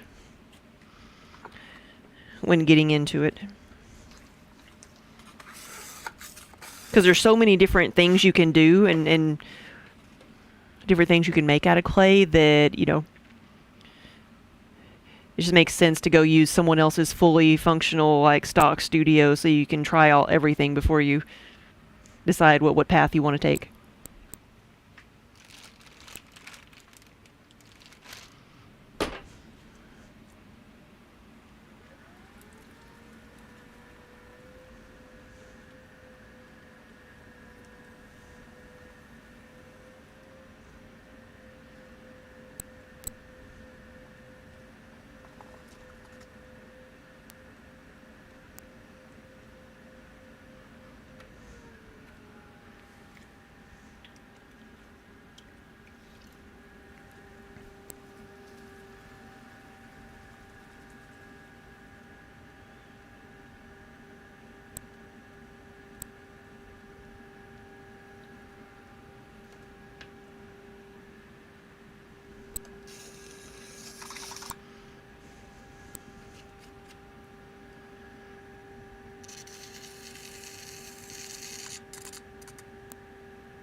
go.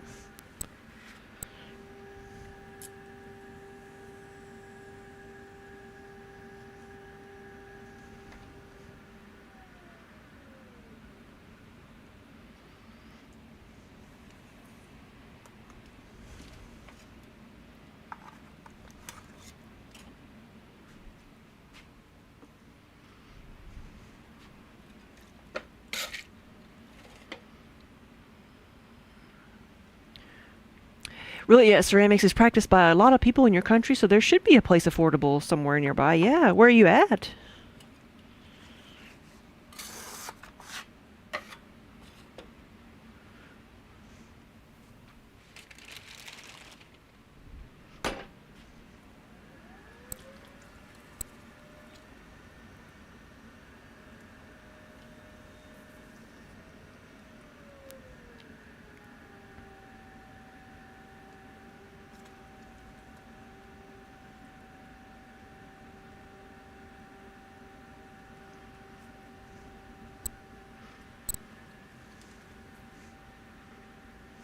Peru, all the way back in South America.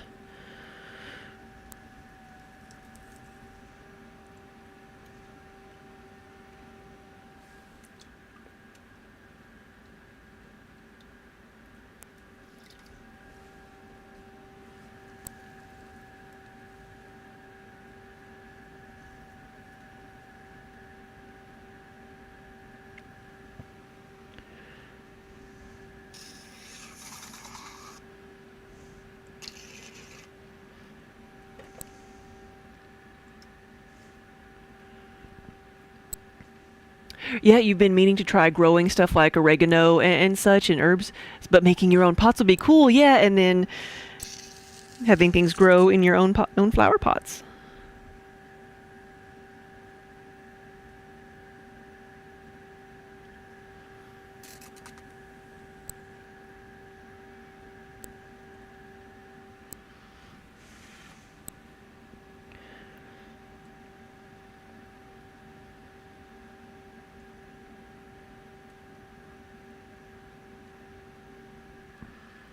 All right, that's a good shape.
That was 6. So we'll do 4 more.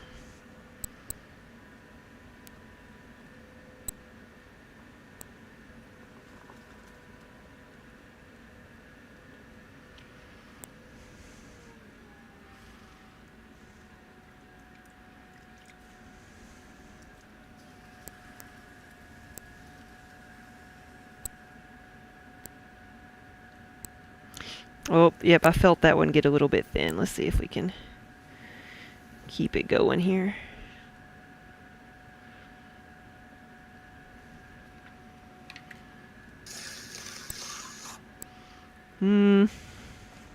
We're looking more like a flying saucer.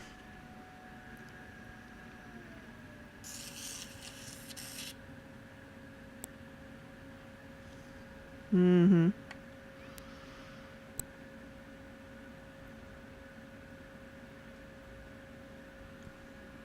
Yeah, Apollo, thank you for the follow.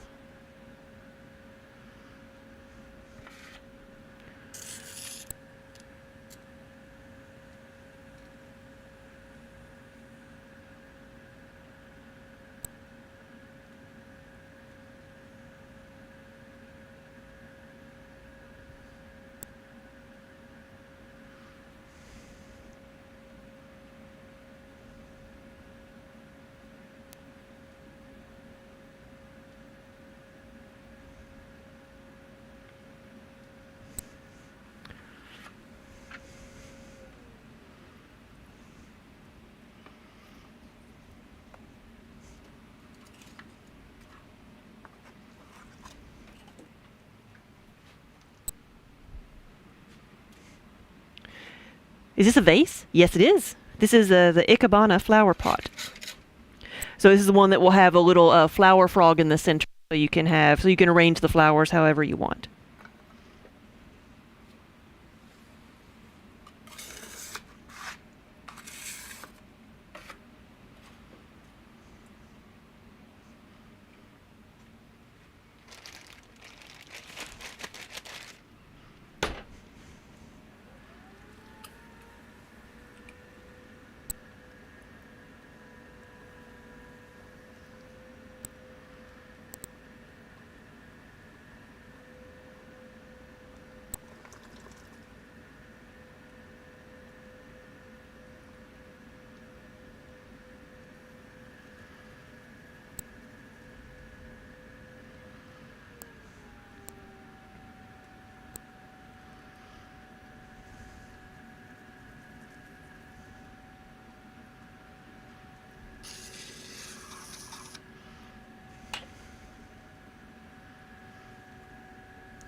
Your mind can't help but picture a frog holding a flower, yes.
So there's 8.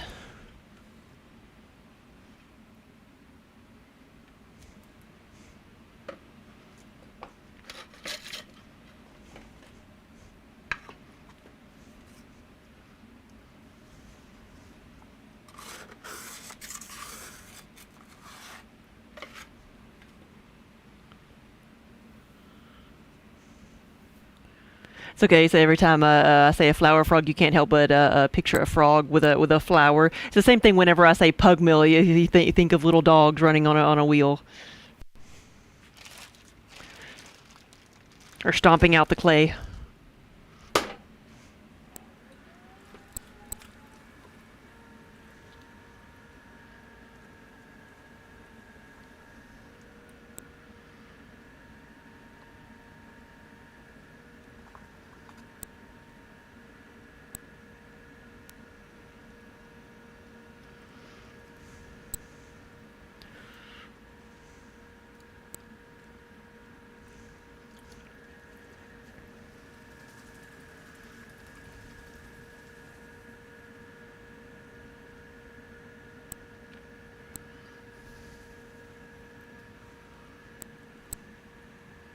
Colleen, hey! Thank you for the resub. And good afternoon. How are you?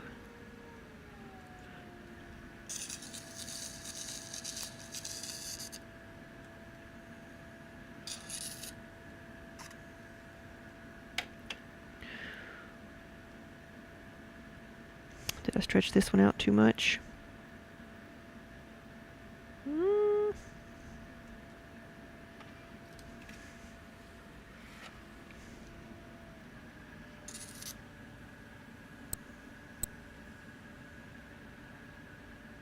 There we go. That's better. This is a good warm-up for making more pumpkins.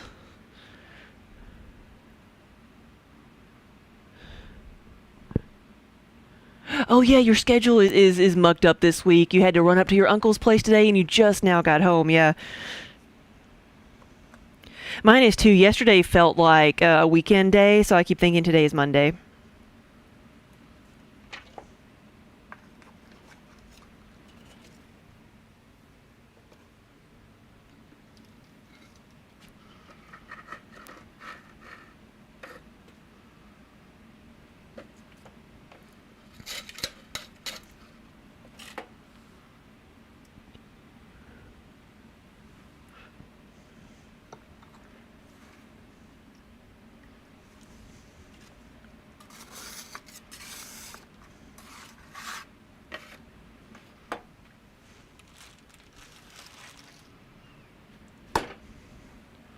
All right, this one, if it cooperates, should be number 10. All right, Apollo, have a good evening.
Because this is, cause when I mentioned pumpkins, that's because this is similar to how I make enclosed forms, because you have to leave extra clay on the shoulder here to be able to enclose it, and then you can have a balloon, but it's the same motions as making an enclosed form as making the Ikebana shoulder.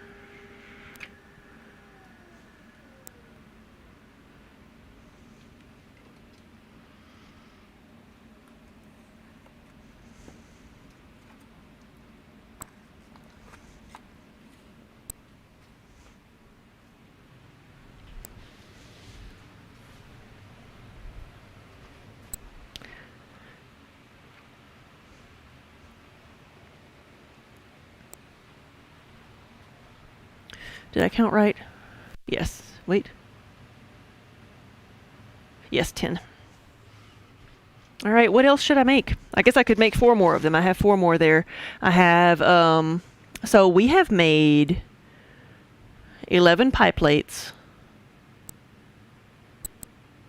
10 sponge holders, 6 potion bottles, 10 Ikebanas, and 40 halves of butter keepers. Do I count those as 40 pieces, or do I count those as 20? Let me count them as 40. So 40, 50, 60, 71, 77. So I made 77 pieces. It's not too bad.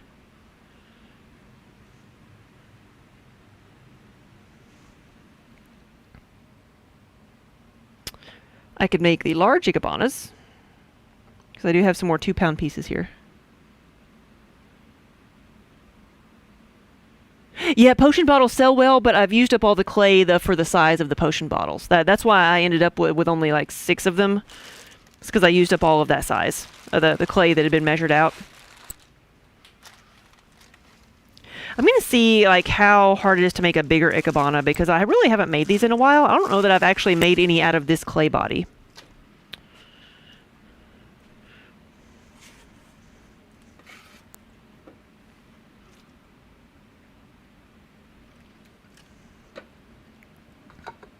Yeah, I think we may take some of the potion bottles to St. James, because all the fandom mugs sell really well there.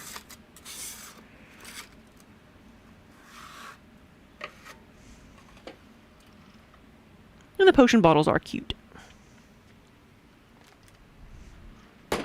So this is 2 pounds.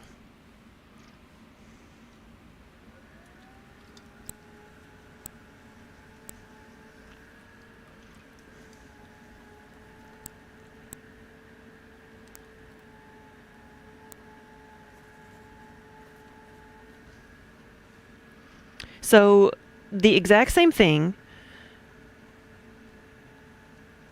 just bigger.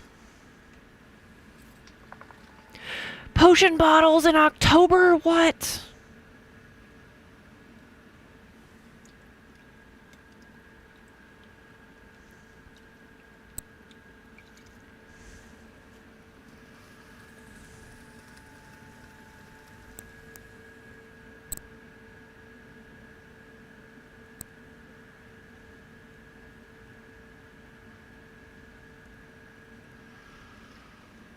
So that's the edge of the tile.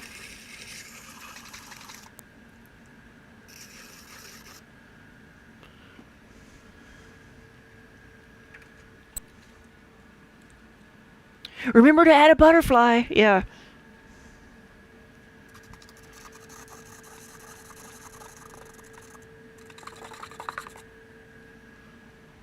Slow that down a little bit.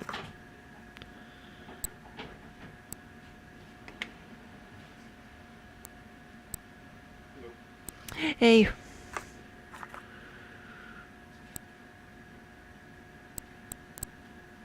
Let's put a little bead of clay right there and see how far we can stretch that out. That's pretty good. All right.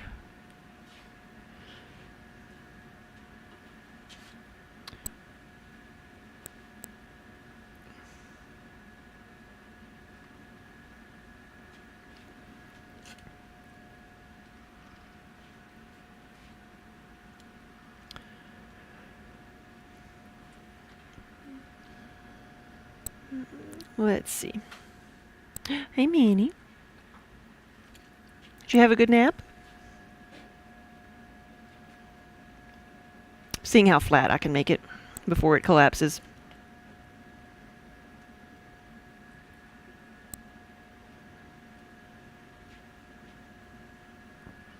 There we go.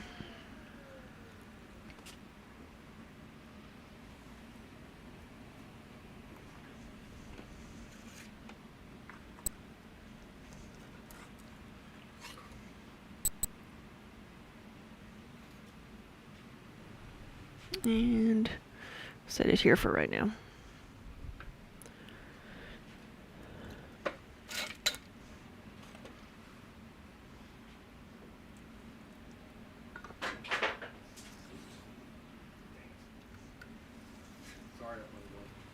It's okay.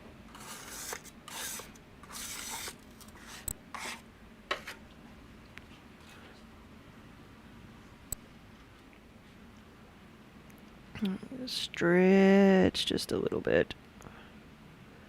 Whew.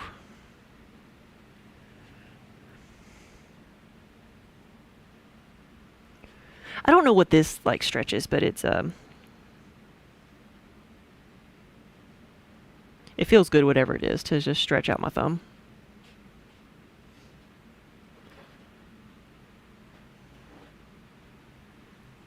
To figure, and it's usually just on my right hand. Whew.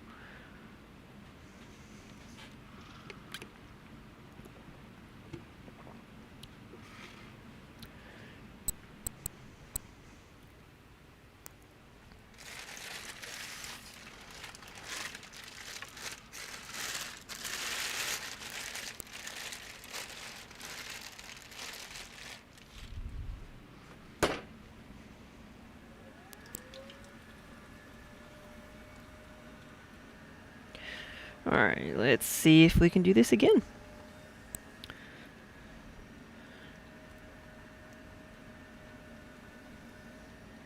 Well, the AC did just come on again.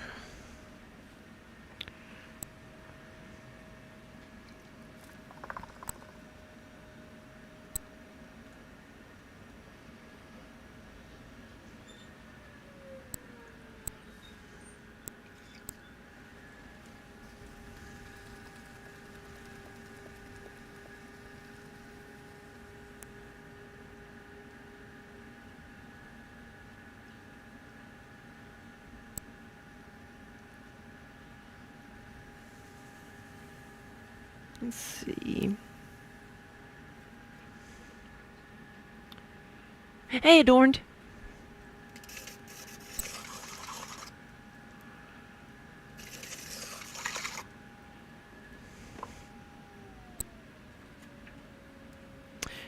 We think it might be interference with the mic, but trying to track down what that is a problem.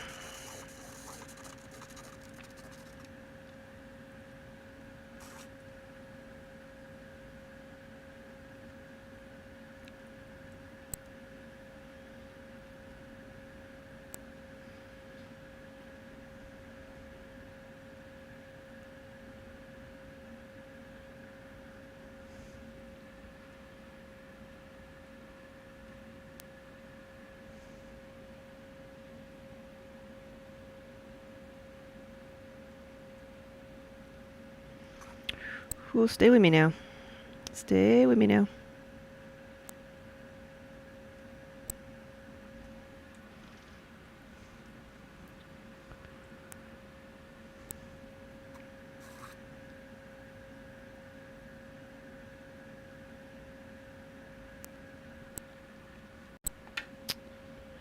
All right.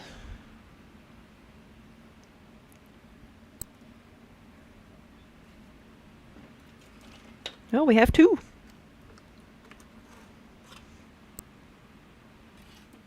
Ooh, big yawn. Ooh, stretch.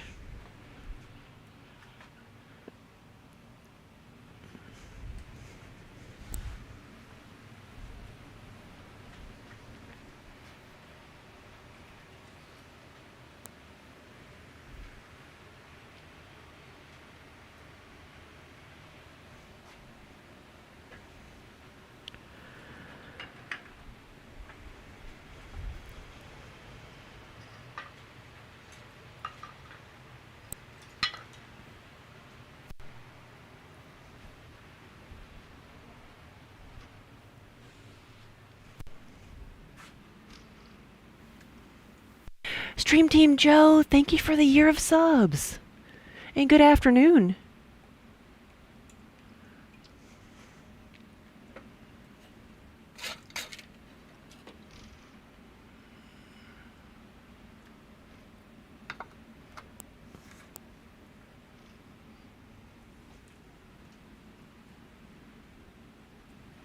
So Adorned, where did my phone go? Daniel uses a service that this is our first time trying it. Restream.com. Restream. Restream.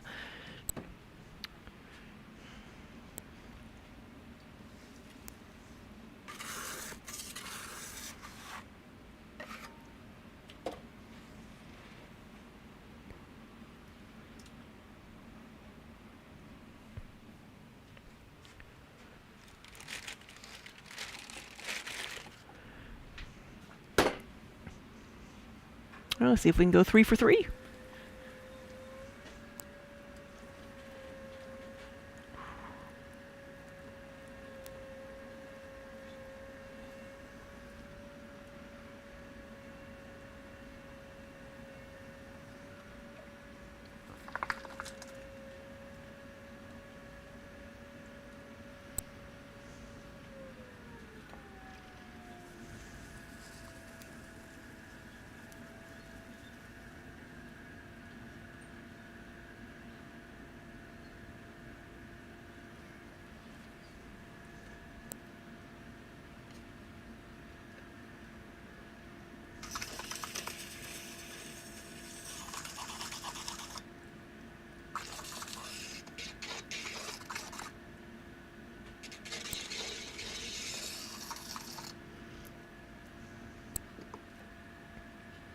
Are these fancy flower holders? They are.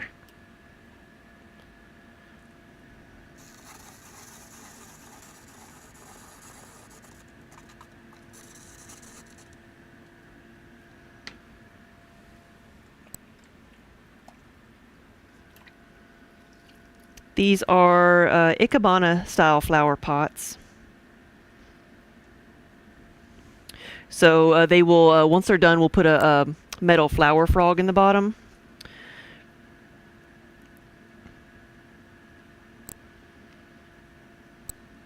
And that will allow you to, control your flower arrangement. The stems of the flowers or greenery will stick into the spikes. And not only will it let you control your flower arrangement, but the spikes actually help the plants get more water, so your flowers will last a little bit longer too. Here we go.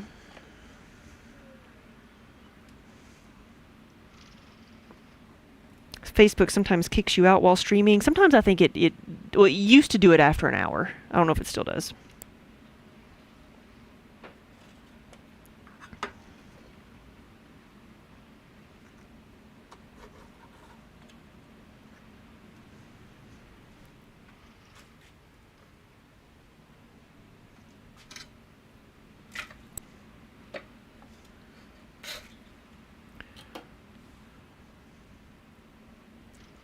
Yeah, and the word ikebana just means flower arranging. Isn't that just what the actual meaning of the word is?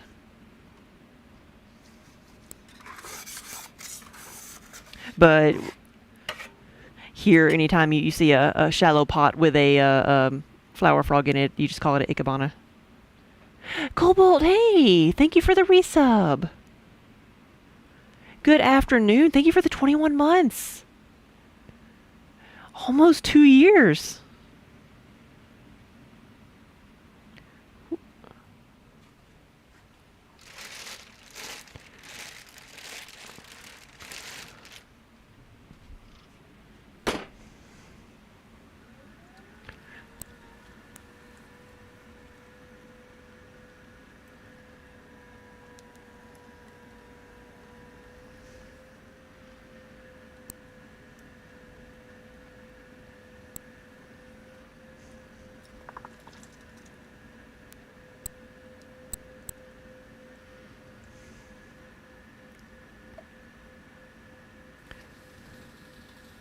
Yeah, you never have any fancy flowers. You'd be like us, put fake flowers in them. For show.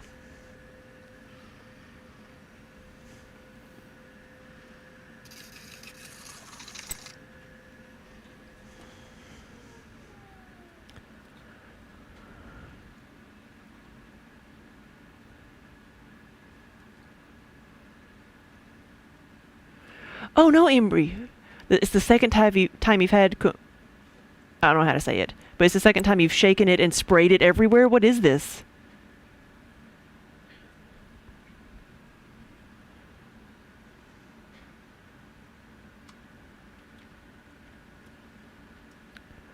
Plant torture.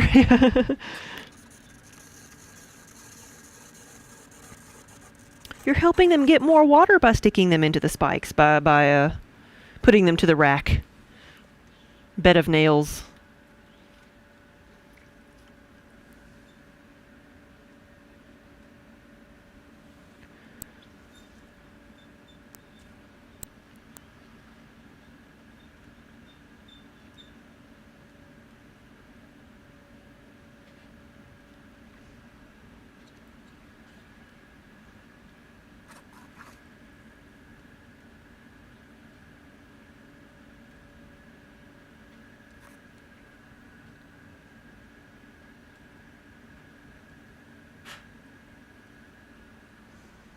This looks pretty good.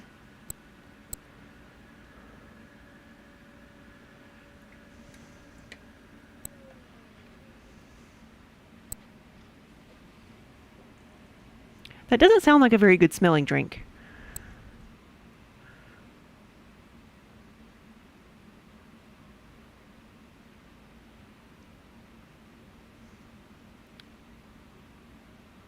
Oh, you've been stupid busy with back-to-back cons. Oh, well, I hope it's been profitable. This is your free week. Yeah, that's going to be us in October. We're going to be just like, we have 3 different shows in October. Did I cut that one off? I did. Yeah, we just got back from Gen Con 2 weeks ago. So we're getting back into the groove of things.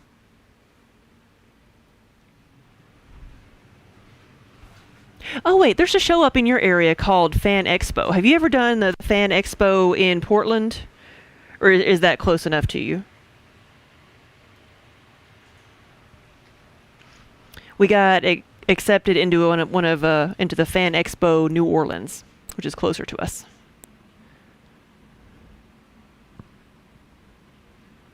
Oh, okay.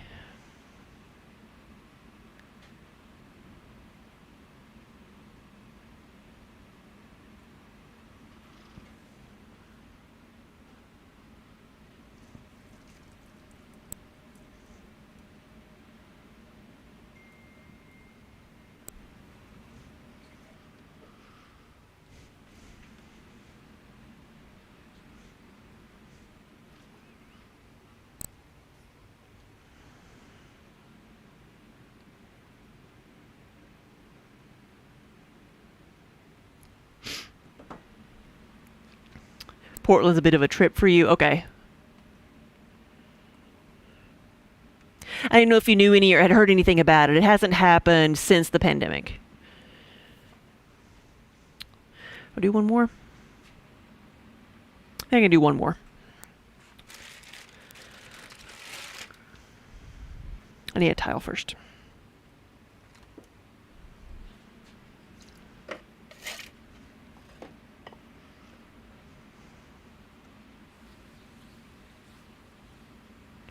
Geek Craft? I don't know. Nashville has a couple. There's actually one this weekend that is a Transformers or a robot convention, but Transformers convention.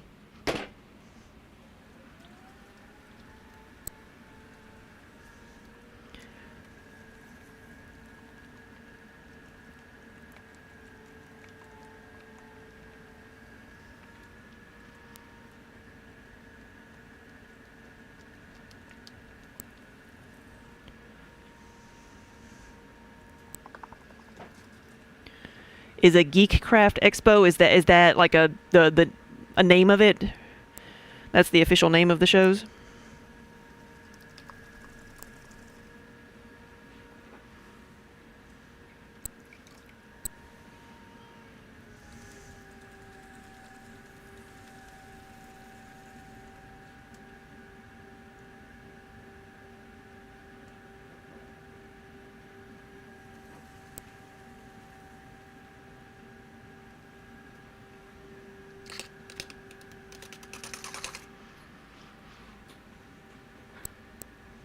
Hawaii.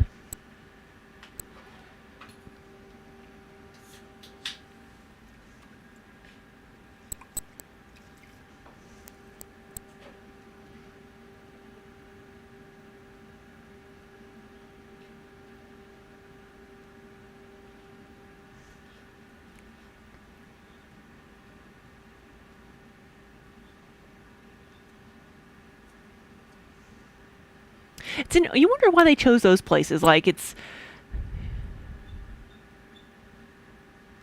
Portland, Seattle, Madison, Wisconsin, St. Louis, Minneapolis, and Hawaii.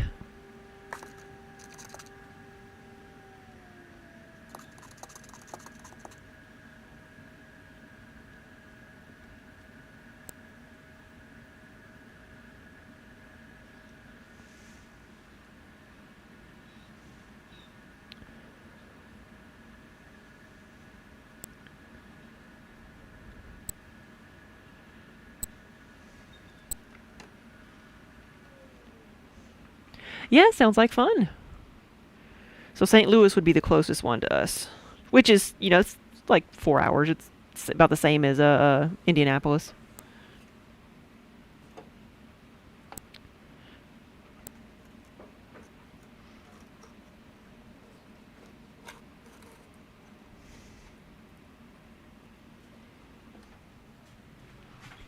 All right.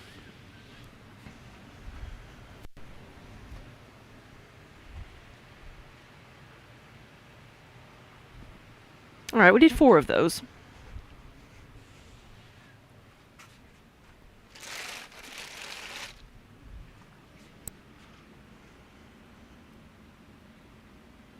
Oh, that one's in July. Okay.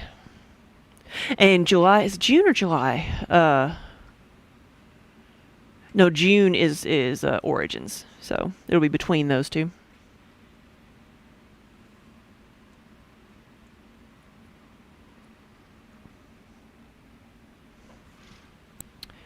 Yeah, thank you for the website. I'll look that up. How were you able to post a link?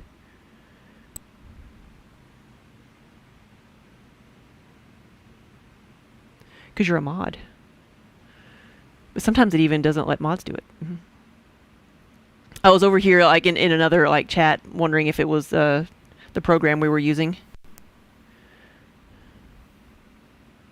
It doesn't have everybody's like swords and everything on the chat program I'm using.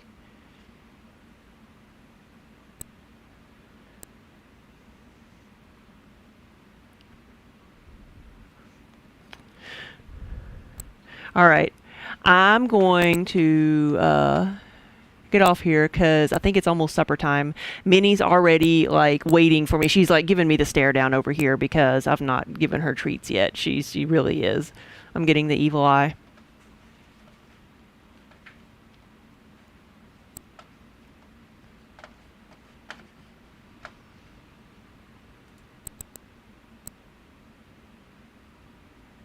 Right, I just need to make enough to fill 2 events at once, right? That's what I'm doing in October. October's our dry run.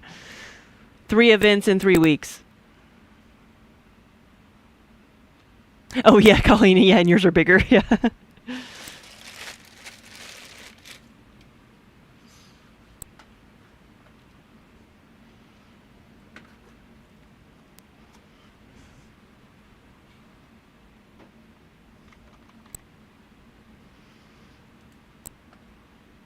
Thank you, Wonder Hamster. All right, guys.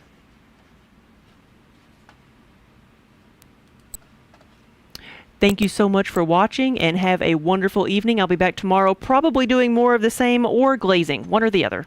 We'll be doing something.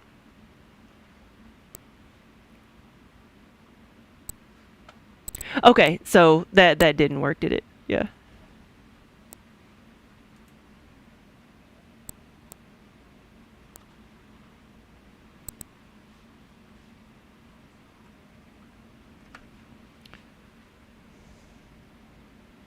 Would it even work over here? I'd have to go over here.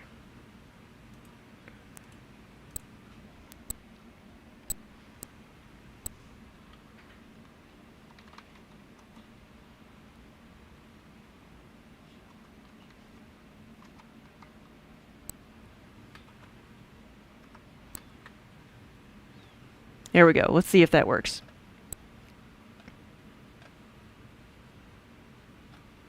There we go. I thought we'd already rated, but it did not work. So guys, I will see y'all later. Have a wonderful evening. And again, thank you so much for watching. I will see y'all later.